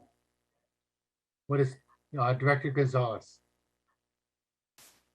We have taken many hours of public comments on this item. I think it's time to move to board deliberations. Is there a second to that motion? That wasn't a motion. So how are we doing this? Because I didn't hear a motion there. And that wasn't the question you asked, President Yi. So if I'm going to weigh in, I'm going to say, of course, we shouldn't cut off the community where we've had roughly a little over 100 tonight and a little over 100 on the 31st. But I see that there's 1,600 people on this call still and 200 hands up. So of course, I know my fellow directors don't want to hear from the community. Y'all have made that clear. So if this is a question that you're asking the board, then yes, we should let the community speak. But I didn't hear an opportunity for a motion or any of that stuff. So exactly what is the process? Because it's been really unclear the whole night. That's correct, Mr. Director Hutchinson. I asked the question, so I should have surveyed the members of. So I answered it. We should let the community speak. Thank you, Director Gaia, Student Director Gallegos. I'm sorry. It's Gallegos. I'm sorry, my Wi-Fi is unstable. But I definitely feel like we should keep on going with public comment. As I said before, you should not stop public comment until every single hand you see in here gets a chance to talk. Today is the last day. They get to tell you, and they get to tell you all these stories and their experience they've had in these schools. After this, none of that will matter to you, because then you would have came to your conclusion. You need to sit here and continue to listen to their voices. I'm not trying to be disrespectful, but I'm trying to be honest, because if this was my school, I would have went off on every single person in this board. It is your responsibility and your job to hear them. So I expect you as board members to listen to these students. They are people, they're not numbers. Stop caring about the money and take into consideration your students for once, and these families and community members and teachers. There has been many teachers already that have been quitting from OUSD. Why do you think we're losing so many teachers? Because we have a board who does not know how to cooperate correctly and listen to our people and their needs and the things they need in order to have a good and safe school within the whole district. Thank you. Thank you. Vice President Davis. Thank you. I do want to hear more public comment, but I'm also aware that a lot of families are working parents and need to get to bed and probably want to know the outcome of this vote. And so I do think we need some time to do the deliberation as a board and come to a resolution. I don't think that will be a short process. So I would move to have 30 more minutes of public comment and then to proceed to board debate. Okay, it's been moved to have 30 more minutes of public comment. Is there a second to that motion? I didn't hear a motion. I thought we were having a discussion about what people wanted. I did make a motion. I moved 30 minutes more of That's public how comment. that's how we're doing this now. Okay. Is there a second to that? Yeah, we'll second. This process is a Director Ng joke. has seconded the This is a motion. joke. Director Ng has seconded the motion. Is there a board deliberate discussion on that item? Director Hutchinson, Director Williams next. Thank you. The community's watching. We have 1,616 attendees still here and 226 hands up. And so, President Yi, this is a real problem. When you start the meeting and you act like you're going to dictate to us what is happening, you ask the board to vote, and then every time you unmute, you are uncertain about how to even run a meeting. First, you asked, does the board have any opinions? And people are weighing in. Then it turns into, is there a motion? With all due respect, President Yi, I thought you've done this before on the board. This is pathetic. And we are in a special meeting during a pandemic when you all voted to have it on Zoom. So we don't even have speaker cards. We don't even have protections for the community to be able to participate. And as the night goes on, you're going to play more and more games. So instead of having more public comment, you know what we should really do is all y'all who got those amendments ready, let's release those amendments and then let the community speak on your amendments. Because what everyone needs to remember is once we're done with this public comment, y'all are going to try to change the resolution and introduce stuff and not even let the community speak on the final version of the resolution. So we all know what game is coming. Please don't pretend like you are including the community, because everyone sees that you're not. And since you're gonna put a 5-minute clock on me, I'm gonna use my time here right now, because I really appreciate what I just heard from my community. I really appreciate what I just heard from OUSD students. I'm fired up. I love my community. I love it when we show out and we make sure we are in control of our schools. I just heard hours of testimony almost entirely from students. And I see no acknowledgement from my fellow directors. Y'all should be happy, because what I just heard, that means the district's doing a good job. We are preparing youngsters for this fight. We are preparing youngsters to stand up. I've been going to school board meetings my whole life. I'm a proud graduate of OUSD, and I'm fired up because I see we are in good hands with this generation that's coming up. But the other thing I've noticed is I don't think I heard anyone say, y'all are doing the right thing. I don't think I heard anyone say, good job. And even in past times when we've been in this fight around school closures, y'all school board directors were always able to trot out somebody to back your weak plays, but not this time. Not this time. Our students, our families, our staff, and the community, they're on to this game. After 20 years, you all can't fool us no more. And now that there are 2 school board directors on this board who ain't gonna go with the flow, who ain't gonna play these games, the gig is up. Because you can say whatever you want, but at a certain point, it's flapping your gums, because not one of you have produced a document. Not one of you have produced a peer research study. Not one of you has produced any facts other than just a lot of talk.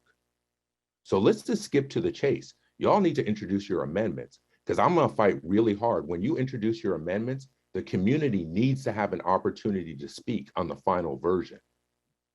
That's kind of required under the Brown Act, that the community gets to speak on the final version before you all vote. So what is the proper procedures here? Because we violated the bylaws. We don't respect the Brown Act. Y'all keep voting to have these meetings on Zoom, even though you're telling the community our schools are safe. And now on top of it, you're telling us you're gonna close our schools. So are all of you 5 directors really willing to ignore what you just heard from our students, from our community, from the people who have been visiting your houses, from the hundreds, if not thousands of emails we've received? The community has spoken. I'm so disappointed that people who would spend time to run for elected office, who would go to the community and say, please vote for me. You can trust me. I'm one of you. I want to serve you. And at the first chance, when you hear clearly where the community stands, you're going to ignore it. You're going to vote against it.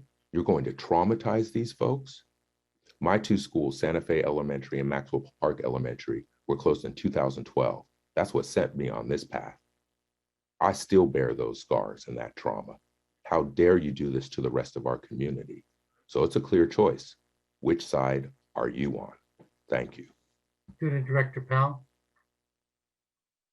I'm not even going to ask for the 5 minutes that you are giving us as board members, because it is disrespectful that I see how many hands being raised right now, 237 hands being raised, and you are only giving them 2 minutes. I don't deserve this 5 minutes that you are giving me. So I will be taking less time to speak and say that this is just unjust. This is not right, what this board is doing. I see better meetings being held by students. Students are holding meetings. They're out there doing more than this board. And this meeting seems really messy to me, and it does not seem special at all. So I hope that, you know, with the time that I have remaining, this 4 minutes that I have remaining, it'll be given to the public, to the community that really needs it more than I do. And your time, you all don't deserve that 5 minutes either. I'm a board member just as you. If I think that the community deserves more time, they can take my time. Are there any other board comments? Director Williams. I wanted to make a motion to amend Sam's 30 minutes and extend it to an hour. I second. Okay. It's been Vice President Davis, do you accept that as a friendly amendment? No, I really feel we need to speak, we need to discuss as a board. This is So probably gonna be several amendments. that's why I seconded it, so it doesn't need to be friendly. Thank you for the refresher in parliamentary procedures. So I second Director Williams' motion, which means it goes to a vote. President Yee. Mr. Rigsdale, would you please take the vote?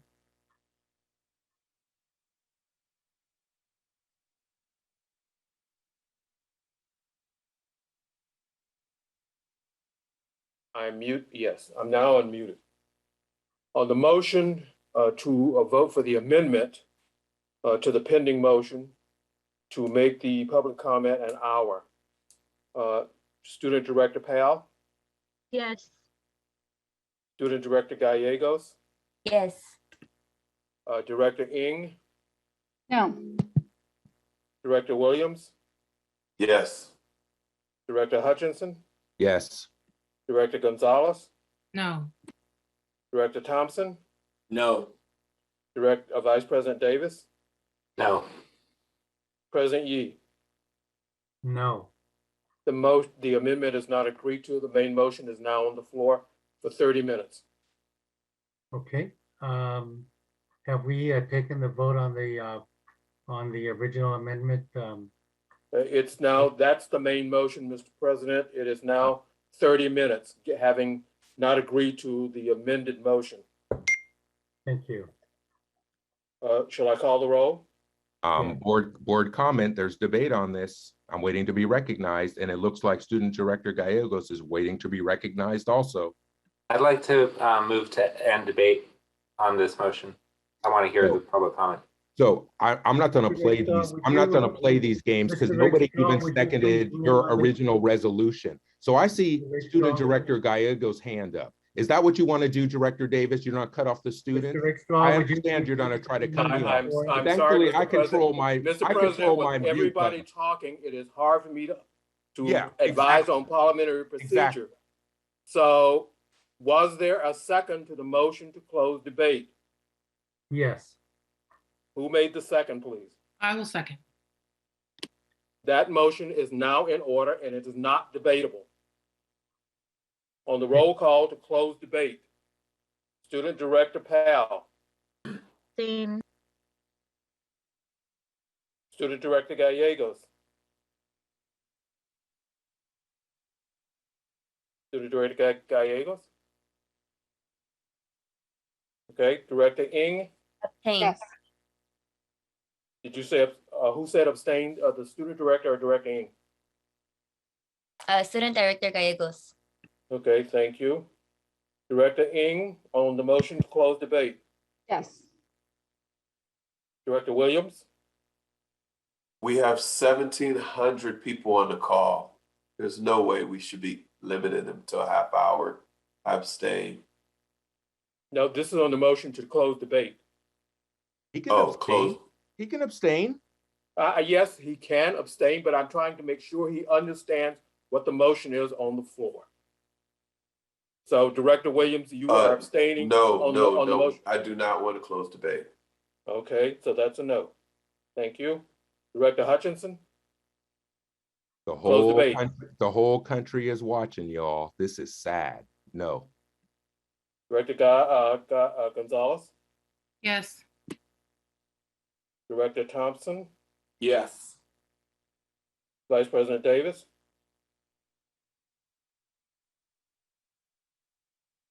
Sorry, Vice President Davis, I didn't hear you.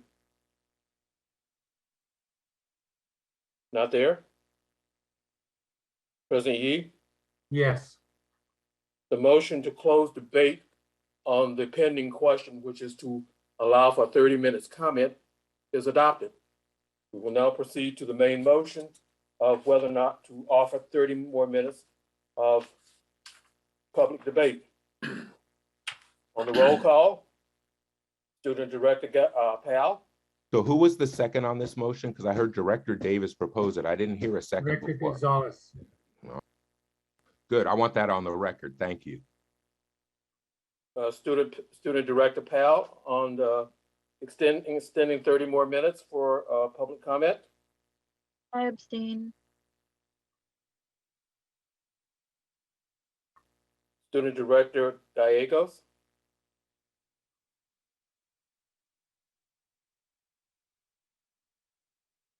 Student Director Gallegos. Abstain. Director Ng. Yes. Director Williams. Abstain. Director Hutchinson. And I'm pretty sure Director Gonzalez seconded the end of debate, not this original motion that didn't have a second. That is correct. Oh, yes. So that is correct. And so I'm really tired of getting corrected when parliamentary procedure isn't followed, y'all. And it's not my fault that people can't keep up with the motions. So thank you, Director Gonzalez, for saying that's correct. But the vote shouldn't even be happening now because it wasn't even seconded. President Yee, do you agree with that? I do not agree. Well, wait, so can we go back to the record and can I hear who seconded it? Because you told me it was Director Gonzalez and she just said no. So then there's no second on record. It's not up to President Yee to determine that if there's no second on record, parliamentarian. Excuse me. There was a motion by the Vice President Davis to extend debate for an additional 30 minutes. Hey, That's where it we are. doesn't matter. Director, Let's just I go. believe I'll the I'll director- abstain. But my point is I proven. believe the Y'all, director this is needs to pathetic be, how y'all run the meeting. And if we don't have real parliamentary procedures and real rules, then what is the point of all of this? Mr. Ekstrom? Yes, shall I continue with the roll call, Mr. President?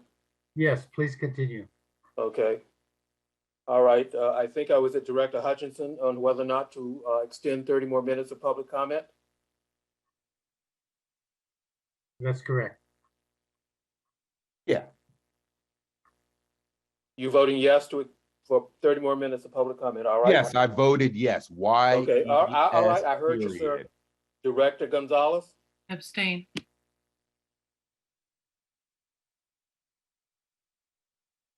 Director Thompson? Dane, Vice President Davis? Vice President Davis reports that he's having trouble with his wireless. I vote yes. I'm sorry. Okay, the motion is not agreed to. So then, Mr. There's no Ekstrom, motion that ends pending. debate. Then as I understand it, that ends public comment. well, then I'd like to make a new motion then. And I'd like to make a motion for 1 hour. And I'd like to speak on that motion. Is there a second to that I motion? second. Thank you. President Yi, it Yes, is, Director Williams? oh, thank you, President Yi. So President Yi, the reason I'm asking for an hour we know is not even nearly enough. What we have done through this whole process as we have rushed every step of the way. We have rushed the processes, we have rushed the procedures, we have eliminated any community input, we have any community engagement. We have done everything wrong because it's so short-sighted of us to try to find ways to satisfy this privatizing thirst to close our schools. I'm asking the board, no, I'm begging, no, I'm pleading, no, I'm imploring you. Give the people who elected you an opportunity to have a voice in this process. There is no way that we will be looking as a legitimate board if we continue to shut out public voice and rush through a decision that could be disastrous for our district. Everybody's looking at us. And so we need to show our community, our city, the Bay Area, the state, that we can actually run a meeting that will include public comment. This is our job. Our job is to sit here till 9, 10, 11, 12, 1, 2, 3, until the public has spoken.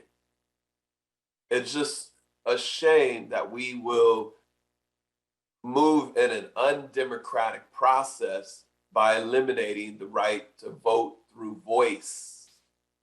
Our community is voting with their voices, and we are trying to silence them. It just kind of reminds me of the challenges we have in this country with voter rights.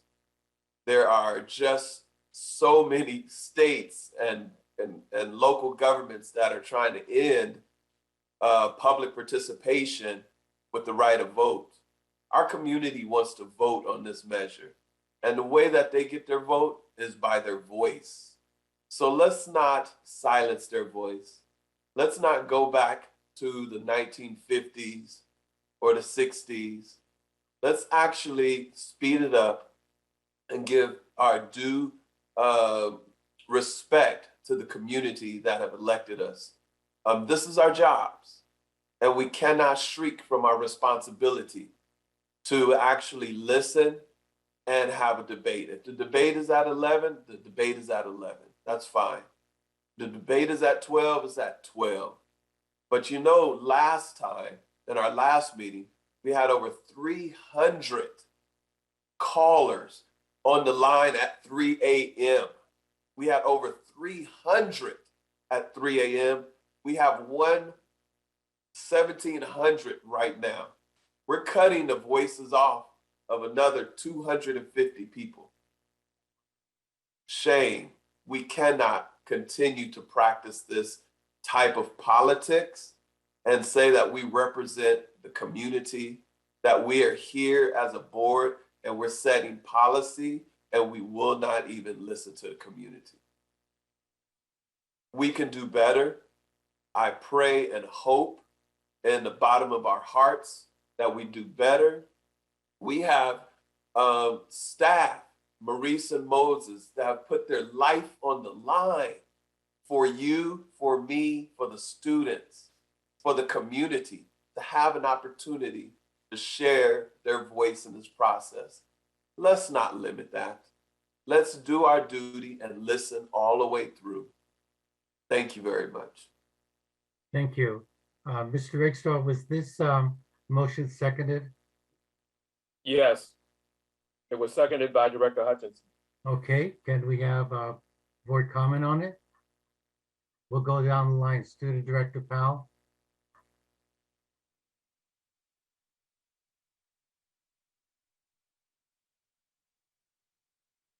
Student Director Gallegos. Yes, thank you. I feel like this motion shouldn't even have to be necessary because I feel like you should have all came to a conclusion to allow any necessary time for them to speak.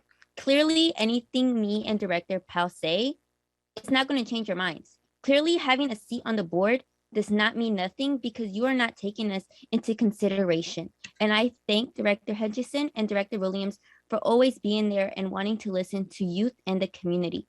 But the rest of the board, do better. Literally, Director Powell was trying to give up her time to allow our community to talk. That was 3 minutes. You couldn't even allow public comment for 3 minutes during that time? Are you that impatient that you have to get out the meeting so fast? Yes, I understand it is getting late and people have school and work. I myself am a full-time student and I have a part-time job. Therefore, you can do it as well. As I said before to you all, you need to do a better job as a board. It shouldn't be an hour because after this hour is up, you're still going to have hands raised. And then there's going to be another motion to have more and more time. And it's going to go on forever and ever. And all these motions are doing is wasting time for public comment. So I'm going to stop there. Thank you. Is Director Ng? I don't have a comment at this time.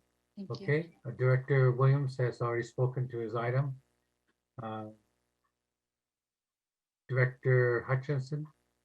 Yeah, I just want to say this is crazy where President Yee, on one item, you'll ask the board to be acknowledged to speak. Then a couple of minutes later, you want to go down the list. Then a couple of minutes later, it's something else. I'm not going to take any more time either, but this is the worst, most poorly run meeting I've seen in a very long time, probably since the state administrator was running Oakland school board meetings. This is pathetic, and I'm embarrassed to be sitting on this school board the way this meeting is being run tonight. Thank you. Let's stop wasting time and let's let the community speak. That's what we're here to do. Listen to the community who elected us. Director Gonzalez. No comments. I'm ready to vote. Director Thompson. No comment at this time. Vice President Davis. And no comment.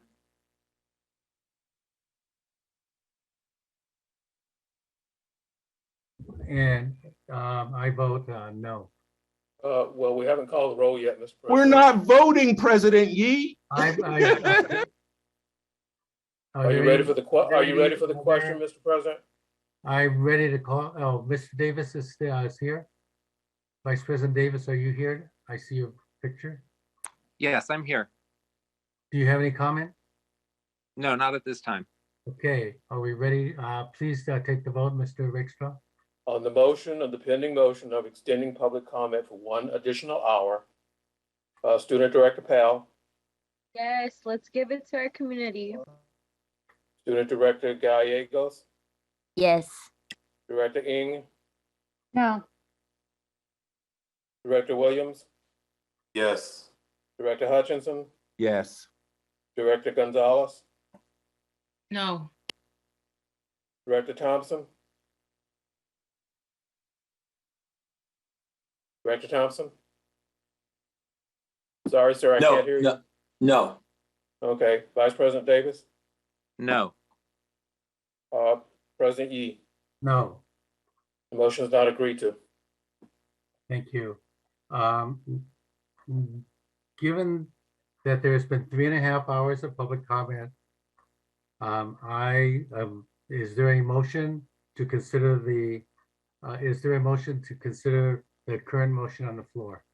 There was already a motion before there was public Director comment that moved us Gonzalez. into this. What is this motion Director for? The Gonzalez. item was moved at the start, President Yi. Director Gonzalez, are we ready? Yeah, thank you, President Yi. Yes, I did move this at the beginning of the meeting. And so right now, I understand that different people have amendments they want to introduce. So I suggest we start there since I think everybody's eager to hear those.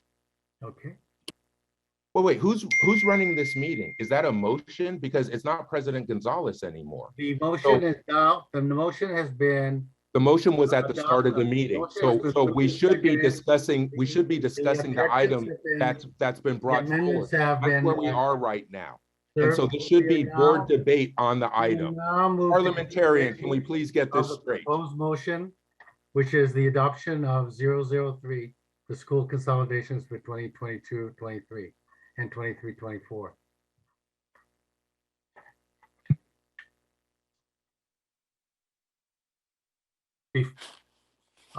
At this time, I would like to open board discussion on this item that's been moved and seconded. Student Director Powell. President Yi, Mr. President Yi may be recognized. I'm sorry. Yes, Director This is Ng. Director Ng. I believe that we're supposed to have 30 more minutes of public comment that was voted on and passed. I believe it was amended by Mr. Hutchinson that, well. No, I didn't amend anything. Actually, y'all Director, voted let and me just turned it check. down. Yeah, I the didn't motion amend failed, anything. Director Ng. It failed, President failed, Yi. so that- You so don't the know other what's section even is happening voted at your on. own meeting, But y'all. I will check with, Mr. President, the motion on the floor right now is the main motion that was made earlier tonight. That is what's on the floor Yes. for debate, which subjects it to any parliamentary procedure applicable. Okay, and I have And now you recognized also, Director Director Ng. Ng, we don't I've even know now what's recognized happening, y'all. Director Ng. This is so sad. I've now recognized Director Ng. Director Ng. Okay, I'm sorry, I thought we were doing more public comment. No, the colleagues voted that was no the on main that. motion. So you can make that motion again and we can make that happen for the community. But this is the problem that's been happening, Director Ng, is nobody even knows what's Director Ng, happening. This you have isn't the how we're floor. supposed to do business. And you all know that. I'm so disappointed. So first of all, I just want to acknowledge that this is a very challenging and emotional process.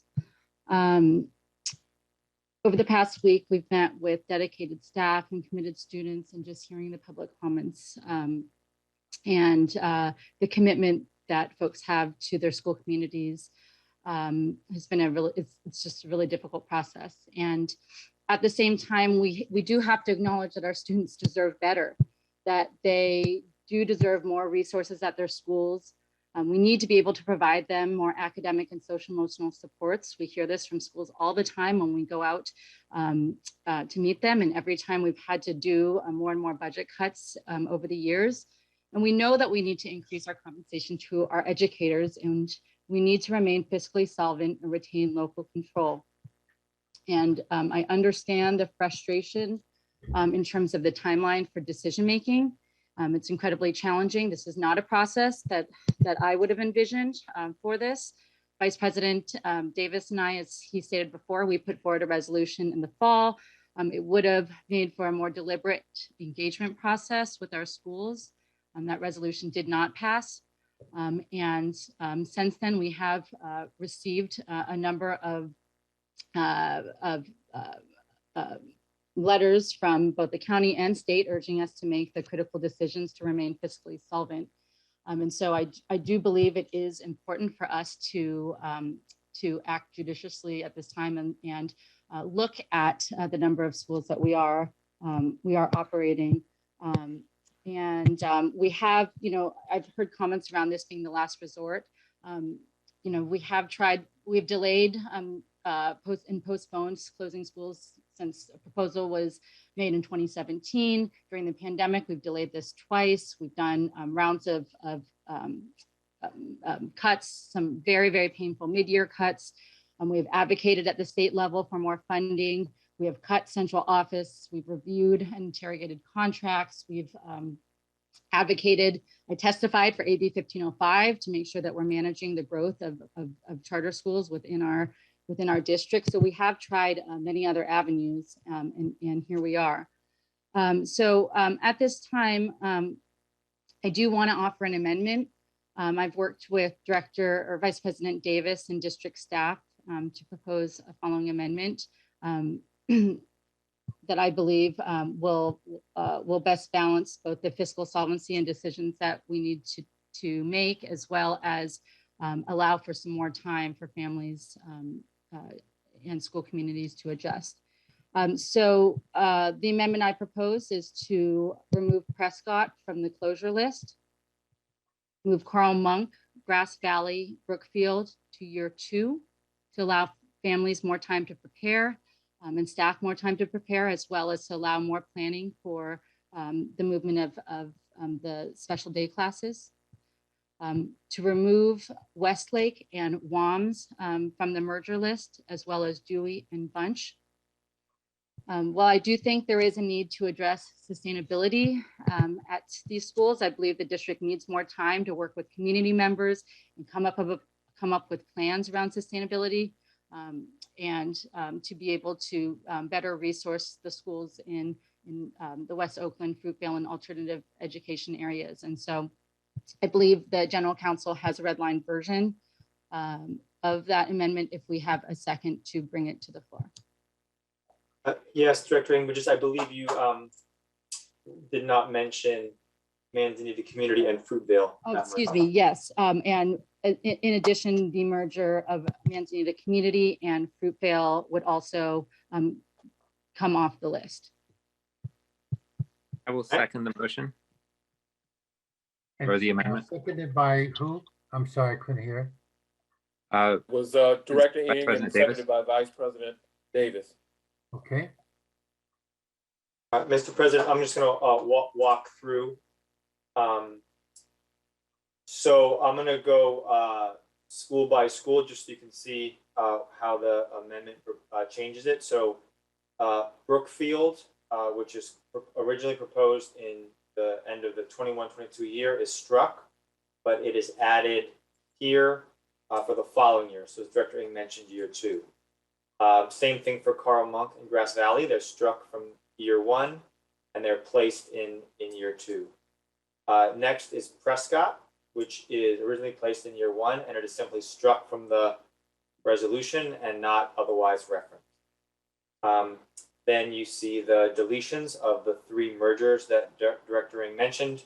And just to add one note that the Westlake Middle has been added as a welcoming school for the La Escuelita grade truncation.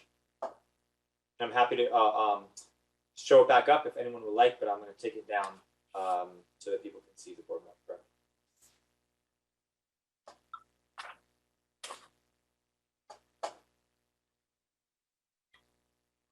Okay, the motion which for the amendment which has been seconded is now open for board discussion. And I'd like to start with Student Director Powell. I want to emphasize to the community and to the board that Director Gallegos and I do not have voting power.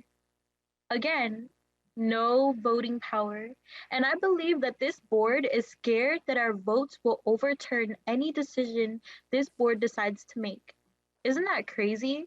When we want to serve our peers to the fullest, our single vote gets recorded but forgotten by the board because it simply has no impact. Thank you. Director Powell?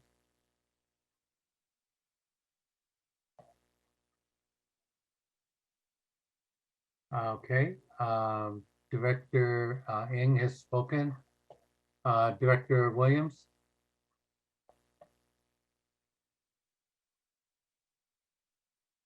President Yi, can you please come back to me? I'm working on my thoughts. Thank you. Okay. Director Hutchinson? Yes, thank you. With this amendment, you're clearly showing the community how all of this was just a fake exercise and a facade. For the last couple of weeks, you've been telling the community that you have to close all of these schools at the end of this year because of district finances and declining enrollment. And you're being forced by FCMAT, or Director Davis telling people, oh, so you can get Assembly Bill 1840 money, and all of these false narratives. And then, because you're under actually real pressure from the community, in a blink of an eye, you take 2/3 of the schools off the list with your amendment. So I'm left to question, well, dang, if we really didn't need to close all of those schools because there is no crisis, then why are we doing this to begin with? So Director Davis and Ng, if you can clearly, with the stroke of your pen and your large S, just erase 10 schools off the list, then why are there still schools remaining on the list? What made you choose Parker as the only school that needs to be closed at the end of this year?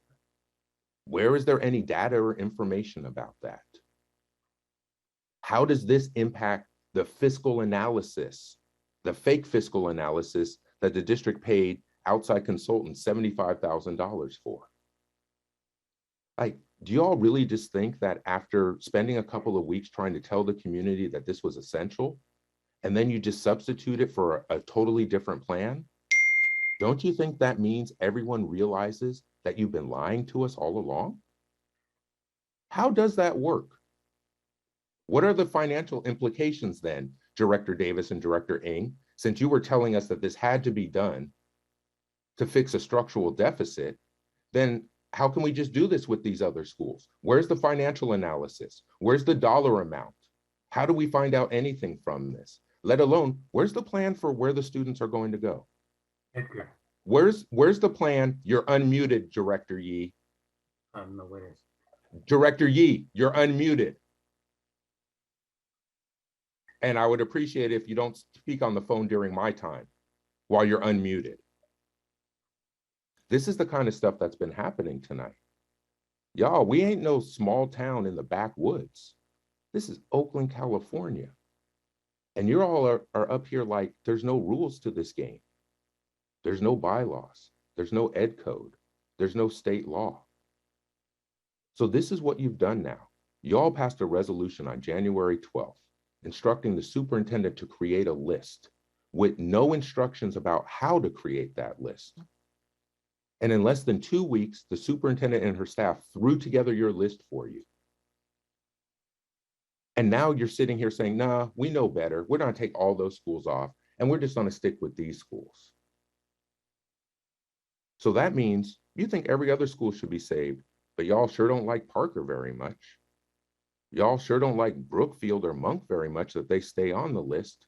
And so what was the thought process that went into that? What sort of formula did you use? You've been trying to tell people it was about too small of schools. Well, you sure took the smallest schools off the list. So what informed your thinking other than you're actually feeling real pressure from the community? And you think this will pacify folks? If we're going to sit here tonight and close any schools, especially after this meeting, if you think redlining and wordsmithing and giving the community and fellow directors no advance notice to make a decision about permanent school closures is the way that we do business. So again, I want to ask everyone, why does this have to be done now? You guys were pushing this idea, it has to be voted on tonight. So how does that work when all of a sudden there's not many schools left on the list? So how do you achieve the savings you said you were going to achieve? How does this help to right-size the district? See, y'all snitch on yourselves. It doesn't even take me to do anything. All I've been doing is sharing with the community the exact factual information that the district produces. All y'all do is flap your gums and the community sees. So go ahead and roll with this, but everyone sees exactly what you're doing, and this is weak, even for you. Thank you. Director Williams?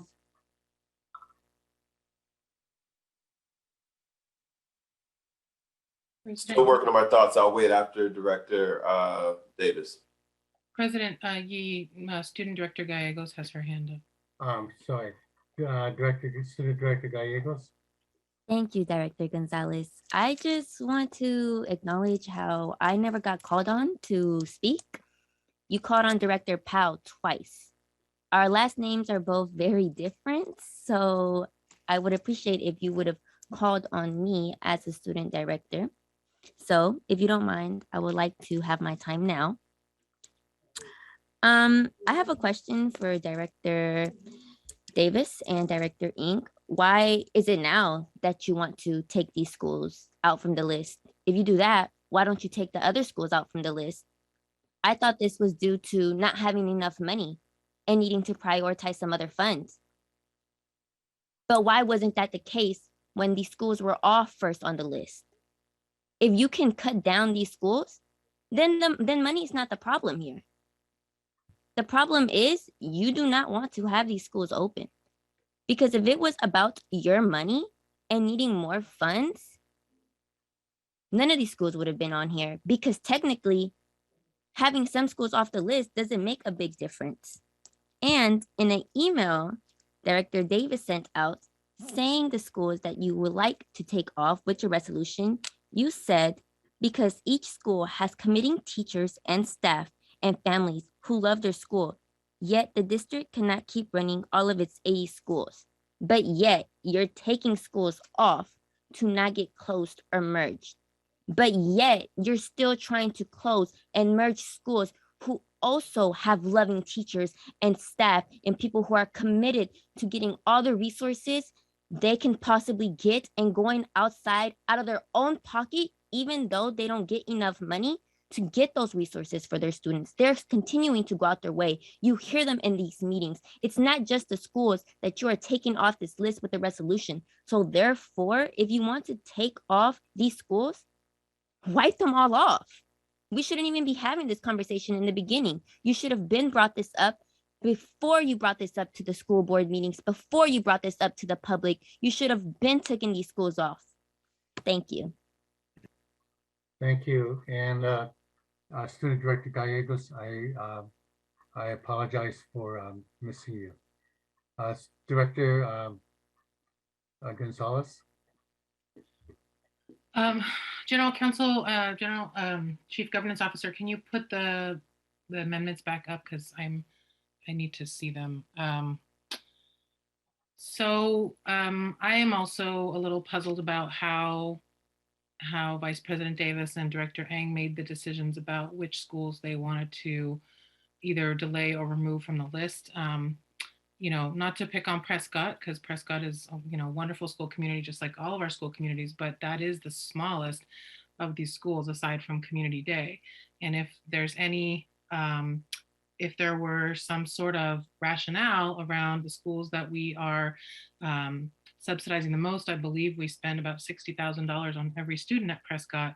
And so, you know, if we wanted to have some rhyme or reason, some criteria that people could understand, it doesn't make sense. This list of which schools are being seems kind of arbitrary. So having said that, you know, my overall comment is just that everybody, I think, in this district acknowledges our status quo is not working, that having the lowest paid staff in the county is not working, that our students being, you know, not, you know, having, not leaving our system ready for a career in college, not being able to read or do math at the same level of other students in the county is a problem. Our facilities are not adequately maintained. The rooms are too hot in the summer. Some of them are not well heated in the winter. Some I hear all the time about how they're not well ventilated, and staff are concerned about that. So everybody recognizes that a poor maintenance of our facilities is a problem. And we had a strike about the low wages pretty recently. So this is, to me, it's a choice about whether people are comfortable just persisting in the status quo that we know is not working for students and is not working for staff. And so we can choose to just like stick with the status quo, knowing that students are not getting what they need and staff are not getting what they need. Or we can actually do something. And so I don't believe that we should continue to just persist in a system that is not failing, it is not serving students well, it's not serving staff well. And that's why I believe that this is a necessary step. Completely recognize that this is, it has a dramatic impact on staff. It has dramatic impact on students. And you know, nobody runs for school board so that they can close schools. So this is absolutely the worst part of this role. But I think this is necessary. And so to me, if we're gonna do it though, like it shouldn't be arbitrary. There should be some criteria, and this list feels really arbitrary to me. And the last thing I just wanna say is that failing to do this is just going to mean that the next board is going to be back here next year, facing state takeover, facing more threats from the county Office of Education and our state superintendent, who upheld the decision of the county superintendent. So I think we should do something to change those outcomes that our staff and our students are having that are not serving our district and our students well. President Yee, a point of information, Director Gonzalez just said we spend $60,000 per student at Prescott, and my mental math means that would be $6 million. So can we get some information from staff so we don't have directors put out false information? Because there's no school in Oakland we spend $6,000 per student. I know everything's been out of order tonight. You've been out of order too. So can we get a point of clarification on how much we actually spend per student at Prescott? I mean, I can look up the information, but I know it's not 60,000. I know everyone's out of order. Everyone's out of order. Okay, so I'm asking for a point of information if we can get a clarification on that statement.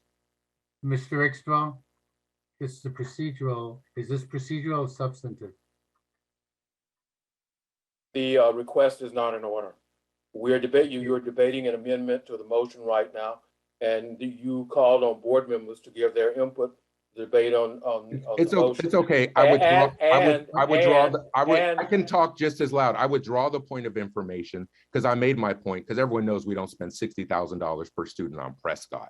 Come on, y'all. Vice President Davis. Thank you. Yeah, and I apologize.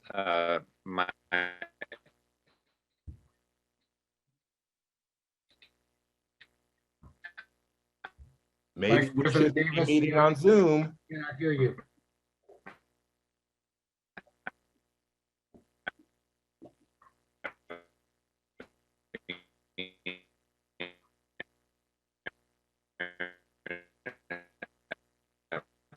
Karma works on Zoom. Director Williams, will you take this moment, please, until Vice President Davis's Wi-Fi clears? I believe Director Cliff Thompson has his hand raised. Oh, I'm sorry. You're absolutely right. Thank you. Yeah. Director Thompson, I'm sorry I missed you. Hey, no problem at all. Thank you very kindly, Director Yee. I first want to congratulate Director Ng and our Vice President Davis in coming up with these ideas. But I'm sure everyone knows that I'm really interested in making sure that we have all of our schools are top rated, #1 schools, so that we can showcase how great an education we can provide for students all over. So that's uppermost in my mind necessarily. However, I appreciate the fact that we have given Brookfield, Grass Valley, and Monk, or that they're proposing to give them that extra year for us to sort of go through things, think about things. But and I'm not sure if this is the appropriate time to add. Well, I'll just say this, not that it has to be added yet. I will amend the amendment later on. But I'm wondering, I was looking at the alternative education sites, and I know that we're in a financial crunch necessarily, and I would like to remove the 2 alternative sites off the do not touch list to say we need to merge them and then have one site and put it on a postponement list, not for this year, but for next year. And that's the summation of what I had to say. Thank you very much. President Yee, through the chair. Please let me recognize you first, Director Gonzalez. Can I be recognized? Yes, Director Gonzalez. Yeah, I was just going to ask if Director Thompson could clarify which 2 schools he's referring to. May I respond, President? Director Thompson. Yeah, yes, sir. This is really not an opportunity for discussion. This is really an opportunity to state your case. I don't believe Mr. Rickstraw is introduced an amendment, President Yee. Come on. Director Director Gonzalez's question appropriate at this time? I would say not. You're debating a pending amendment at the moment, and Mr. Thompson's statement does not. Is it germane to the pending amendment? Is that it? That's what I'm asking. Is it germane to the pending amendment? I wasn't amending anything right now. I was just talking about what I would like to see. And I said I would amend the amendment later on. I would offer that later on. Okay, all right. But if I can just elucidate the names of the schools, if that's okay. No, Mr. Rickstraw. Yeah, I would ask Mr. President, suggest that you continue calling on board members for the debate the Ng amendment. Okay. Are you finished, Director Thompson? Yes. Okay, let's see if we have Vice President Davis on the line now. Mr. President, Vice President Davis is calling in, and Vice President Davis, I believe it is either *6 or *9. I forget which one to unmute.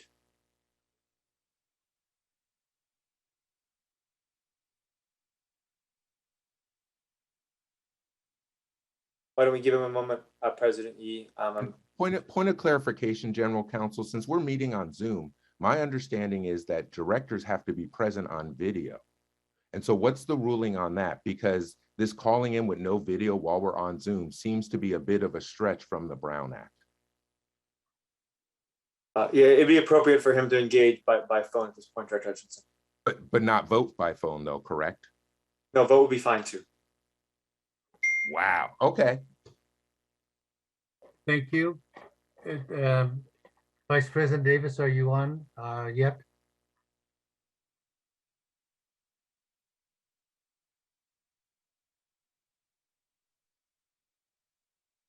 He's Director still on mute, Williams? President Yi, so why don't you move on to somebody else?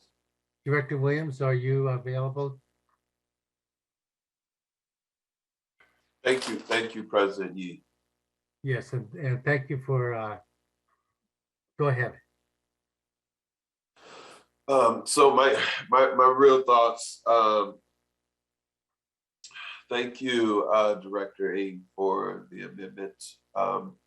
I have concerns about it. I think that, you know, we should not close any of our schools. I think that we both know the process was not done properly. It was rushed, and your amendment is actually legitimizing this process. And it's really unfortunate that we are even debating the amendments or the resolution itself. We can do much better. Community engagement is very vital and important, which we have completely lost. Our Grass Valley families, our Parker families have been shut out the process.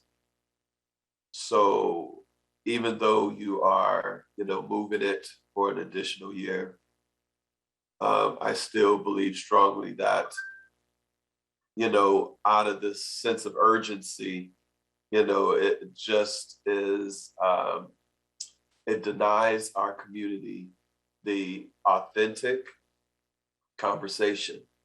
And what really is perplexing is that the sense of urgency of doing it right now doesn't really make any sense. We have a number of things coming up with our budget. We have $100 million in pandemic funds. We have a state budget that is has a lot more revenue in it. We have a community schools, $2.8 billion in community schools money. What we should do is to give the schools to the community and allow them to go through the authentic community school process with parents, with labor partners to move this process. Our top-down approach is always short-sighted. It's always short-sighted. One example, last year, my first year on the board, we had, at the springtime, we had to vote on the approval of building Cole Middle School as a district office. One, we already know that there's been 6 school closures in D3. But what Director Sam and I actually had really advocated for is for us to move our resources to school sites to actually save and fund the schools that needed support. That move would have saved us $20 million. That would have saved us $20 million. And the board voted against it and is actually costing us schools now. In addition, we had the same example with our COVID, Delta variant COVID initiative. The community really called for weekly testing. We waited all the way until January to do it. So I'm really concerned, again, that even though maybe in your best of intentions, we're not really looking at what the real impact is on the community because we didn't take time to do that. Again, I do appreciate you really trying to move this forward, but I don't think it's the right step for us. I just think that we could do better. Our community voices have consistently asked for us to pause this and do the process right. So I hope that all board members understand the sense of urgency is part of is part of a system that doesn't allow folks of color to actually engage. And so I am still not feeling very strong about this. Thank you. Thank you. Vice President Davis, are you there now? I hope so. Can you hear me? Yes, I can. Thank you. Okay, sorry about that. Yeah, I think I was just saying when my comments got cut off that I really hear the all the heartfelt comments from the community tonight. And I've been trying to go to some of the schools on the list and just saw how painful this process is for people.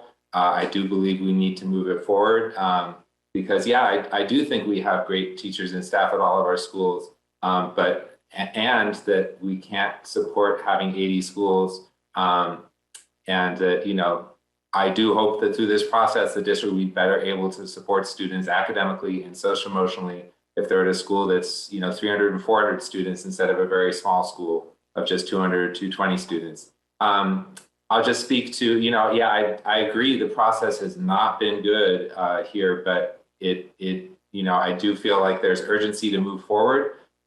Because of the financial situation in the district, I am worried that what we're doing is not enough to make the progress that we need to make on our structural deficit, but I just couldn't in good conscience approve. So it's really a lot of soul searching to look at each school on the list and see which ones I just felt like based on what I understood of it, I couldn't move forward with. So in the case of West Oakland, specifically Prescott, I just saw, that there isn't sufficient space at Martin Luther King for those students, and just the way that West Oakland has been, there's so few schools in elementary schools in that area of town that I couldn't, in good conscience, vote to close another one. In the case of both Westlake and Manzanita Community, I just had concerns. Those are schools that serve that neighborhood, and trying to move them to another school, I don't think the students would necessarily be willing to travel across to another neighborhood. So I just had really serious concerns about that merger being successful and the way that it's been set up for different reasons in each case that I won't go into because we have limited time. And then in terms of the adult ed hub, that just seemed like a concern because, once Westlake wasn't moving, then it didn't seem clear based on conversations with staff as to where there would be, adult ed schools coming together. Alt ed schools, it's late. Alt ed schools, Dewey and Bunch. And so there was that concern. And then finally, just hearing some of the concerns at the CAC meeting about the difficulty in moving the SDC classes and really wanting to give more time to that process for Brookfield, Grass Valley, and Carl Monk, so that it would, there could be more support and consideration about how to do that well. So in terms of the question that came up earlier tonight, why I originally could envision postponing this till next year. Well, I think I have postponed as much as I felt like we could till next year. There is the issue of AB 1840 and trying to meet its requirements for this year.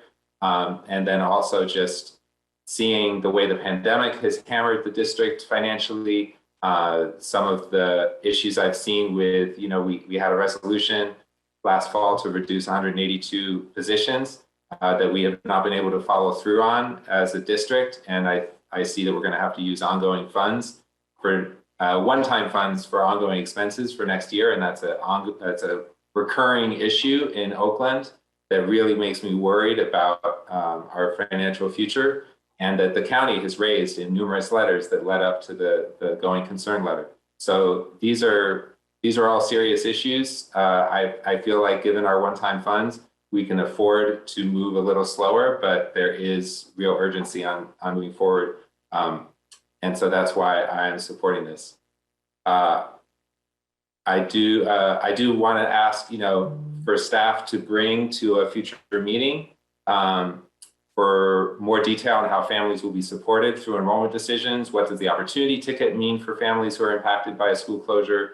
what kind of connections will be made between school communities from a school that is closing and the welcoming schools, and how will the welcoming schools, most importantly, how will the welcoming schools be supported through the design process? So with that, I do support the amendment that Director Ang made, and I'd like to move to close debate, given that everyone has had a chance to speak, I believe. No. We're not gonna play that game here, and the community. Here's the needs to speak motion to also. close So debate. if Is there a you know, second I'll to just that stay. motion? I have I'll a just second. stay. I will stay unmuted Been for the whole motion and time. seconded. So if this is this how we're gonna do this? Close You debate. want to play this The game, amendment. Director Davis? You want to close our schools and close There debate? is a And not, motion. I don't really close care. debate with You a just second. introduced an amendment that we haven't seen, and you're not even gonna give us an opportunity to speak on it, let alone the community speak on it. Y'all must have lost your minds. That's not how this works. So I need some ruling from general counsel. There has not been a first read of anything. I was not given these amendments ahead of time.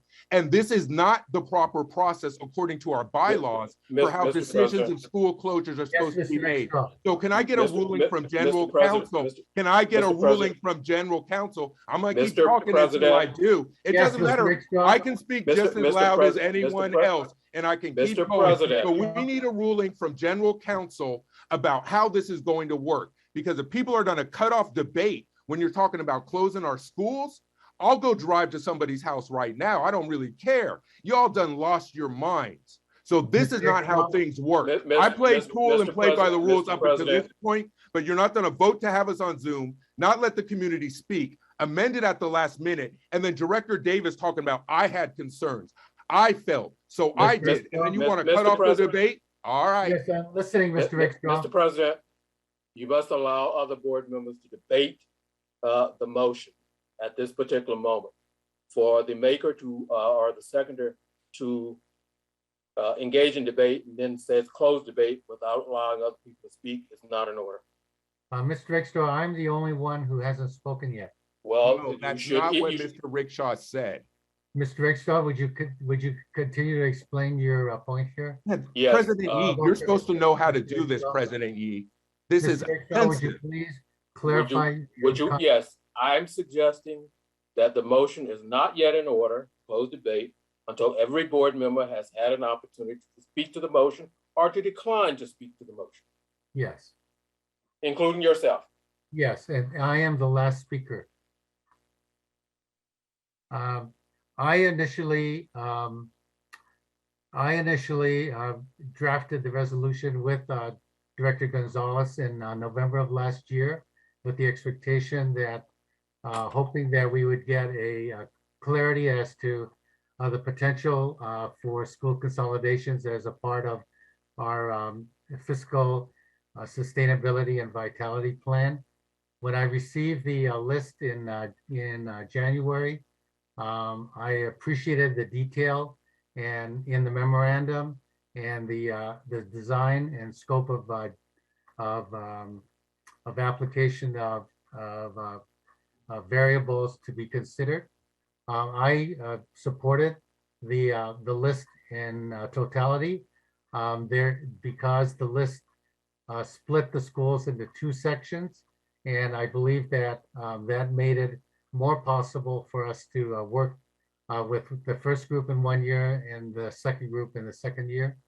However, I do appreciate the care and thoughtfulness of my colleagues who drafted the amendment and pared it down for the reasons that they stated, and also for the increased capacity for us to do a great job on the transition from the consolidating schools to the welcoming schools when that was the recommendation. So although it doesn't include the full list and the full potential savings, I think the promise is there. I think the support of our county and our state partners is there to make it worthwhile to begin with a larger majority of the board. And so I'm willing to support the amendment as drafted. And with that is, I recognize Director Hutchinson. Yeah, thank you. I'm a little bit in shock here, even though I've been going to school board meetings my whole life.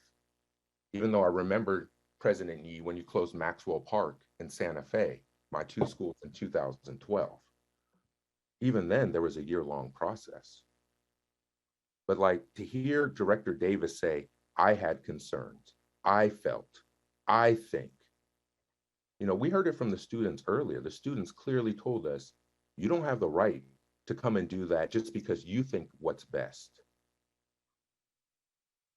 Maybe in OUSD, maybe our failings are we need to return to a civics class up in our high schools because we don't have a real understanding of the fundamental tenets of democracy. I see that folks don't understand parliamentary procedures or Robert's rules. And it's really embarrassing, President Yee, with the amount of time that you've been on the board and the amount of time you've served as board president and interim superintendent in the past, that you seem to have no idea how to run the meeting according to the board bylaws. And so we need to remember, I'm going to correct some of the false stuff that I've heard said. Director Gonzalez said we spend $60,000 a year per student at Prescott. I'm not sure where your math education came from, but with 100 students at Prescott, that would mean we spend $6 million a year on that campus. Is that what you're saying, Director Gonzalez? We spend 6 times the amount on those students than we do as other students. I don't think that's what the families at Prescott are saying. And President Yee, we know that this resolution started, yes, because you wrote a resolution and introduced it in November, because we voted to close or to end school closures October 27th and end cohort 3. And it's not my fault that yourself, Director Gonzalez and Director Thompson didn't understand what you were voting on when you joined me in voting to end cohort 3. And I encourage the community to go watch the video of that meeting, because that was kind of funny to see you, President Yee, ask after you voted to ask General Counsel Daniels what happens next. And he told you school closures was over. And that's when you, and then President Gonzalez, wrote this new resolution. And we all knew with the vote for board president on January 3rd, what it meant when 5 directors voted you president instead of me, because we all knew you were planning to bring this resolution at the first meeting you were president of January 12th. And you and 4 colleagues directed Superintendent Johnson Trammell to create this list. And you didn't even give her any direction about how to create it. And so you all have thrown around whatever narrative you think might stick. Fiscal crisis, declining enrollment, we need to raise compensation. We have to do this, it's an emergency, even though we know it wasn't. And then you all disproved it by just taking most of the schools off the list. So now that we're talking about 4 schools with minuscule savings, tell me again why we need to do this now. What savings is this going to achieve? How this changes our schools? Y'all keep talking about the number of schools, but there's not one district document ever, and not one policy ever, that determined the number of students that should be in a school. And so it's really telling when all we've had tonight is people flapping their gums. We have a whole data and research department, a budget and finance team, an enrollment department. We make beautiful PowerPoints and graphs and presentations as a district. So why aren't we using that to guide us now? Because it doesn't exist. Y'all are perpetrating a fraud on the community. But thankfully, I'm straight up East Oakland. I know a hustle when I see one. And this ain't even a good hustle. And this is why the community ran out 4 incumbents in 2020. And it's why 3 of you are on your way out now. And these very issues are the issues that I was elected on. I was elected with a mandate. I was endorsed by State Superintendent Tony Thurman, former County Superintendent Sheila Jordan, the Democratic Party, the teachers, SEIU, Central Labor Council, all because I promised I was going to end school closures. And so while you all were talking about the county and what they're telling you to do, hopefully you're aware of what the County Board of Education just voted tonight, because they joined the city council in saying that Oakland should not close schools. So as we stand now, besides Jody London and James Harris, the 5 school board directors here are the only people in Oakland that want to close our schools. Y'all better search your souls. Director Davis, Vice President Davis, I'm sorry, I recognize you. Thank you. Understanding that we can still have further amendments, I want to move to end debate on this amendment. Okay, is there a second to that? President Yi, I will second. Thank you. Doesn't the public get to comment before we vote on something, since this is no longer the item that was listed in the agenda? Seconded to close debate. Mr. Rickstraw? General Counsel, can we get a ruling on public comment? Because this is no longer what the community just spoke on. And I spoke about this at the start of the meeting. It is a violation of the Brown Act to vote without allowing the community to speak on an item. And this item has been substantially changed with the forethought that the board knew they were going to do this. So this is intentionally excluding. I'm asking for a ruling from General Counsel, President Yi. President Yi, I'm asking for a ruling from General Counsel. I have the right to do that as a sitting director. A point of information from General Counsel and a ruling on what's happening. So you can keep asking for Mr. Rickstraw, but I'm allowed to ask that as a sitting school board director, President Yi, and you know those rules. You know that. So I'm waiting for a ruling from General Counsel Daniels on this, because I have a question, a legal question, if this is following the proper procedures. Mr. President, the motion to close debate is not debatable. It's either up or down, yes or no. So with your permission, I will call the roll as to whether to close debate. So I'm not going to get a ruling from General Counsel like I've asked for clearly. The motion to close debate is so everyone's just gonna ignore me. I'm asking for a ruling from General Counsel. I kind of thought that was the general procedure of parliamentary procedures when I'm trying to get clarification. So General Counsel Daniels, can we please have a ruling on whether the community gets to speak, because this item has been substantially changed and the board directors knew they were going to do it.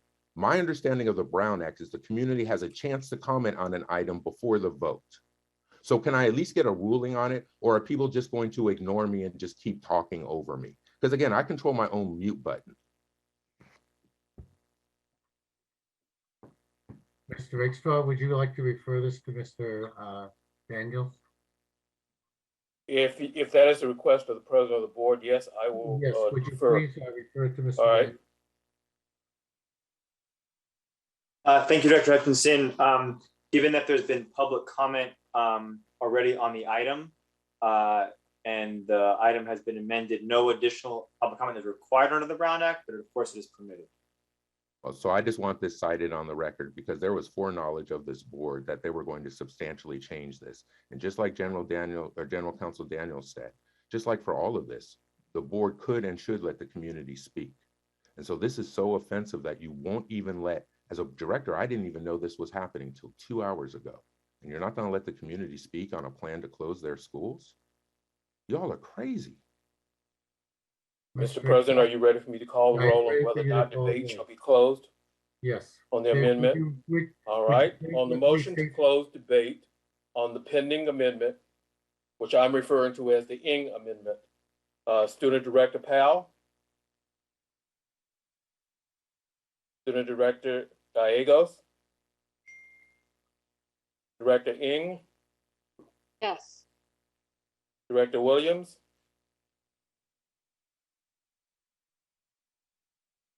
on whether to close debate on the Ng amendment. Oh, pardon me, can you repeat that, sir? Yes, whether or not to close debate on the Ng amendment. Yes, sir. Okay, thank you. Director Hutchinson, No. Director Gonzalez, Yes. Director Thompson, Yes. Vice President Davis, Yes. and President Yi. Yes.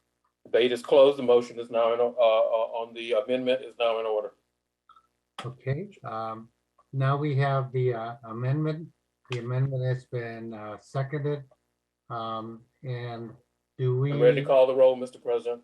Are we ready to call the roll? Yes. Yes, debate's been closed. Motion is now in order. The motion to call for me to call a roll is now in order. Student Director Powell, Student Director Chavez, Gallegos, I'm sorry. Director Ng, this is on the substantive, whether or not to adopt the motion. Yes. The Ng amendment. Director Williams, No. Director Hutchinson, So just so the community knows, this is the vote now to close your schools. No. Director Gonzalez, Abstain. okay. Director Thompson,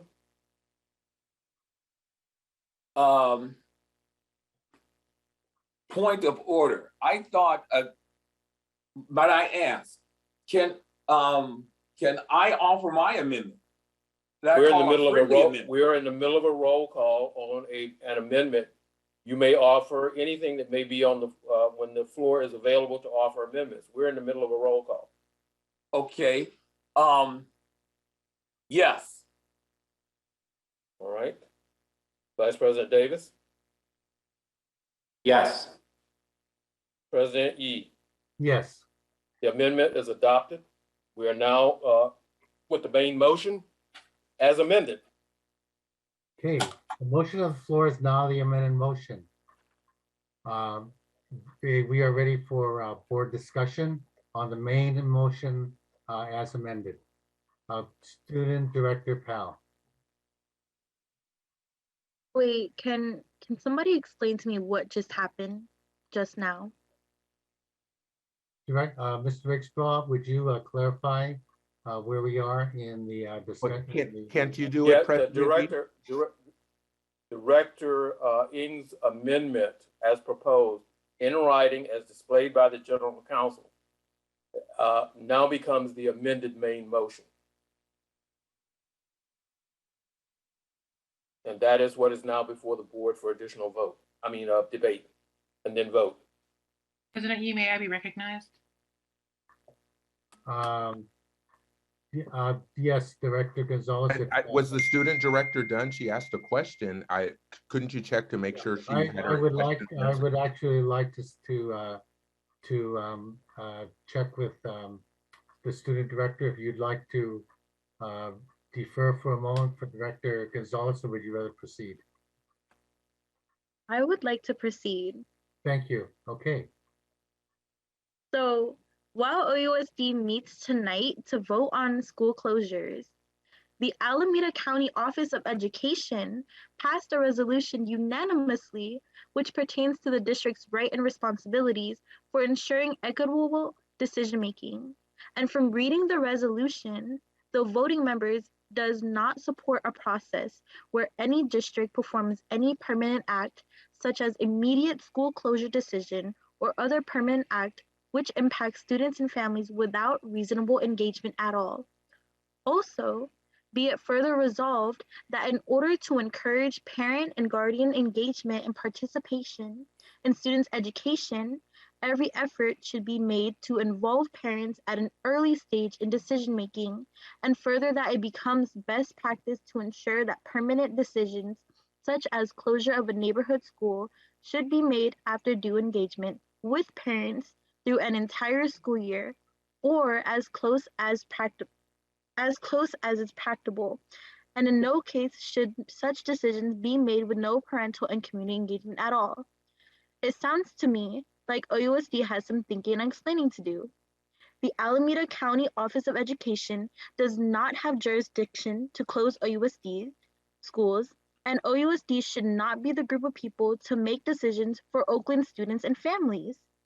Given Oakland's history of school closures, the district's proposal is history repeating itself once again, which will be very hard on students and teachers. I heard earlier on in the board meeting, 20 years overdue, when over 1,000 people listening in today, students, families, educators, and you as a board are present tonight to listen to the community, correct? Did you expect to hear from the community saying that they are in favor of school closures? Because I have not yet heard from anyone from the community backing up this unjust proposal, And people are afraid to come out and support this decision because we all know that it is morally wrong and we are destroying our community. Do you all just wake up one day and think, hey, let's close down some more schools? Because if that's the case, maybe I'll wake up tomorrow and think, all right, us as student directors, we're giving a presentation about Oakland Youth Vote tonight. How can we show the district that young people are not scared to hold board members accountable and one day be able to vote on school board elections and have board members who care? The district says that they are proposing to close and merge small schools in Oakland, but what you all don't realize is that these are the same small schools with students who will have big impacts on our futures and even right now. Having larger schools is the very problem in OUSD. Our schools are overcrowded. Students may feel less connected with their teachers because our teachers are learning the individuality of all students and more. What issues do you see at these schools that you've identified? Because students and teachers are expressing their desire to keep their schools open because that's where they are thriving.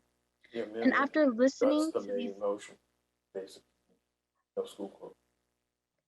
after listening to these students, if my vote counted, I would have voted no against school closures because it'll sound like OUSD is doing something right if we keep these schools open. If students are already feeling confident at their schools, don't take their confidence away. And let's understand that maybe families are leaving the district due to problems within Oakland itself. Are you going to try and fix Oakland and its problems too? Will we see people get pushed out of their homes because we are overpopulated? Merging and closing down schools defeats the efforts of improving our schools in the recent years when we advocated for smaller class sizes. This board cannot keep doing things the same way and expecting something different to happen each time. I understand that we're not able to fix every budget problem that OUSD has, but as a board member, I want you to acknowledge that I have no power. As for other board members, you have no power. And something that has always stuck with me while being on this board for the past 2 years is from a previous board president. And they said, when you're a board member, you have no power. Your power is the collective. You are one of 7. Well, in this case, you all seem to forget that there are students on this board. Now you are one of 9. But as a district, you are one of many, and that is collective power. But I see no collective power in this board. Director Gallegos and I can't even vote without the loud voice in the back of my head chanting, your vote doesn't count. Your vote doesn't count. And your job is not to create changes by yourself, but with the people. And I may not be able to speak with numbers and data, but I am here and able to speak and tell you with words how wrong this conversation feels right now.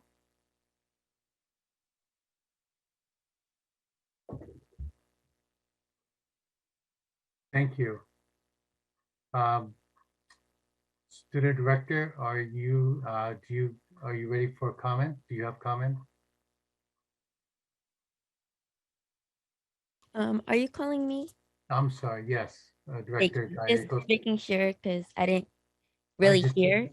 Yes. Well, I first want to acknowledge everything Director Powell said, and I hope everyone really takes something from that because what she just said, she did not write that up and put her whole heart into that just for you to ignore. So I firstly want to apologize to all of our students, families, teachers, and community members for having to deal with such an unfair board and a board who is not taking every single student and family into consideration.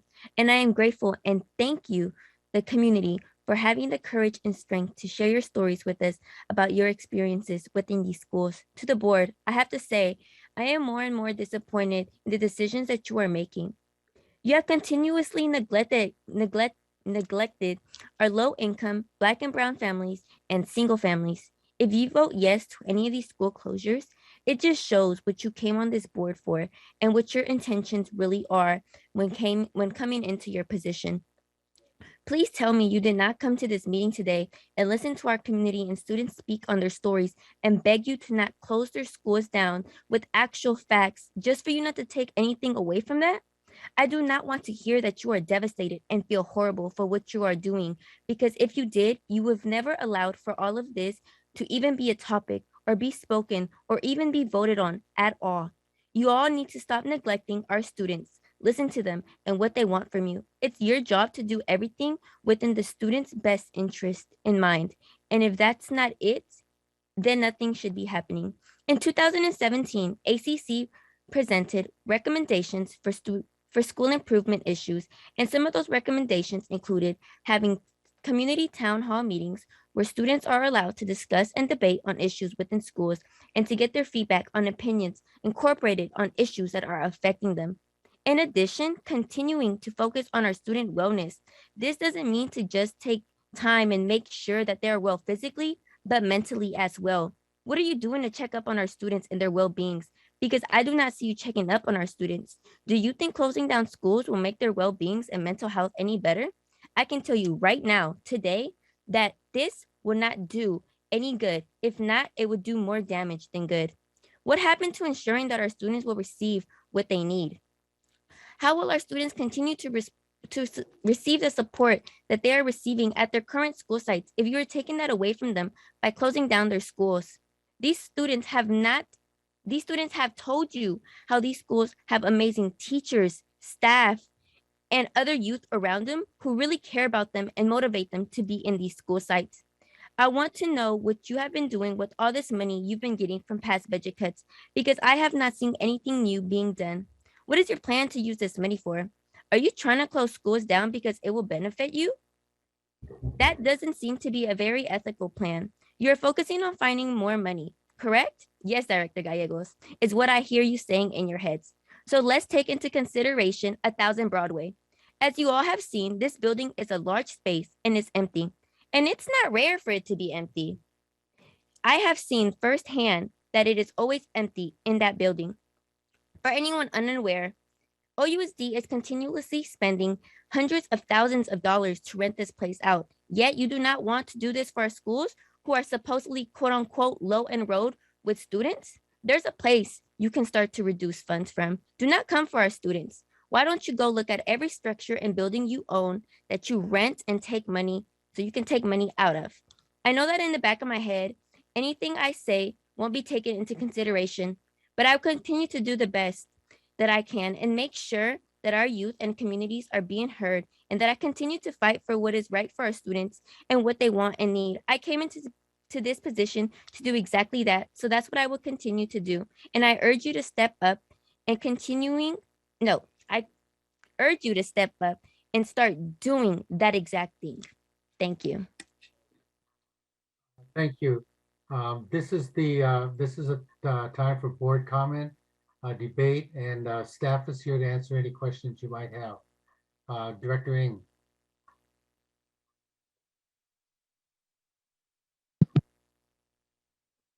I will pass and come back. Okay. Director Williams.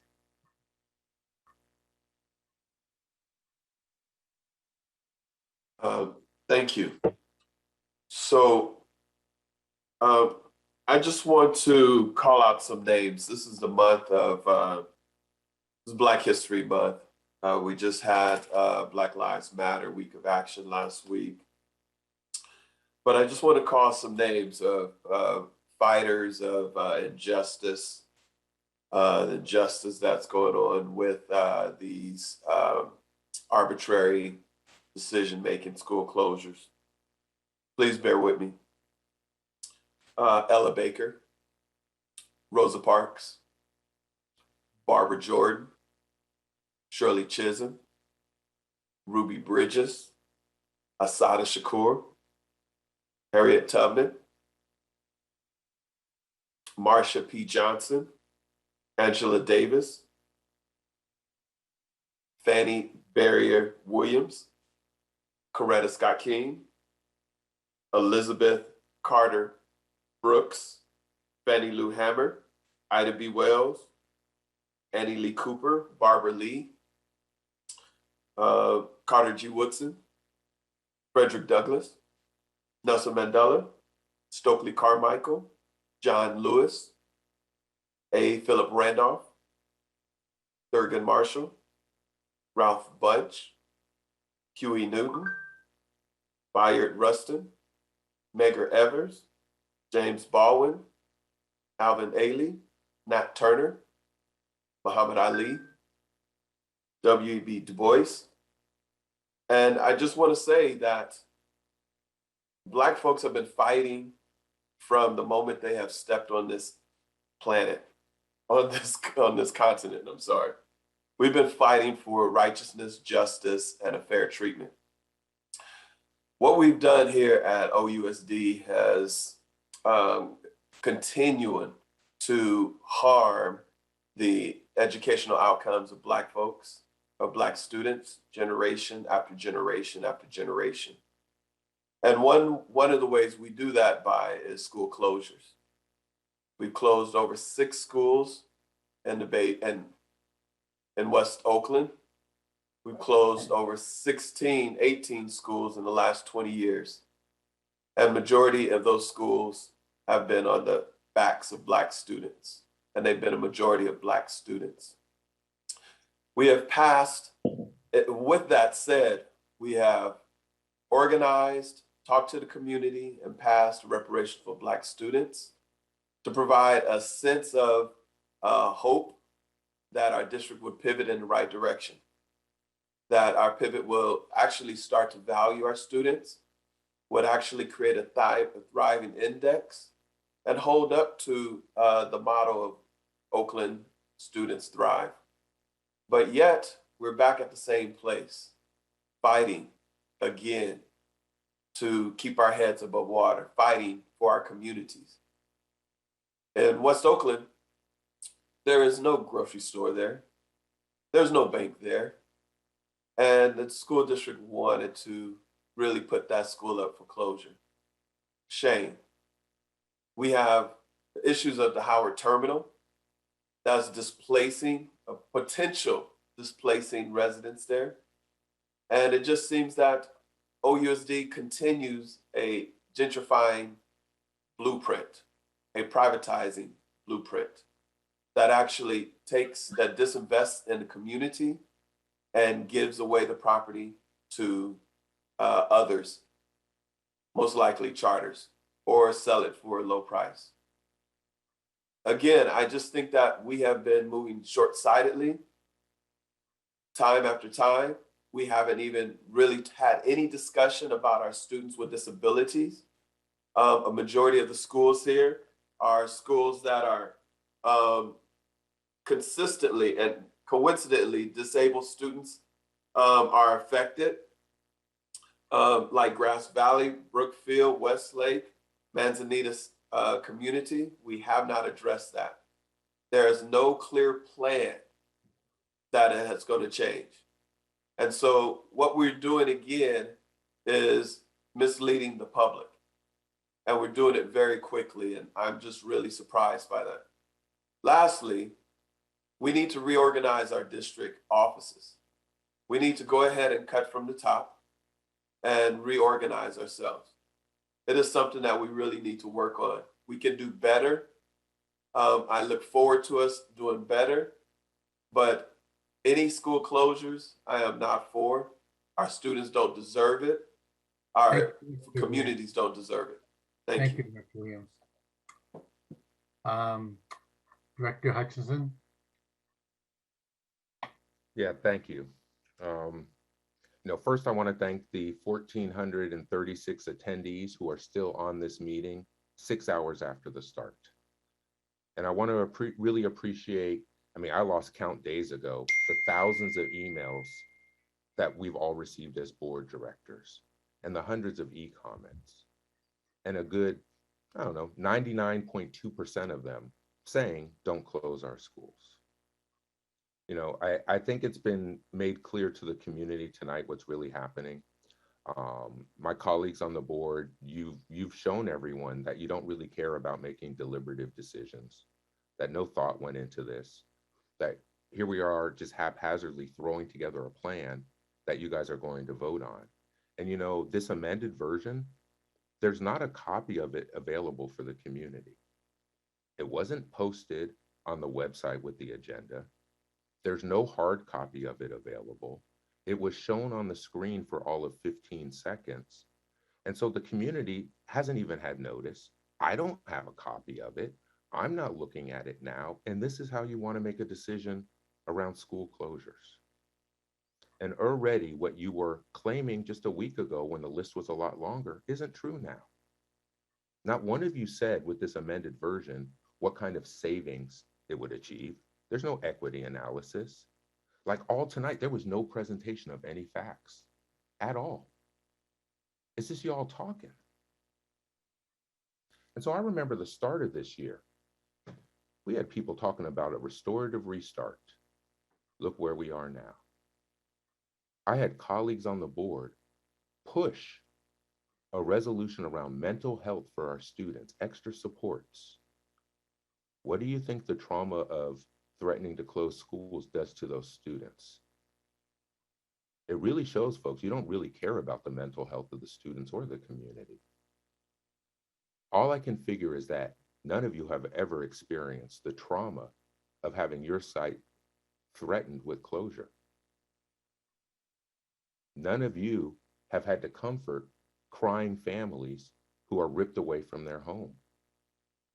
None of you have had to experience your school being closed only to see a charter school, or even worse, a school from the neighboring city of Emeryville replace your school community. And you all know you don't have a plan in place for what you're going to do after you decide to close the schools. There's no plan in place for the 1,000+ students that are at Sojourner Truth. OUSD doesn't do busing. So are you going to give vouchers or bus passes, or how are you going to accommodate our families who are living under multiple stresses when you tell them they have to go to school 1.5 miles away from where their current school is? I'm so offended that it doesn't seem to matter to you what you're doing to our community. You all ran and worked hard, claiming you wanted to represent and serve. How do you feel about how you're treating your constituents right now? How does it feel to be disliked by the very people you claim to represent? Some of you should call up Jody London and James Harris, because all they're willing to do is put their faces on a newspaper op-ed. They're not welcome in education communities, not in Oakland.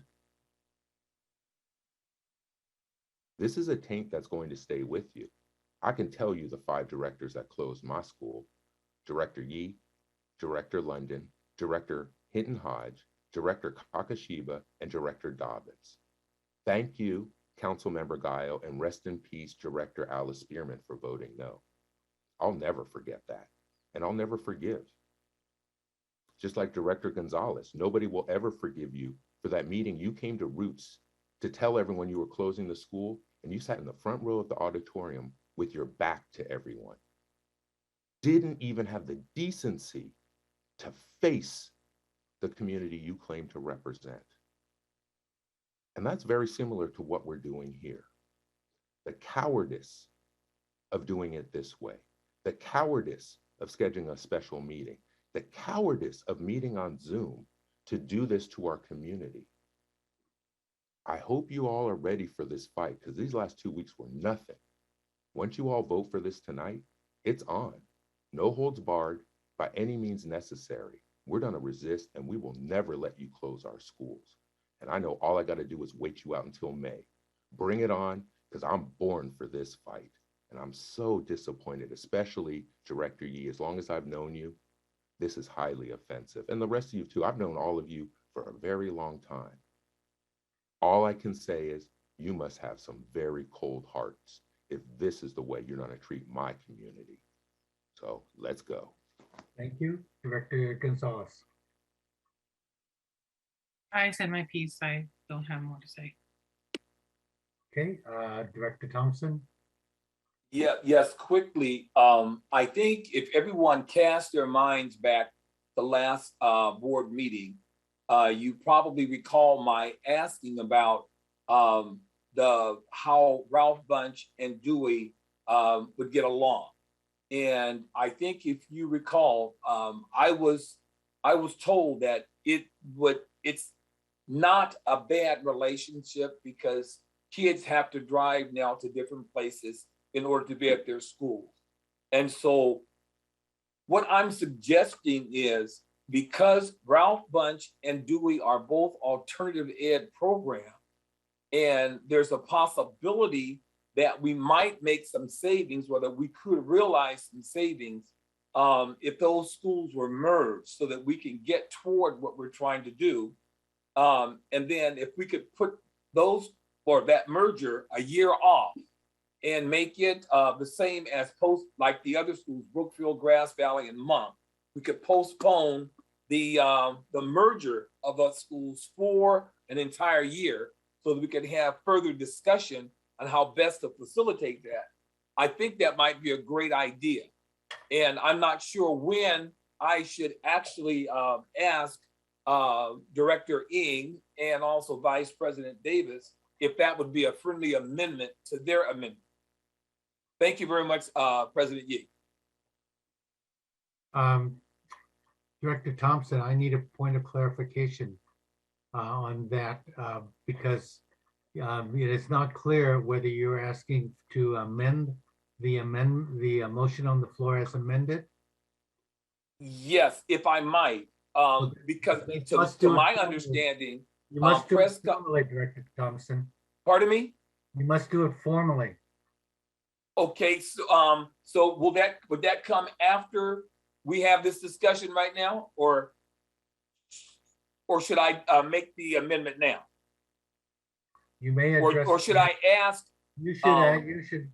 I cannot advise you as to that, Director Thompson. You must decide yourself here. Okay. Okay. I want to go on, and let's hear from everyone else, and then I will at the end of hearing from everyone, I will make my amendment and we'll see if Director Ng and Vice President Davis regard it as friendly. Okay, so, all right. So that you require an additional round then? Yes. Serving it to the next round? Yes. Okay, Vice President Davis. Thank you.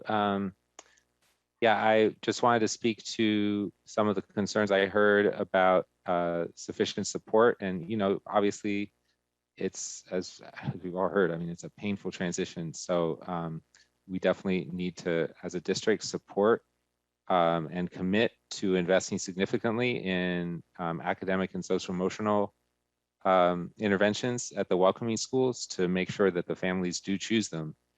We need to invest in the school redesign process at those schools, so families have a voice in, creating a vision at the welcoming school. If we involve the families in the process, if we support students better in their classes, if we support this difficult transition, I think more families will choose those schools, and that will help those welcoming schools to avoid any downward spiral in enrollment. I know a lot of people are worried, is this going to lead to a downward spiral? So we need to attract people, make those welcoming schools welcoming, right? So I think that's a big piece of it. I want to ask the board to, if we are, if we go through this process, we are going to get the $10 million in AB 1840 funds. And so I would like to designate those funds for these purposes, and supporting families through the transition to the new school, whether it's through the opportunity ticket or through changes to the special education program.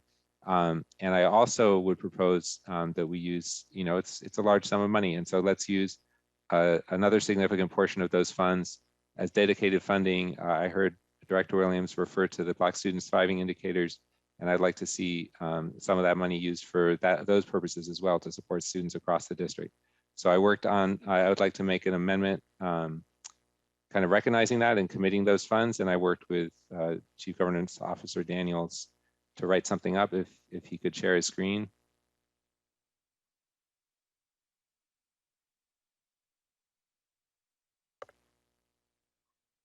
So, do you want me to read it, or Mr. Daniels, do you want to read it? Sure, either way, Vice President Davis, but I think it should be read into the record. So I'll read it. It says, be it further resolved, any funding received by the district pursuant to AB 1840 for the 2021-22 fiscal year shall be dedicated to academic and social emotional learning supports for all students at the consolidated schools and at the welcoming schools identified herein, as well as for students needing such intervention at schools across the district based on the Black Students Thriving Indicators, and the superintendent shall, within 3 months of the district receiving such funds, present the board with a plan for consideration for how to spend such funds for these purposes over the next 3 years. And so I would like to move that as an amendment. I believe it's to the main motion. So I don't know. The main motion is amended, Vice President Davis. And is it considered a friendly amendment to Director Ng? It is considered a friendly amendment, but I would like us to vote. So you would like a vote on this particular amendment? Yes. Okay, then we need to have a discussion on this proposed amendment. Well, first of all, you need a formal seconder. Okay. Director Ng, I believe seconded, yes. I can second this. Okay, that's clear. Now, Director, so let's go and have a board comment on this. Director Hutchison. Thank you. So I just want to repeat back what I just heard.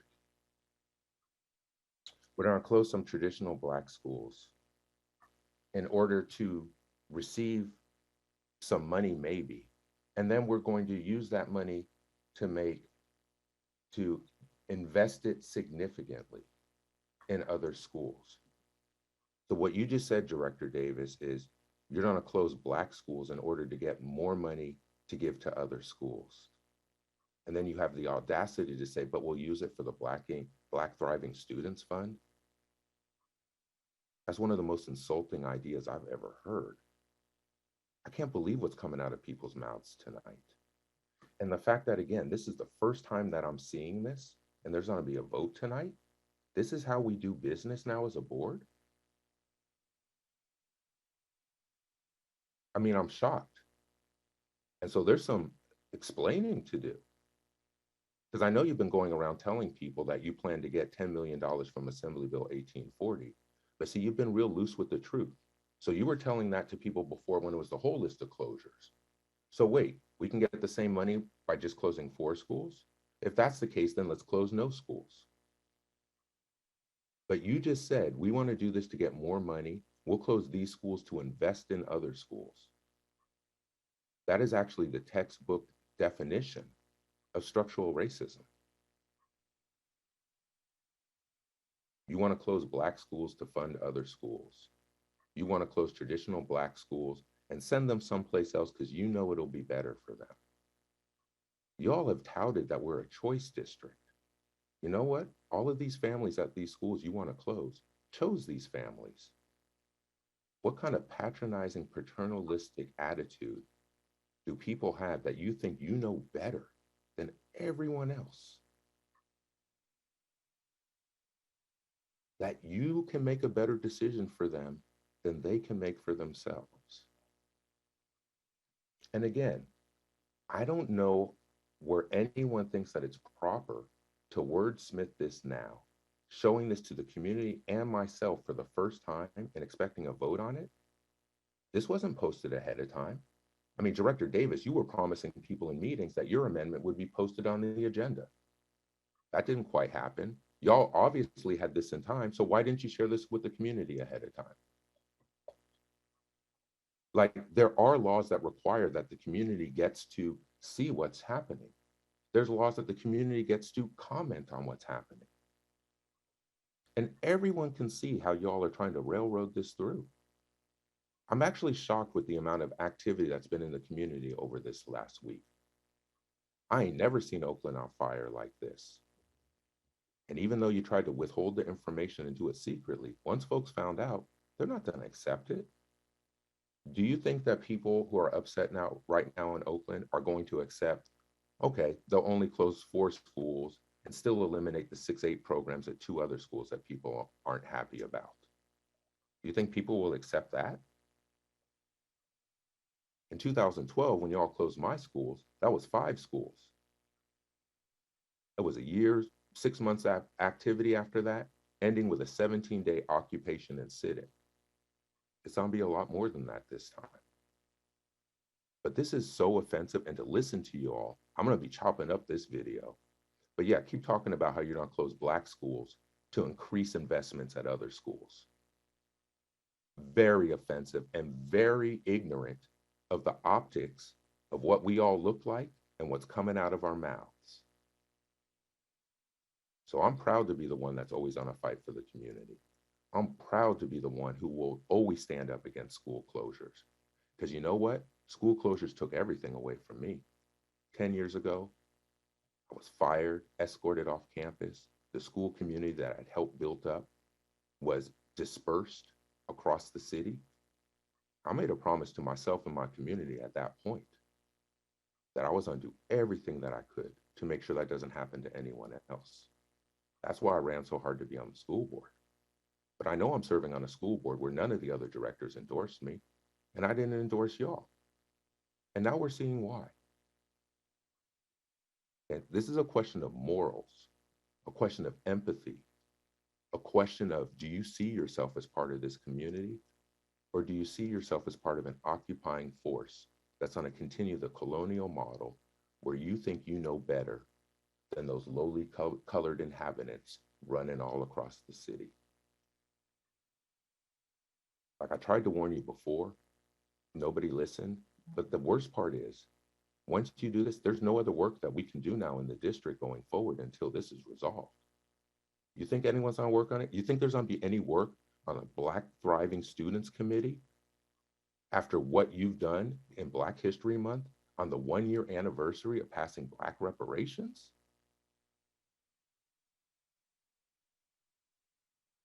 Like, I wanna cry or I wanna go punch the wall. I'm not sure which one. But this isn't okay, y'all. There is going to be a huge response to this, and I'm gonna be right at the front of it. Because I'll be damned if I'm gonna sit on an Oakland school board and allow schools to be closed, especially in this manner. You've violated every process, every board bylaw, every procedure, and everything that goes into being a decent human being. I seriously question people's hearts. Because if you can sit here and listen to hours of our students begging us and just ignore it, then you're in the wrong seat and in the wrong position. And I'm gonna make sure I do my part to make those changes happen.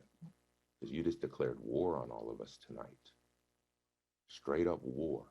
And between now and the end of the school year, it's gonna be on until you all rescind this decision that you're about to make.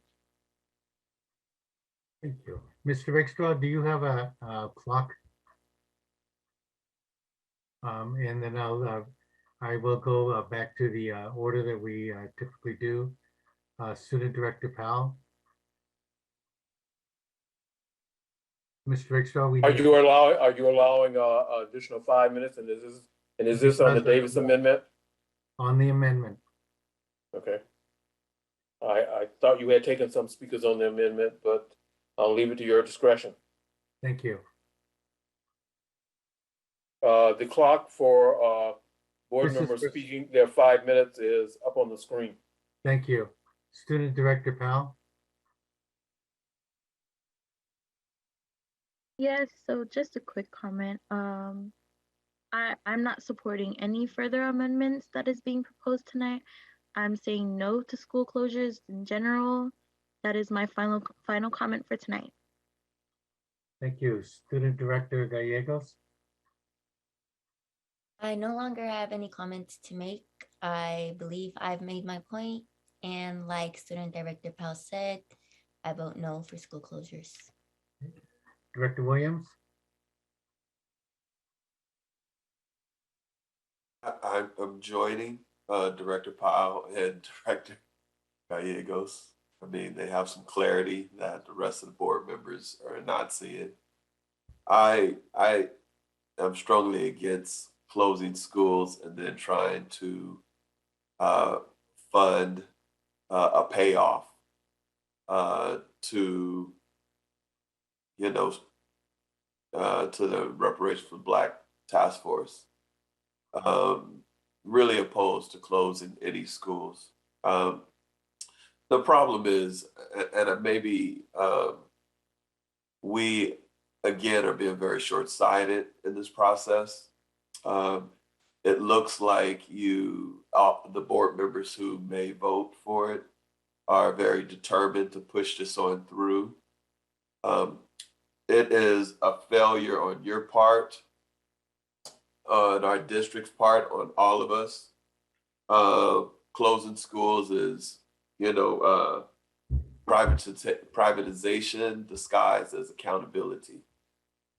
And I am sorry that my fellow director wants to repair the harm after creating massive harm. It is using a cotton ball after surgery. It just is, it is devastating. And so I think that we have to really take a moral look at this. This is unconscionable. The amendment is not a way to benefit our kids, but it's a payoff. And nobody wants that blood money whatsoever. I think that the community has made its voice known, and they want no closures. And the thing about the clarity that the community has is that they've seen the district at work again and again and again through cohort 1, cohort 2. I think previous board meeting, there was a possible resolution to try to fund cohort 1 and 2 because we made promises that we would support them through this difficult process they had, which means it's costing us more money to close schools. So we literally are lying to the community that this is not a big cost. We've never showed the community what the cost was in hopes to chase down $10 million of AB 1840 money, which from my understanding is not even guaranteed. There's no guarantee to that at all. It actually may be eligible. And this process is not going to stop the thirst of LK Monroe. She's going to put more demands on you because you've actually followed through. We're confused because one time it's like, you're supposed to close schools, as she said, and then other times she's like, you make whatever cuts are necessary. Closing schools is not the only option. And it seems that our district staff has just been very intent on moving in that direction when we know that was not the only option. There are more options than that. We've grown our executive directors from 6 to 16. And we haven't combined our departments. We haven't shown the community that we're willing to do the job necessary within our own central office. We're constantly blaming it on our educators and our students. And that is very failed policy. That narrative that's being pitched is embarrassing. And I think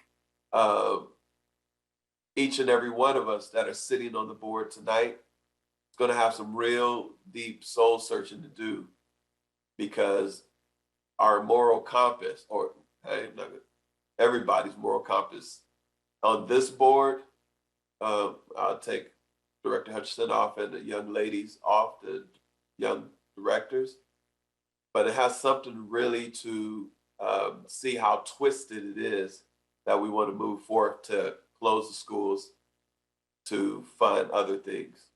It is deplorable. Thank you. Director Gonzalez. Thank you, President Yi. I have no comments. I do think we need to resource the changes. I worry that the language is not specific enough, but it does include language saying that we'll receive a plan. to adopt. So I guess I can live with it. Thank you. Director Thompson? Yes, am I correct at this time? President Yee, I can offer my friendly amendment? Mr. Rickstraw, we're in the process of a discussion on our prior amendment. Is this appropriate for Director Thompson to offer his amendment? Not at the moment. No, sorry. Okay, then I'll wait until that time is granted to me. Okay, do you have any other comments? No, no other comment. Okay,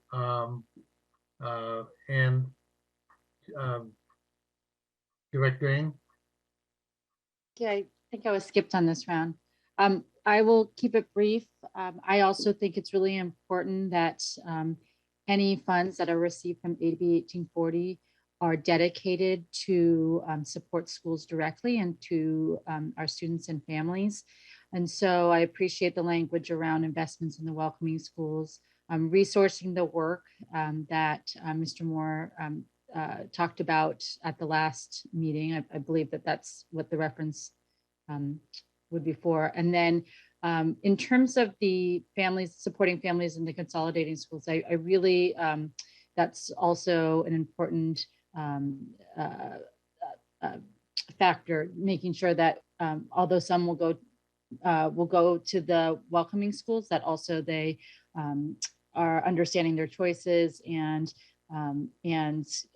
there is direct outreach to each of our family members. And I believe at the last meeting, we heard that each family member will receive at least 3 touch points if this bill goes through. So I just want to make sure that we are utilizing our resources to make sure that although disruptive, that the process is as smooth as possible for families to make this transition. And so I support and appreciate dedicated dollars to help in that process.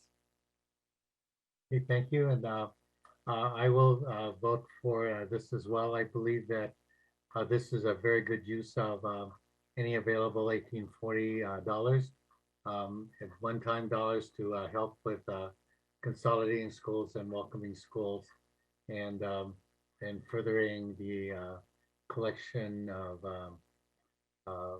not the collection, I'm sorry, and furthering the facility of the transfers as they happen, family by family. So we've each had a round. We've each had a chance to speak in one round. Is there a motion to close debate? So moved. Okay, is there a second? Director, what? a second. We now have a motion to close debate. Mr. Rickstraw, could you take the roll on that procedural matter? It was Director Thompson and Director Gonzalez who moved to close debate. Yes. Yes. Okay, on the motion to close debate on the Davis Amendment. Student Director Powell. Student Director Gallegos. Director Ng. Yes. Director Williams. No. Director Hutchinson. No. Director Gonzalez. Yes. Director Thompson. Yes. Vice President Davis. No. President Yee. Yes. Debate's closed. Shall I now take the vote on the Davis Amendment? Yes, thank you. Okay, Student Director Powell. Student Director. So Director Gallegos. Thompson, just like they do for me, they all forgot about you, brother. I'm sorry if I missed Director Thompson. Yes. You want to close debate on the Davis Amendment? No, and I've already voted no, to that's amendment. not what he was I'll talking help about. everyone out. If, This is madness, y'all. Madness. Is it time for me to offer my amendment? Do you wish to close? Debate? Yeah, I've already voted yes to close it. Okay, all right. Then the debate is closed, and the motion Yes. on the floor is whether or not to amend the main motion to incorporate the Davis Amendment.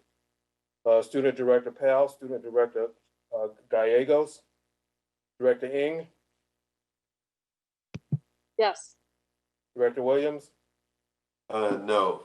Director Hutchinson, No. Director Gonzalez, Yes. Director Thompson, Yes. Vice President Davis, Yes. President Yi.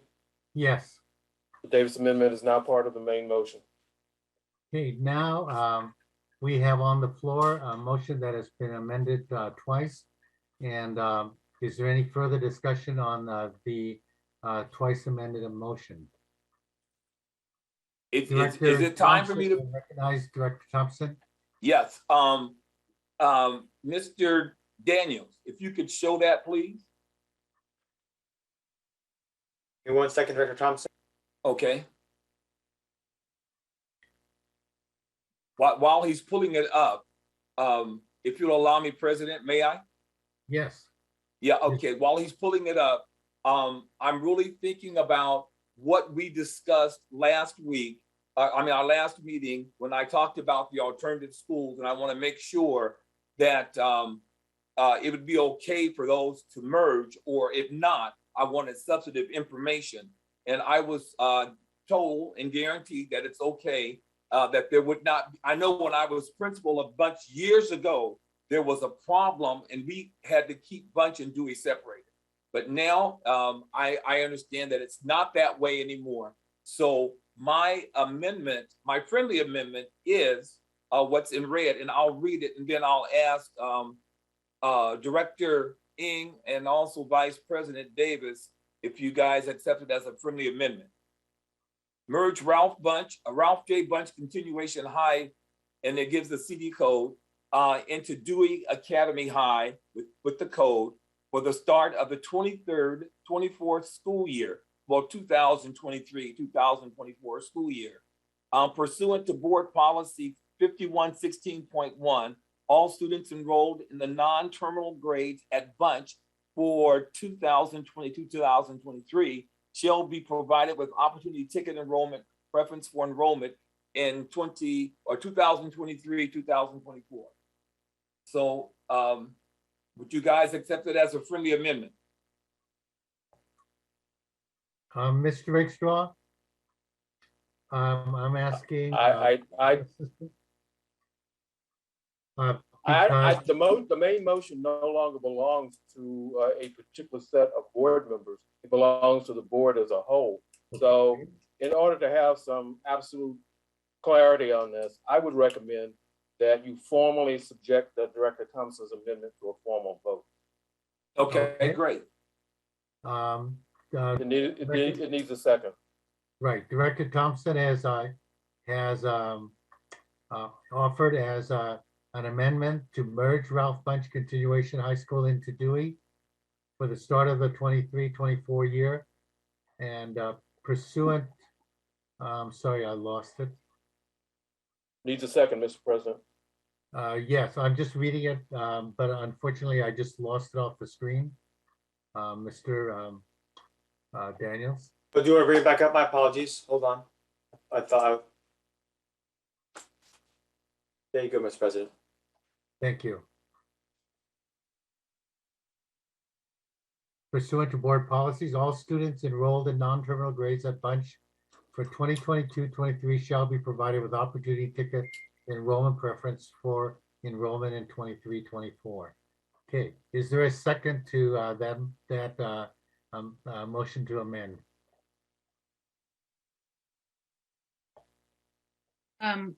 President Yi, I will second for the purpose of having a board discussion about it. Okay, thank you. It's been moved and seconded by Director Gonzalez. Board discussion on this item. Student Director Powell. I just want the board to realize and acknowledge how fast you all voted yes. And as Mr. Rakestraw called out Director Gallegos and I's name, we stayed quiet. And that's because, again, I feel that we are not respected as student board members. And I feel that it is not right for me to vote yes, to vote no, to abstain, because it simply just doesn't matter. but I want you all as representatives to listen to yourselves and think about what you just voted on. Think about if it reflected our decisions as students on what if we could have been able to vote. And so I was listening. I chose to stay quiet.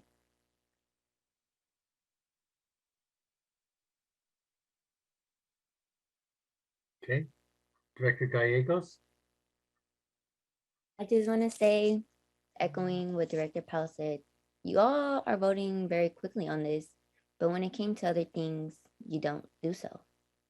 So I just want you to remember that you are about to have to take accountability for the decisions that you are about to make. Because based on the conversation I've been hearing from you all, something's going to happen tonight. And the outcome will not be pretty from the community.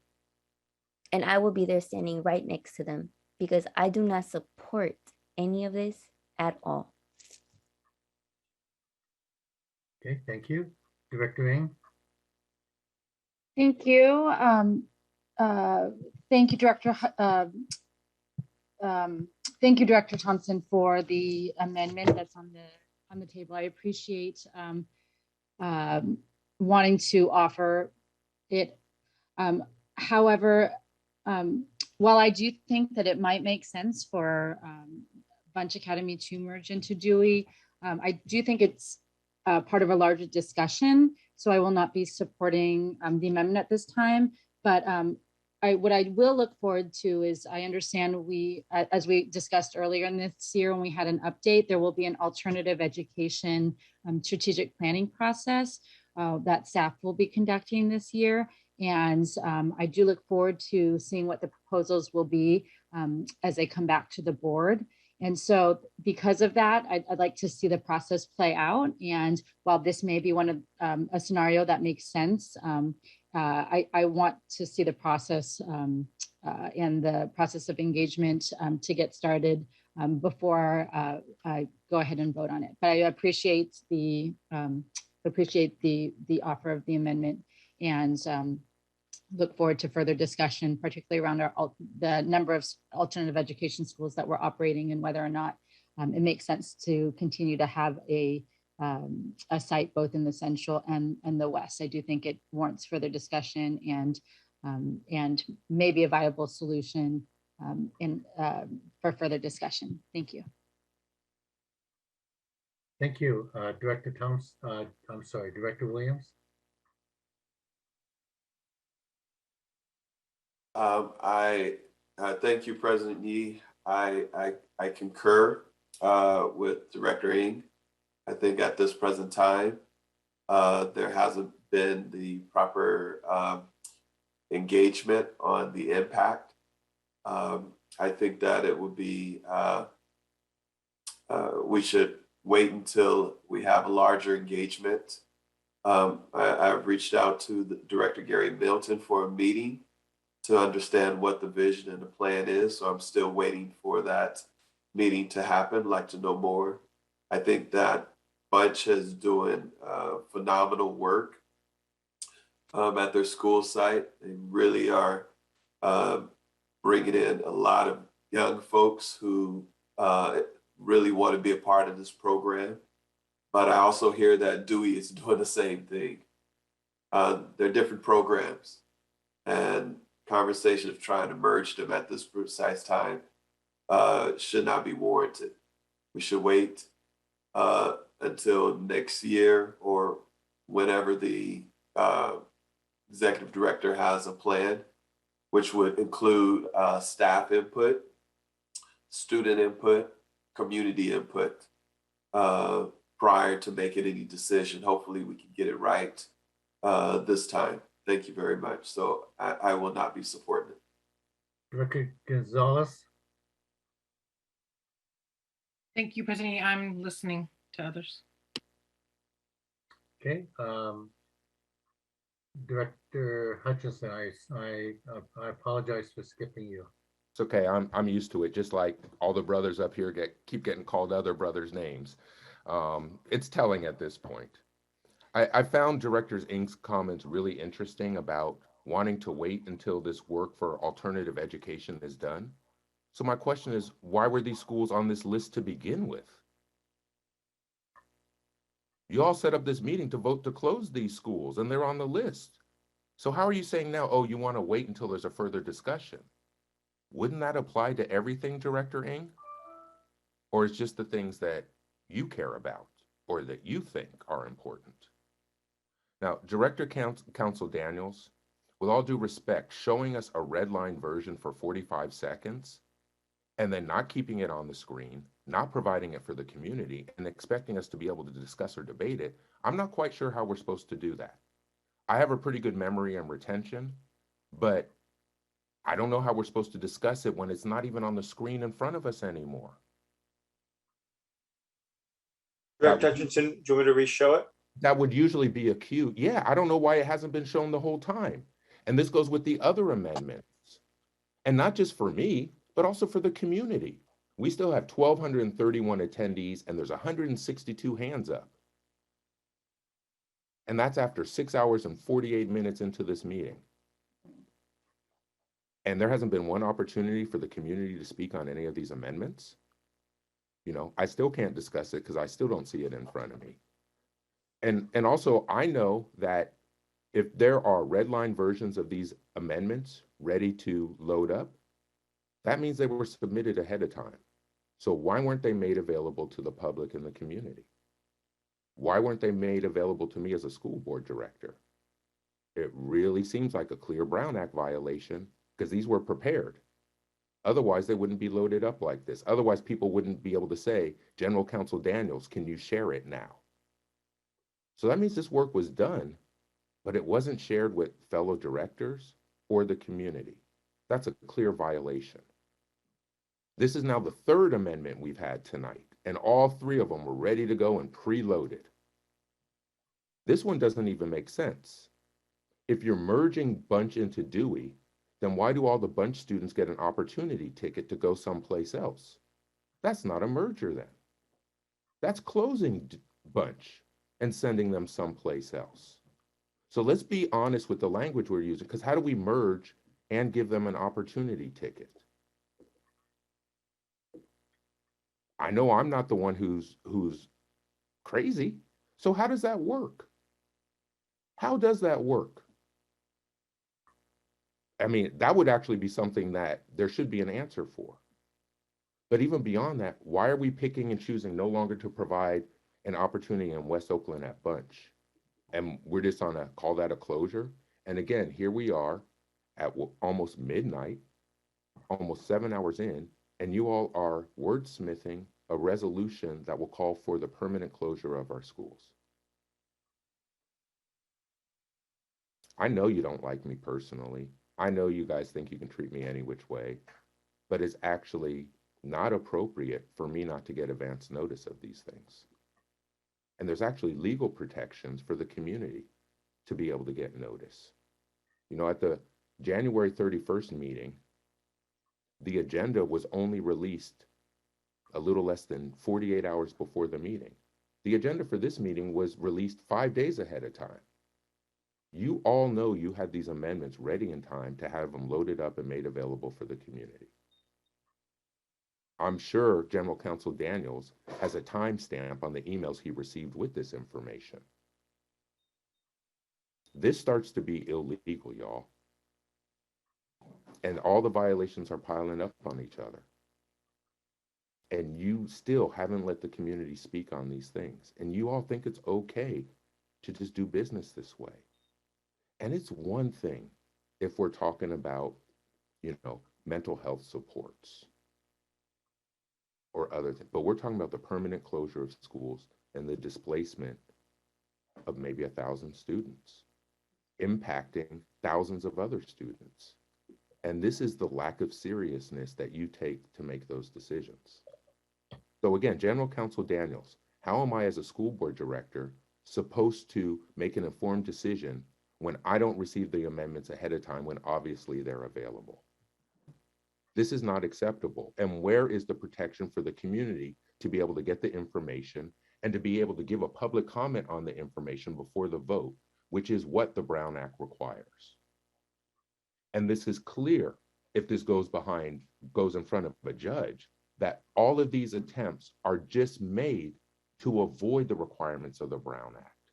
There's nothing else. This isn't even a special meeting. You all planned this ahead of time, but you want to call it a special meeting so you avoid those requirements of including the community. So again, I'm waiting for an answer of how this is a merger, and then they're going to have an opportunity ticket, because this reads as you're closing Bunch and giving them an opportunity ticket. So where does the merger come in? Because you can't merge in and get an opportunity ticket for an enrollment preference wherever you want. Those two things are not compatible. So Director Thompson, what does this actually mean, please? Thank you. Vice President Davis? I don't get an answer to my question. Vice President Davis? This is an opportunity for comment. It's an opportunity for discussion around the amendment. And so I had a direct question for the maker of the amendment to clarify the language. So if not from Director Thompson, please then General Counsel Daniels, can you please give us an interpretation of this language? Because I don't understand how it reads and I'm only seeing it for the first time. And that is something that I'm allowed to ask for as a director, President Yee. And it would actually help the rest of my colleagues on the board, because you don't understand what that means either. So General Counsel Daniels, can you please explain how this can be a merger and an opportunity ticket? Those things seem incompatible. So what is this in your interpretation as General Counsel, please? Thank you, Director Hutchinson. So under Board Policy 5116.1, the opportunity ticket applies to a couple of situations. In this situation, the one referenced by the proposed language is the merger of two schools that involve the relocation of one school. And so the students at Bunch will be relocated from the current location to the location where Dewey's located, and that then triggers the opportunity ticket. Just for explanation, the Rise New Highland merger does not, because that's not a relocation under the language of the policy.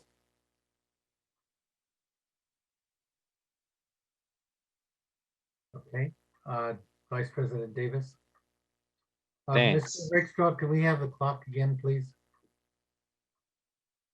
Yeah, I'll be brief, but I do think that actually points to one of the issues with the opportunity ticket and one of the big concerns I had with the plan for, or the proposal for merging Manzanita Community to Fruitvale and Westlake to WAMS, is that because of the way the policy is written right now, everybody gets an opportunity ticket. And I think mergers across different campuses, it kind of disincentivizes families from participating in the merger because they have the opportunity ticket. I mean, I think obviously in an alt ed situation, I don't know really, you know, I'm not sure what the opportunity ticket means, because, you know, I would figure that the other opportunities would be to go to another high school, but they've chosen an alternative education. So, you know, presumably that's the program that they're seeking. But I do know that, you know, in discussions with the superintendent around rolling back the Westlake WAMS merger, I definitely asked about Dewey and Bunch and what, and I heard, you know, if I can disclose what she said to me, you know, that she had concerns about that plan or that proposal. So at this point, I think based on that, based on Director Williams' concerns, Director Ng's concerns, you know, I'm not very informed about it, but I'm not ready to move it forward. And I think that's true of any of these amendments. I think all of us should feel, you know, absolutely, if we don't feel ready to vote yes on them, we should not vote for them. At least abstain, if not vote no. And I know I fully intended to submit the amendments earlier, and obviously it's been an incredibly hectic week with everything that's going on. And so I do apologize to my colleagues for submitting them. You know, they weren't ready by the deadline yesterday for posting. So it was up to the last minute today, figuring out the last details on them. So I guess I would say that I do know, I have met briefly the principal of Bunch, and I've heard very good things about him. And I know Ms. Morrison is a fantastic principal. So I am hopeful that there could be some working together of the two principals towards, you know, conceiving of some kind of alternative education hub in the future. And so I do hope that that work continues, but I don't feel ready to vote on it at this time. So thank you. And let's see, and I have, this is the first time I've seen this a proposed amendment, and I would prefer to have it discussed further in as part of the alt-ed plan, master plan or strategic plan prior to the decision that Director Thompson references. However, I do also agree that that we've had several conversations in general as a group about an alt-ed hub and so forth. And so the citing of something like this would be important to understand with more clarity and as part of the overall plan. So I will probably I'll defer my vote until after the vote of my colleagues. Is there a motion to close debate? So moved. Okay, is there a second? Second. Okay, it's been moved by Dr. Thompson, seconded by Director Gonzalez. Mr. Rakestraw, could you take the vote? Yes, on the motion to close debate on the Thompson amendment. Student Director Powell, Student Director Gallegos. Okay. Director Ng. Yes. Director Williams. Yes. Director Hutchinson. No. Director Gonzalez. Yes. Director Thompson. Yes. Vice President Davis. Yes.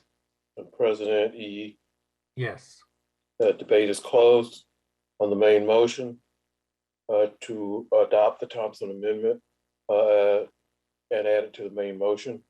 Student Director Powell, Student Director Gallegos, Director Ng, No. Director Williams, No. Director Hutchinson, No. Director Gonzalez, Abstain. Director Thompson, Yes. Vice President Davis, Abstain. President Yi. No. Motions, the amendment is not agreed to. Okay, Mr. Rickstraw, would you take us to the matter at hand? And then I will recognize any comments because we're going to another round. Director Williams, I just want to have him restate where we are. Yes, we are at this point right now. You are at the main motion as amended by the Ng and Davis's amendments that were adopted by the board for inclusion as part of the main motion. Okay, and we are going to go to a round of a board debate. Director Williams, did you have a particular item to bring up, or are you prepared to be in the normal queue? President Yi, I do have an item to bring up. Okay. May I speak to it? Yes.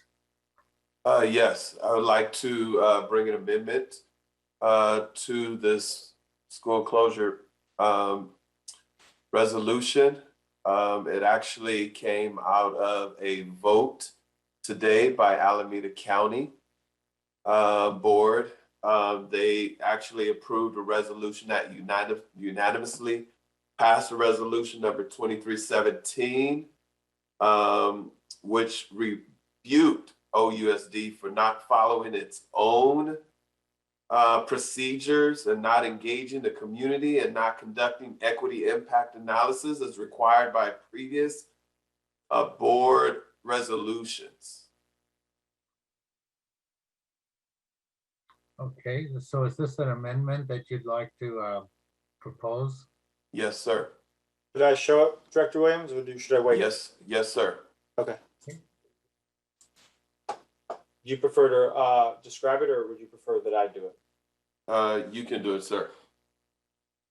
So I'm just going to read it into the record, and just to frame it, there are additional whereas clauses added, and then all of the be it resolved clauses are struck and replaced with new language. So I will read it into the record. And I'll just start with the new whereas clauses. Whereas the Alameda County Board of Education unanimously passed resolution number 2317 titled Resolution Pertaining to District's Rights and Responsibilities for Ensuring Equitable Decision Making, which rebuked OUSD for not following some procedures, not engaging the community, and not conducting equity impact analyses as required by previously adopted board resolutions.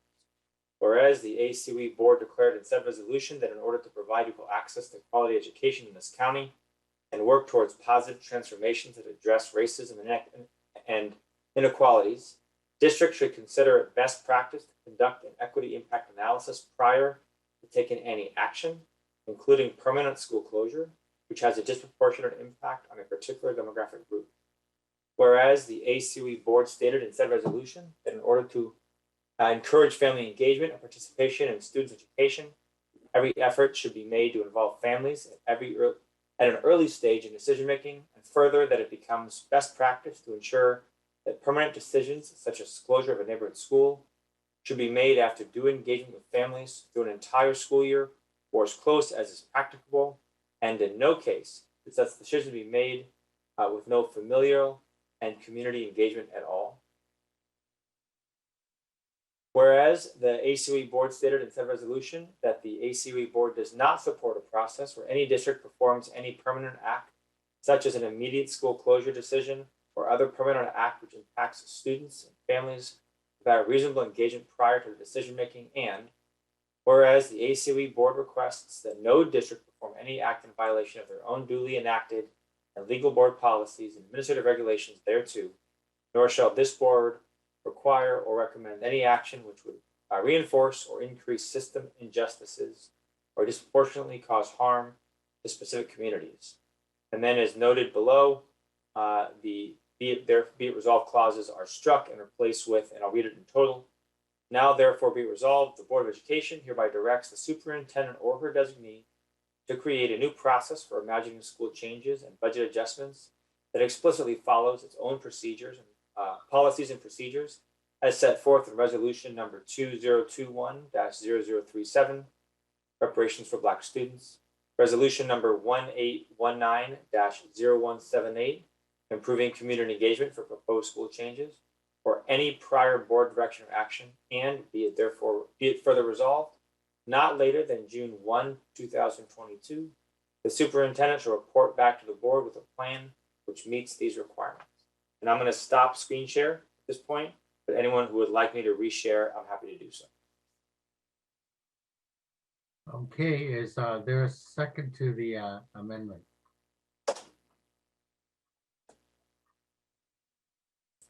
I'll second. Okay, it's been moved and seconded. And Director Williams, would you like to start off board comment on this item to move it towards a vote? Thank you, President Yee. Appreciate that. So we're at a process here. The community has been for the last, at the beginning of our meeting, community has expressed their concerns with the process. Everyone understood that this was a rush process. Superintendent has even admitted that the process did not involve families and communities like it should have, but there was a rush to close out the schools. We initially started with the reparations for Black students. And in that reparations, although we were pushed back multiple times, we had an agreement that the superintendent would follow an equity study impact.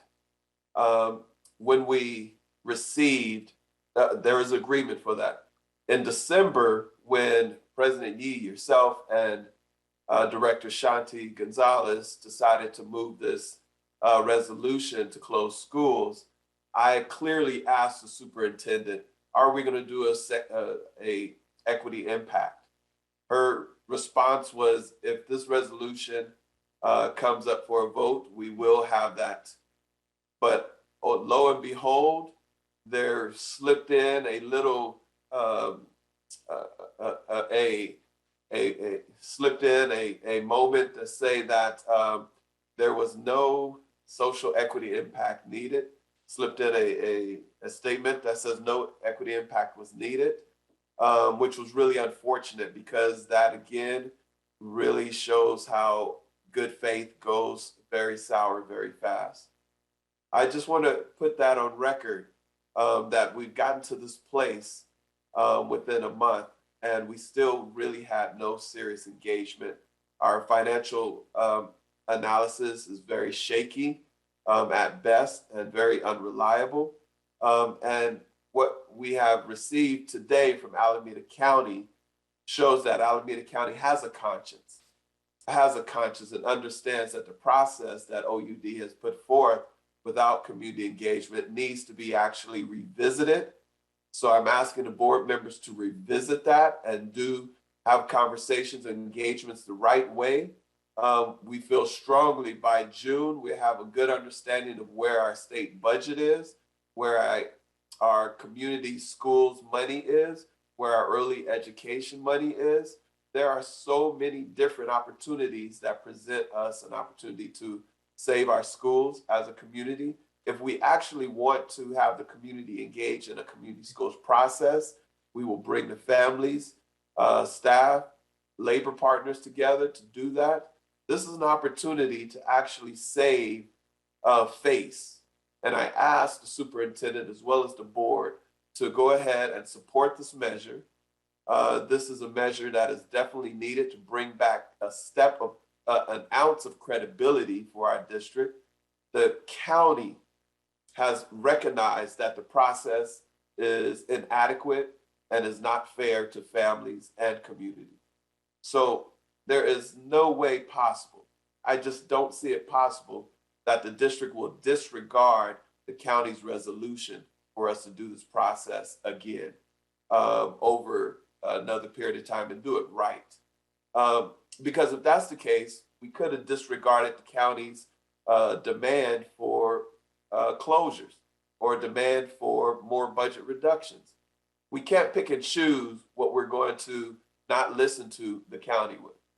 You've used the county multiple times in driving policy that has been harmful to the communities and harmful to our students. Now is the time to fix that. Now is the time to actually stand up and re-engage in the community and actually apologize for not listening to the community, and finally realize that someone else knows, another institution knows that we've done the process wrong, and actually step forward and do the process right with the engagement that is needed. I'm asking the board members to support this particular this amendment as we move forward. Thank you very much. Thank you. I'd like to open it to board comment at this time. Student Director Powell. Oh, I'm sorry. Director Hutchinson, do you have a specific amendment to it, or can you wait? No. Go ahead with Director Powell. I'm sorry. Thank you. Student Director Powell.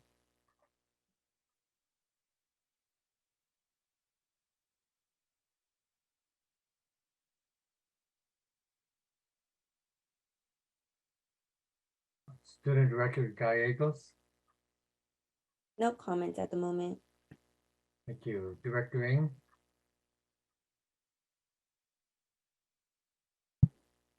No comment right now. Thank you. Okay. Director Hutchinson. Yeah, thank you. Hopefully, once we're done with all of these amendments being loaded in, hopefully there'll be an opportunity for the community to speak once we have a final amended version of this.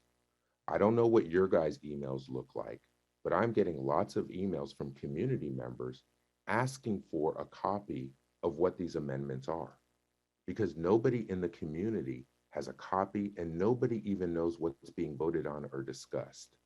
And I know for me as a director, seeing it for 30 seconds and then now all I see is a clock instead, I don't know what's being voted on. Director Williams just had 2 pages of red lines. How are we supposed to do business in this sort of way? This is such a violation of any sort of trust. You know, I don't know how many of you read actual philosophy growing up, but like y'all done broke the social contract tonight with the community. This is so offensive that it's being done this way. And again, I've seen a lot of stuff in Oakland. I've even seen wordsmith resolutions. Actually, I didn't see it much until we had the current general counsel, because there are requirements that the community needs to be notified ahead of time on what we're voting on. And there are laws that protect the community and protect their right to engage before we vote. And so this is so cynical that there were all these amendments lined up, and you intentionally had the community speak first, and you have intentionally not let them re-engaged. There's still well over 1,000 people on here. Okay, 1,109 attendees, and we still have 178 hands up. And this is 7 hours into the meeting. So the community is clearly here waiting to speak. And if this meeting was being held in person, instead of this, I think, illegal Zoom meeting, because we're telling everyone it's safe in our schools, but then we're telling everyone it's not safe for us to sit in one of those schools to have a meeting. So I don't really need to rant and rave much more today. Y'all have helped me prove every point that I need to prove to my community. And again, I'm putting everyone on notice because I'm getting asked for where's the copy of the amendment. I'm getting asked by particular schools if they're still on the list or not. And you are re-traumatizing people every time you speak, because you're talking about taking away their home, their school. Just the fact that you put out a list with that many schools on it, only to take those schools off, you just traumatize those schools for nothing. We have 2 staff members on a hunger strike for nothing because you just amend the list now. And one of them's in the hospital. We've had all these schools miss over a week of school because parents have been striking against these decisions. And now here we are tonight, and this is the seriousness you treat it with? And I guess everyone forgot about La Escuelita and Hillcrest, because those are 2 schools that were just left out of the conversation altogether, along with Community Day. And if anyone had a real understanding of Community Day and the services they provide, or if anyone had a real understanding of what La Escuelita was like when it was portables behind the Willie Harper building, or if anyone had any understanding of Hillcrest and why they went K-8 in the first. Actually, somebody here does have understanding about that, because I think there's a former Hillcrest principal up here. You all are doing this to our community, and we have 1,108 people on Zoom and probably double that watching other places.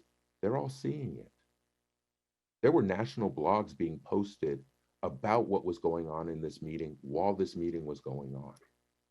Because one thing I'm real good at is shining a big spotlight on people who move against my community. So I'm still waiting for public comment. I'm still waiting to have a hard copy of whatever the final version is. And this is crazy that anyone thinks that we can vote when we're shown for 30 seconds what it is and we're expected to vote. This is highly offensive. So I would like to move that instead of having any more rounds of school board comment, I would like to move to allow the community at least 2 hours to speak on the final amended version as is required under the Brown Act. So that is an official motion that I am putting in to allow the community to speak now for 2 hours so they get a chance to address this before you all vote. Mr. Rakestraw?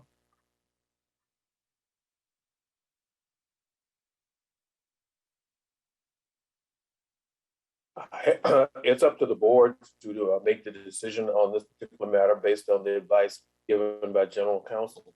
as to the option that the board has about further public comment. But I would remind you at this particular moment, you are not yet at the final version of this until you dispose of the pending motion from Director Williams.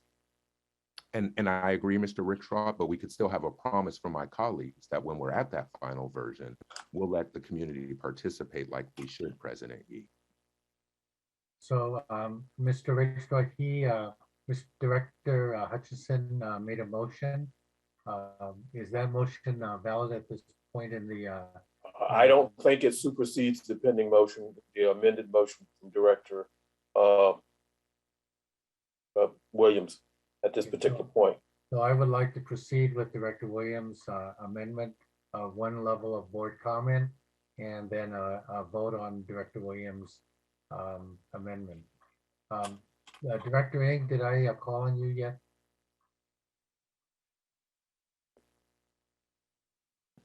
Yes, and I passed. Okay. Director Gonzalez? No comments. Okay. Director Thompson? No comments, just wanted to take the vote. Okay. Director Davis? Yeah, I appreciate the amendment from Director Williams, and I have had concerns with the process as it went down, and that's why I think, again, I know we've referred to it a few times, but the resolution from Director Ng and myself from last fall to have some more process. So I would be interested. I'm not willing to kind of postpone this decision. I think it's been intense enough as it is, and I think it would be good to have some equity impact analysis of the process that we're going through as we move forward with the consolidations that are going to be in progress. So I think that would be a good thing to bring back to the board, and I would support that. And I waive my opportunity to enter into the discussion here. Student Director Powell. I find it really funny that, this board is able to say that this is a very hard topic to talk about. If it's so hard, why are we having this vote? Why is it so easy for you to say yes? If this conversation is really hard, let's take some time to work with our community members and students who know what's best for them, who know what's best for their own education. These are students we're talking about, not your business partners. And so if we were able to take some time, maybe this decision would not be so hard on you all. Thank you. Is there a motion to close debate and vote on this item?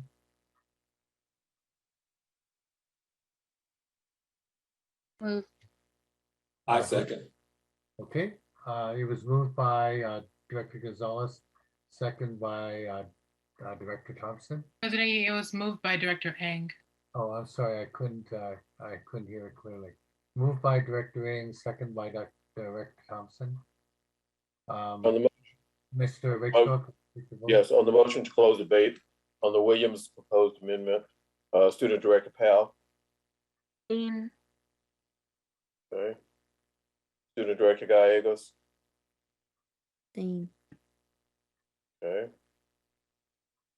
Director Thompson. Yes. Director Gonzalez. Yes. Director Hutchinson. No. Director Williams. No. Director Ng. Yes. Vice President Davis.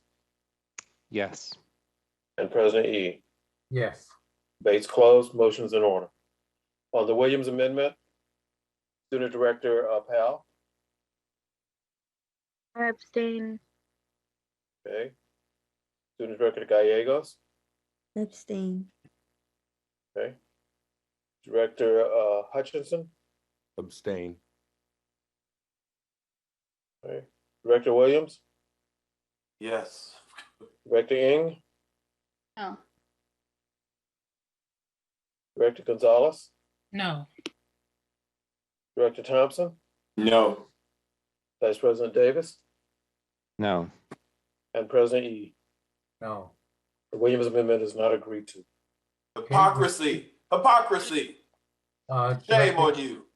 Shame, not following your own rules, not following your own regulations.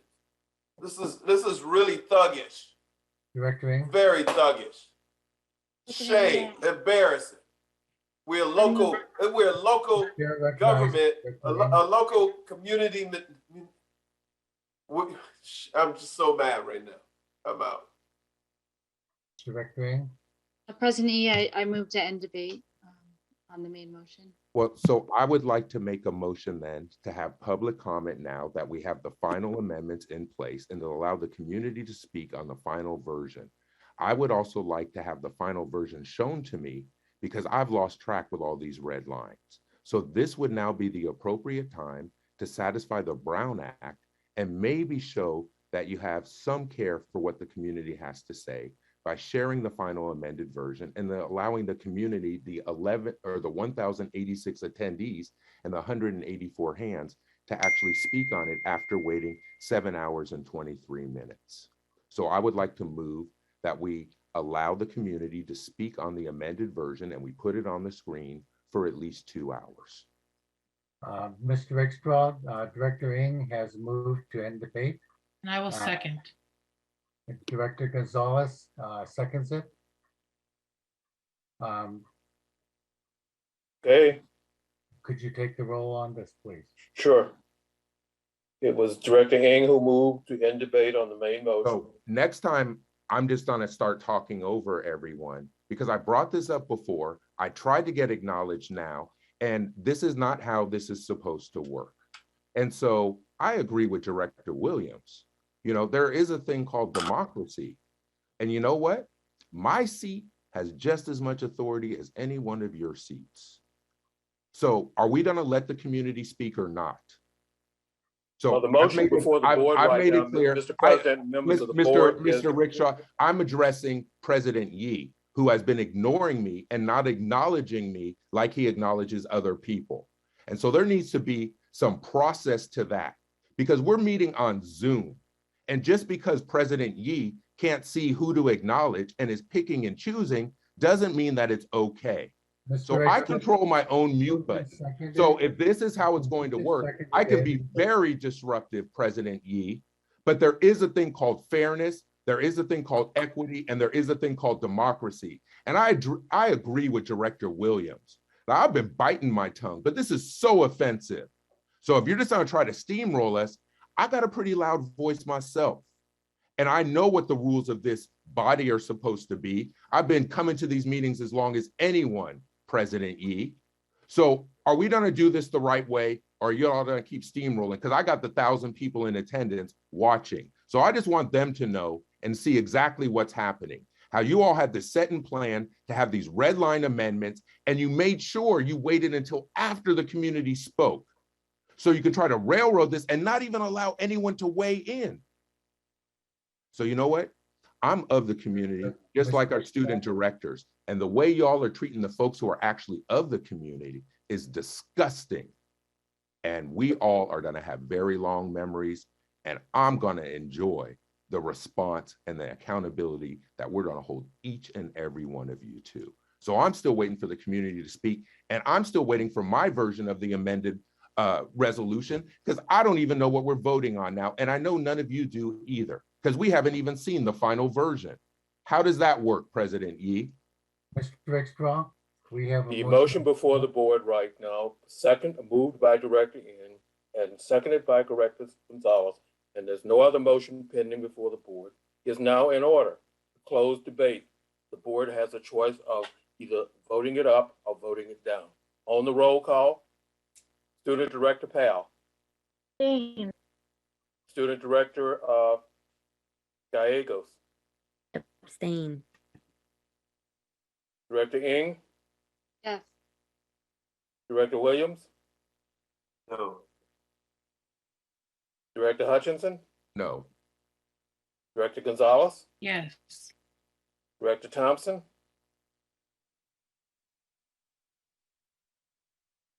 Director Thompson? I'm sorry, abstain. Okay. Vice President Davis Yes. and President Yi. Yes. Debate on the main motion is closed. Shall I take the roll call, President Yi? So I would like to move that we include I will public comment recognize now. Director Wait, Hutchinson. so I will thank you. recognize Director Hutchinson. Thank you. So for the third time, I would like to make a motion twofold. For one, as a director, before I vote, I need to see what the final version is. And I think the community should have a chance also. But I want to move to allow the community time to speak now that we have a final amended version. Because you all know you played a game with everyone, and you all know that nobody here actually knows what the final version looks like after 3 amendments. Actually, 4 were introduced. And so are we going to let the community speak? Am I going to get to see the final, am I going to get to see the final version? Director Hutchinson, do you have a motion? Yes, I move that the board members need to be seeing the final version before we vote, that it should be put on the screen for the community, and that the community is allowed at least 2 hours to comment on it. That is my motion. Okay, is there a second to that motion? Excuse me. I second Director Hutchinson's motion. Okay. Mr. Rakestraw? Is the president going to permit debate on the motion? I will. I just want to make sure that that the precedence of the vote, the motion to end debate, and the motion that Director Hutchinson made is appropriate for us to begin board discussion on it. Well, the president having allowed the latter motion to be made after debate was closed, opened the door. So now you need to dispose of that motion. Okay. Is there board debate on, is there discussion now on the motion made by Director Hutchinson for 2 hours of public comment and so forth, and the rest of the motion, including and the board needs to be of presented. Yeah, and I kind of need that. I would think y'all need it too. That is the motion on the floor, seconded by Director Williams. Is there board discussion on it? Let's go down the list. Student Director Powell. I said I wasn't going to speak tonight, but when I first came onto this board in the 2020-2021 school year, I was still learning the ropes of the board. I had many questions, and board members let me know each year, this is my second year, they let me know that each year that if we need anything as students, as student directors, to not be afraid to ask. But this is something that I cannot do as a student and as a student director, because I can't make a motion. I have to depend on my fellow board members to support us. And if someone please can support the motion to have public comments and support us as students who support this decision, because this is something that we cannot make on ourselves. Again, this board is really afraid of the impacts that we have as students. One day we will be voting members and we will overturn this school district for the better, because that's what the community is counting on. Thank you. Student Director Gallegos, I'm sorry. It's okay. Thank you. I would just like for you to allow public comment before you finalize everything, because if my eyes are seeing correctly, there's still 1,070 people in here, and it is currently 12:31. We've been here for about 7 hours now, and you still see these people with their hands raised trying to talk. So give them the chance to at least be able to talk. The numbers keep going up and up. Thank you. Thank you. Director Ng. Thank you. We had over, I believe it was 4 hours of public comment, so I don't support extending by additional 2 hours at this time. But I do support, I would like to request General Counsel to walk through the entire redlined amended version as requested by Director Hutchinson, so that, but prior to the vote, so that it's clear to both the board and community what we're voting on. And that was my intent, Director Ng, prior to the vote. Director Williams,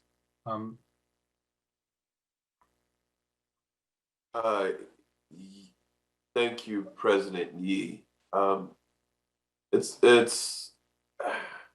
a little conflicted because I'm really just surprised how our board has completely turned its back on the community. I don't even know how board members will be able to walk the streets of Oakland or even go to work. How would you go to work and then pretend like you're actually advocating for Black and brown students? How do you say that I'm like wanting to sit on the board and create policy that is anti-Black and anti-community, anti-family, anti-student, and we don't even follow our own regulations, our own rules? You know, I don't know, like it really is, it's concerning, it's scary that anything that we do from this point on, it will have no legitimacy at all. We've gotten to a point that there's no legitimacy on our board. We will not engage the community. Over 1,000 folks, 200 hands raised, and we will turn our backs as if cover our eyes up, cover our ears up, cover our mouths up, and try to move on like it's not our responsibility to engage. I just really want to give it out to the young student directors again. I mean, how many times do they have to say it? Like, they're really speaking truth. And we got to lift up that truth. And if I mean, a few of us will go back into the classroom, but the fact is, if you're in any community space, for you to actually turn your chair around and turn your back on the community, that's an insult. That is the biggest insult that you could possibly be. And then walk out the building and then walk to your next friend and think that it's okay. Like, really, that I don't know where that lack of consciousness is there, but it is very present. And so I think we have a problem here. I really support Director Hutchinson motion to have more community engagement. This is our job. Don't run away from your job. You showed up at every community meeting to ask for your community's vote. You were at every debate. You were asking for their donations. And some of us on the board has got hundreds of thousands from other folks, but you were out there soliciting votes and contributions. You made all these promises, and now that we're starting to end our term, we have completely turned our backs on the community. I don't get it, because maybe it's just my second year starting, but what we're looking for is leadership on the board. We're looking for leadership through hard times, through tough times, and we've applicated that particular leadership. Each and every one of us have done so. And I mean, Director Hutchinson has spoken for the people. The students have spoken for the people. Director Powell and Director Gallegos have spoken for the students and the people. But we as a board, if we're talking about a collective board, we have embarrassed ourselves on every single measure. I don't see any leadership. I don't see any leadership. And we have two of our staff members, two of our teachers, our educators, our staff that have put their lives on the line. And our sense of understanding the challenge that they asked us to do, we've turned our backs on them as well. We've turned our backs on Alameda County. We've turned our backs on the state of California. We've turned our backs on the Bay Area. We are going to be the laughing stock of the Bay Area. I don't know how we recover from that. There's nothing that you could say for the community to believe your words anymore, because your actions speak louder than your words. And your actions show you're not supporting the community voice. Please turn that around. Let's turn this around and give the community an opportunity to speak. Thank you. Thank you. Director Gonzalez, No comment. Director Thompson, No comment at this time. Vice President Davis, Yeah, I would definitely want to see the full redlined version. But I do also feel that we took 4 hours of public comment, and I think we should come to a vote before it gets too late. and I waive my final comments. So I didn't get a comment that round. I made the You, motion. but I didn't get a I comment. believe you commented at the beginning. No, We I made the motion. specified the I time. made the motion. I didn't make a comment, and I was politely waiting for my turn, which you skipped for the second round in a row. Mr. Rickstraw? Wait, excuse me. I did not have my Rickstraw, did I turn, give President him Yi. time when he made President the- Yi, I did not have my turn that round. I made the motion, and then you went right to the student directors, and you were going down the line and skipped me. I did not have a round to comment. Okay, I will recognize you for your 5 minutes on this. item. Thank you for your graciousness, President Yi. I so appreciate it. You're I welcome. do you want to go back and forth with me in my time? I'd love to debate you in my time, or do you want to just leave me my Would you time? begin the I mean, clock, well, so you're already interrupting again. I mean, last time when I was speaking, you actually took a phone call while I was speaking earlier. So it's okay. Every time you disrespect me, the whole community's seeing it. And since I'm a strong Black man from Oakland, they also see how a strong Black man from Oakland gets treated by this board. The connection is explicit, and you can't avoid it. So I don't need to speak anymore. I heard the community. I heard Director Powell and Director Gallegos make a impassioned request in speech. So I'm going to honor their request and save time for the community to speak. But the ball's in y'all's court. Y'all see what's happening. I know what you're about to do. So I'll be there to comfort the community and lead the resistance, because tomorrow it's on y'all. Thank you. Mr. Rickstraw, would you take the vote on this motion? And restate the motion for us, Mr. Rickstraw, please. Yes, on the motion to, Director Hutchinson's motion is to put the final version of the amended version of the main motion on the screen and to extend debate for 2 additional hours for public, I'm sorry, extend 2 hours for public comment on that motion. Student Director Powell, Yes. Student Director Gallegos, Yes. Director Ng, No. Director Williams, Yes. Director Hutchinson, Yes. Director Gonzalez, No. Director Thompson, No. Vice President Davis, No, President Yi. I do want to see the redline version. No. Motion to extend debate for 2 hours and put it up on the screen, which was part of the motion, is not agreed to. Okay, we now have the motion to end debate on the item. Before we take the actual vote on the amended resolution, Mr. General Counsel, Daniels, would you please put it up on the screen so we can all see it before we take the vote? Mr. President, what I did, and I'm happy to do it differently if you prefer, is rather than show a lot of red line, I'm just going to highlight in yellow for those who are tracking the major differences.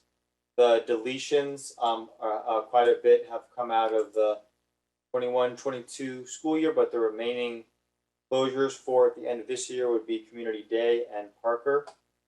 And then these 3 highlighted in yellow were moved from year 1 to year 2. And so under the current Amended version of the resolution, there would be 5 schools that would be closed at the end of the 22-23 school year. There were 3 additional mergers that have been removed, and so only 1 merger remains. That's Rise and New Highland. And then La Escuelita and Hillcrest have not been amended. And then there is the language that was proposed and accepted by Vice President Davis that is there as well. I believe that captures all of the changes, hopefully in a clear manner for the board and for the public. Yeah. I'm happy to show it a different version or go back through it. If anyone General Counsel, could you start from the beginning where you started the scrolling and just read it through completely into the record for me? Now therefore be it resolved. Could you read the rest of it all the way to the end? Now therefore be it resolved, the board hereby approves the closure of the following schools as detailed below. For closures at the end of the 2021-22 year. Closed Community Day School at the end of the 2021-22 year. Welcoming schools not applicable. Under state law, the County Office of Education would be required to provide instruction to these students. Closed Parker at the end of the 2021-22 year. Welcoming schools, K-5 would be East Oakland Pride, Markham, and Oak. Welcoming schools 6-8 would be Frick and Elm. Pursuant to Board Policy 5116.1, all students currently enrolled in the non-terminal grades at these schools shall be provided with opportunity ticket enrollment preference for enrollment in 2022-23. If a student does not submit an enrollment preference before the student enrollment lottery is conducted, that student's enrollment preferences shall default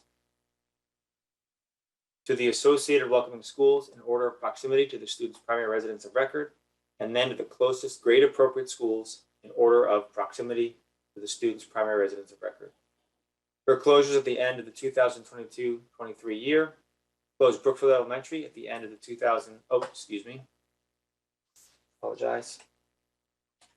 at the end of the 2022-23 year, welcoming schools, Rice Community / New Highland Academy, Reach, and Madison Primary. Closed Carl B. Monk Elementary at the end of the 2022-23 year, welcoming schools, Oak, Burkhalter, Laurel, and Allendale. Closed Grass Valley Elementary at the end of the 2022-23 year, welcoming schools, Oak and Burkhalter. Closed Fred T. Korematsu Discovery Academy Elementary at the end of the 2022-23 year, welcoming schools, Esperanza, Madison Primary, Rise New Highland, and Reach. Closed Horace Mann Elementary at the end of the 2022-23 year, welcoming schools, Bridges, Global Family, Markham, Laurel, Allendale, and Lockwood Steen. Pursuant to Board Policy 5116.1, all students enrolled in the non-terminal grades at these schools for 2022-23 shall be provided with opportunity ticket enrollment preference for enrollment in 2023-24. If a student does not submit an enrollment preference, that student's enrollment preferences shall default to the associated welcoming schools in order of proximity to the student's primary residence of record, and then to the closest grade appropriate schools in order of proximity to the student's primary residence of record. Be it further resolved, the board hereby approves the full and complete merger of the following schools as indicated below. Merge Rise Community Elementary into New Highland Academy Elementary for the start of the 2022-23 year. Pursuant to Board Policy 5116.1, no students will be provided the opportunity ticket enrollment preference, given that no students are moving to a new location. Be it further resolved, the board hereby approves truncating the grade spans of the following schools as indicated below.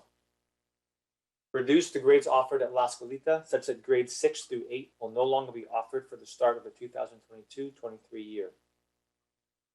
Pursuant to Board Policy 5116.1, all students currently in grades 5, 6, and 7 will be provided with opportunity ticket enrollment preference for enrollment in 2022-23. Welcoming schools, Roosevelt Middle, West Oakland Middle, Westlake Middle.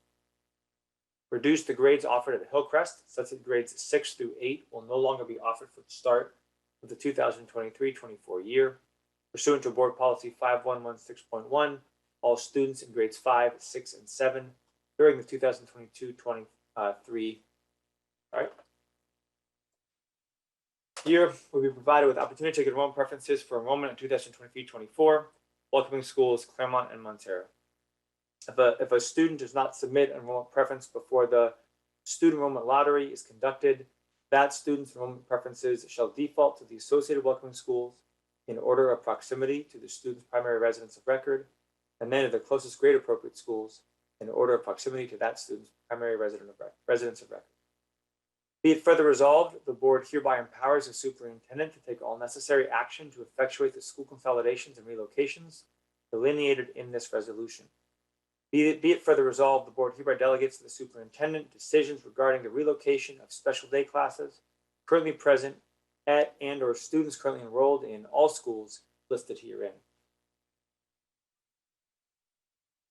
Be it further resolved, the board hereby delegates to the superintendent decisions regarding the relocation of students and licensed child development classes currently offered at all schools listed herein.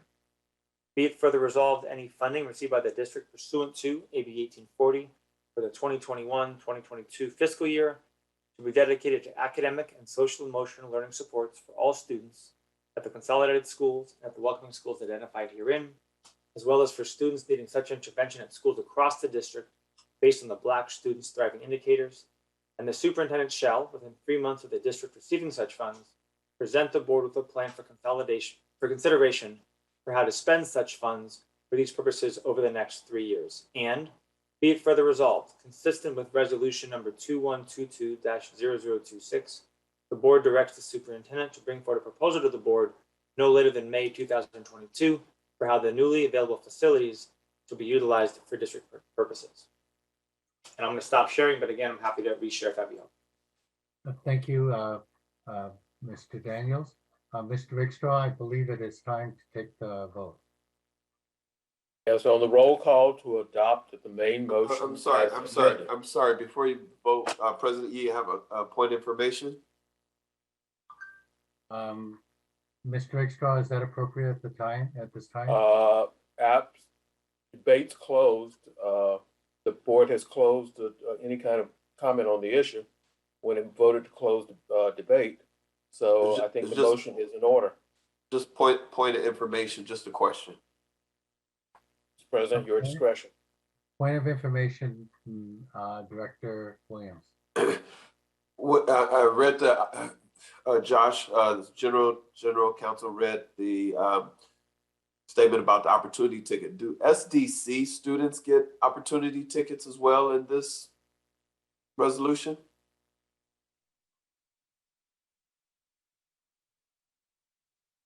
President Yee, should I answer? Please, General Counsel. It's a slightly more complicated answer, but because the enrollment process in general is different for SDC students, but there would be an opportunity for SDC students to select. Okay. Thank you. Thank you. Go ahead, Mr. Rickstraw. On the motion to adopt the main motion as amended, Student Director Powell. Student Director Gallegos. No. Okay, thank you. Director Ng. Yes. Director Williams. No, I support the community. Director Hutchinson. Y'all just declared war on the community, and I plan on leading the charge. No way. Is that a no?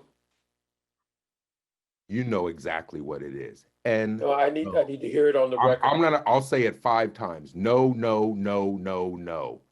Thank you. Director Gonzalez. Yes. Director Thompson. Director Thompson. Abstain. All right. Vice President Davis. Yes. President Yee. Yes. The motion is adopted.